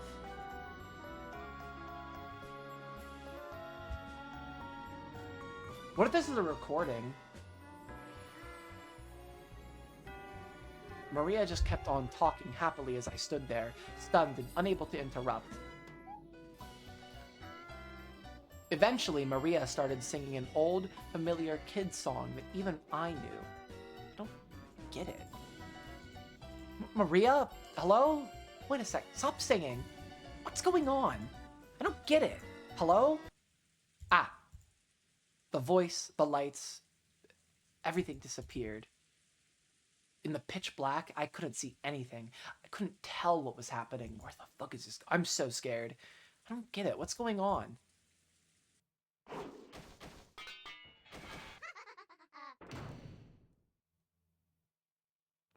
My mouth was just like totally agape. What? The hell? What's that? Does being in the darkness really slow us humans down by so much? I know it's dark, but I really have absolutely no idea what just happened. What was that shuffling sound just now? I'm not sure I can explain it. I heard an incredible slithering sound, like someone crawling out of a bed. I didn't think I had heard it. It wasn't that vague. I definitely heard it happen, right next to me, clearly. However, there was no change to the bed. No one had been sleeping there in the first place, and the sheets were still perfectly straight. Someone had crawled out of the bed and had laughed in a creepy voice before leaving the room.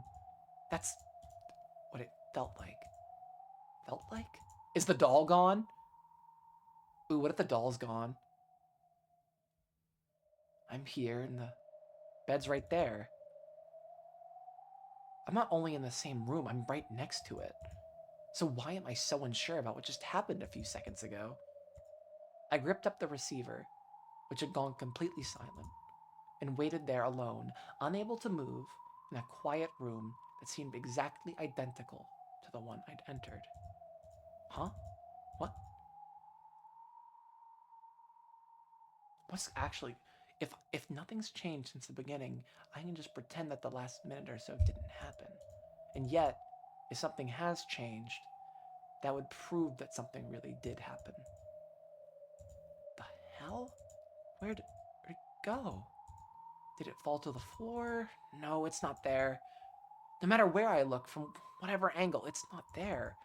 The offering plate with the cookies and chocolate is still there, but the thing they were being offered to, the doll, is gone.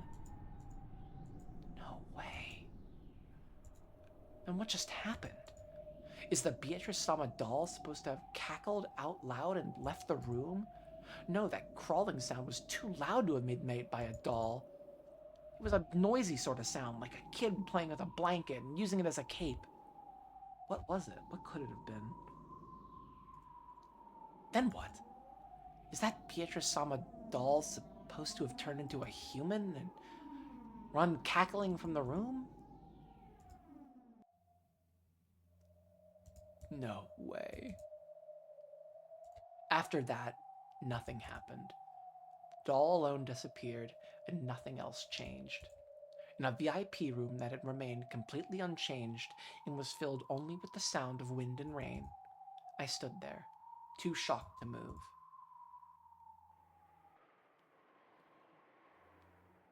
I think we're getting towards the end here. Did you ever find that doll? I looked everywhere, even under the bed, but I didn't find it. Just what do you think? Just what did happen in that room?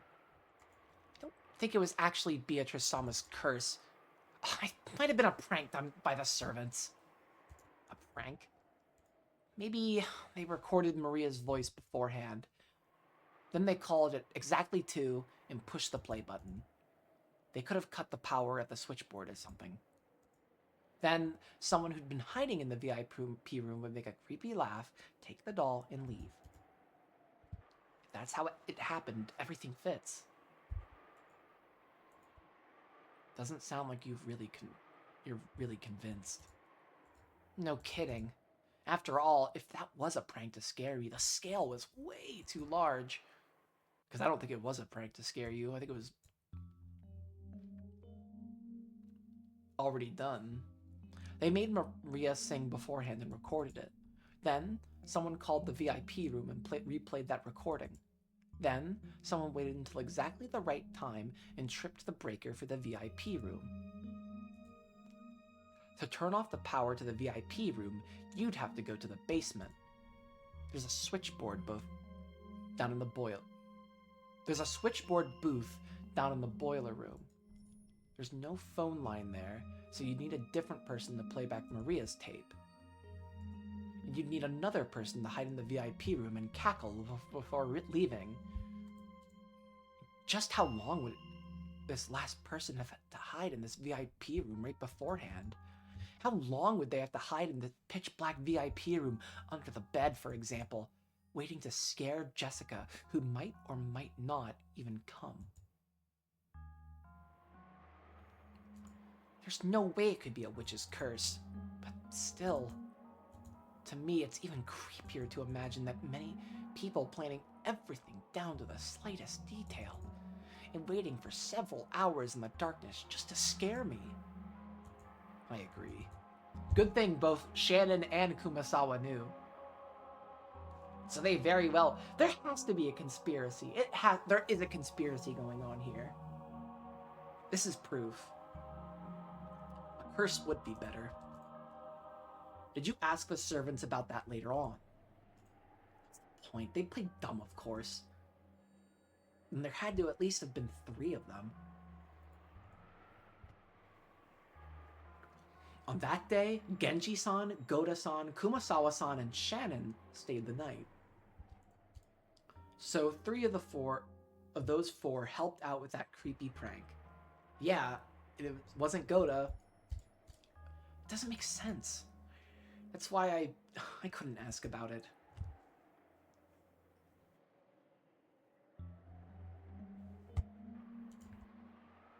True. It had been a strange experience for her, but it wasn't something completely impossible for humans to do. Even so, it really must have been more unnerving to imagine a large number of people planning so carefully just to scare Jessica. It's no surprise that Jessica found this scarier than Beatrice's curse. Do you still believe the servants tricked you? No. I was probably scared and mistook what I saw and heard. The doll probably just fell somewhere and I just had trouble finding it. Are you trying to say you imagined the whole thing? Other than the doll disappearing, there was no other proof that anything had changed. Later on, I talked to Maria and she said she didn't know anything about that song or the phone call. I don't know if she was lying or not, of course. Anyway, what happened that night? It's just something I thought happened. There's no proof of any kind. That's ironic. Even if you claimed to have met Beatrice directly, you would have been just as unable to prove it. The shock lasted for a while, but as time passed, I began to think that lightning or something must have shut off the power for a second. And maybe one of the trees in the garden fell, which I mistook for a slithering sound. And a laugh? Maybe some strange bird. Anyway, I might have misheard something to get that sound. I act tough, but you wouldn't believe how much of a coward I actually am. That's why I let my imagination get a hold of me. I tried to use that as an excuse to help me forget everything that happened that night. And everything is enshrouded in darkness. People are actually pretty good at forgetting things if they try. After that night, I'd feel uncomfortable every time I heard the word Beatrice. But I tried hard not to let it show on my face. It's crazy that she never told Battler that. That's all. I can't tell you any more than that. It's kind of embarrassing, so please don't tell anyone. I don't want them knowing I'm a chicken. Sure thing. I have one last question. About the VIP room? No, about the dining hall, actually. The dining hall? Oh, he wants to know about, like, about how people could have been transported from the dining hall.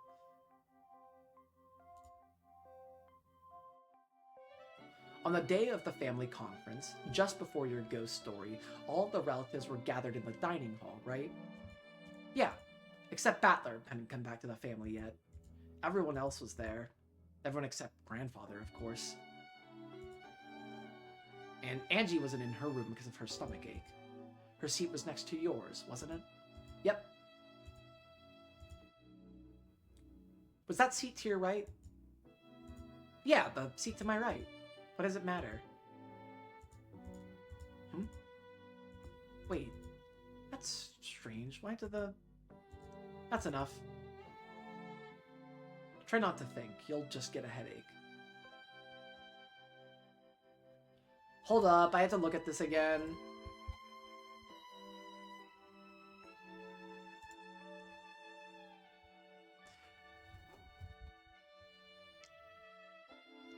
Okay. The old bastard presses us sit. Only places which only made us feel. The seat at the head table, called the incipient's chair, was for the most highly ranked.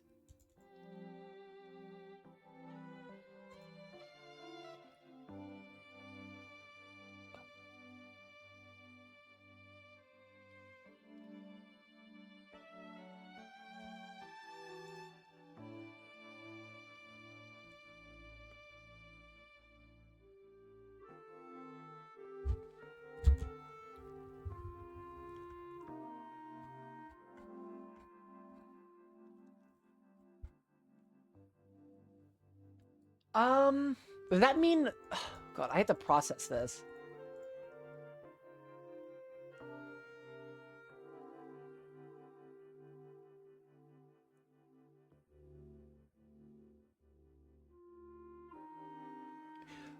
So, why is... I think what's going on is that Angie is sitting at a higher rank than she actually should have. I'll have to talk to somebody else about that. I'll have to run it through somebody. Probably Eric. What's up, Jessica? Why the confused look? Well, right. Left. Ah, you're so weird. How's it going, Will? Have George, Nissan, and Jessica told you anything useful? A bit. That ghost story about Beatrice was pretty fun. Ah, a ghost story. What kind of story? The one about Beatrice's ghost appearing in the VIP room at 2 a.m. or 2 in the morning. It was pretty creepy. Ah, I've never heard of that. I don't know who put that out there, but that'd be really rude, making up ghost stories about the woman on our head is indebted to. A model answer. What? Do you know about the epitaph, Leon? Epitaph? What epitaph? The epitaph by Beatrice's portrait. My apologies, but I have no idea what you mean. Behold the sweetfish river running through my beloved hometown? What on earth are you talking about? So in your world, no, in this world, the portrait exists, but not the epitaph. Of course, I know about the large portrait of Beatrice hanging in the entrance hall, but I haven't heard of this epitaph. What is it? It's a very interesting difference. You've lived on Rokkenjima all your life, right? Of course. What's your point? When you were a little kid, you were told not to go near the woods. Threatened about it. Yes. They always said to stay away, since it would be dangerous if we got lost. Because a witch lives in the forest? No, because of wolves. What witch? The Golden Witch, ruler of Rokkenjima's night, Beatrice. Beatrice is a woman to whom grandfather owes a great debt. Don't you think it's a bit rude to treat her like a witch or a ghost? You don't know about the witch Beatrice? I know about the Beatrice who came here in a submarine along with the gold, and about her daughter, who was raised in the hidden mansion. We just learned about those two together a short while ago, right? Where does the witch come in? I see, so that's it. Then how did they scare you to keep you from going into the woods? Wolves. Wolves. But not a witch. I see. That's interesting. Not to me. What are you talking about? What is this witch? I'm just talking to myself. I have one more question. Please, go ahead. During the family conference, who sits to your right at the dining table? Ah, my little sister, Jessica, sits across from me. The next in rank is Aunt Ava's son.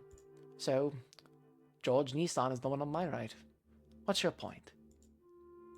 I get it. It's all mashed together in a confusing mess. But this is interesting. I would have to, like, draw this shit out so I can figure it out.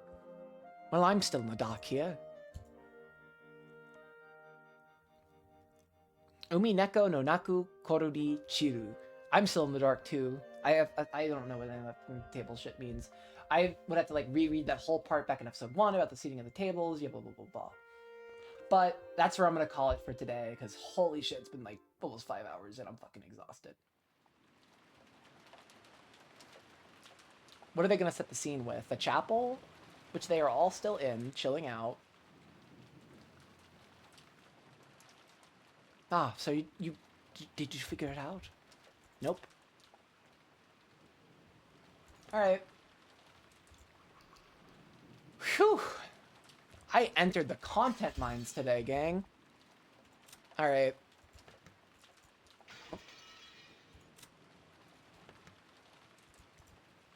I'm just gonna keep clicking the wrong thing.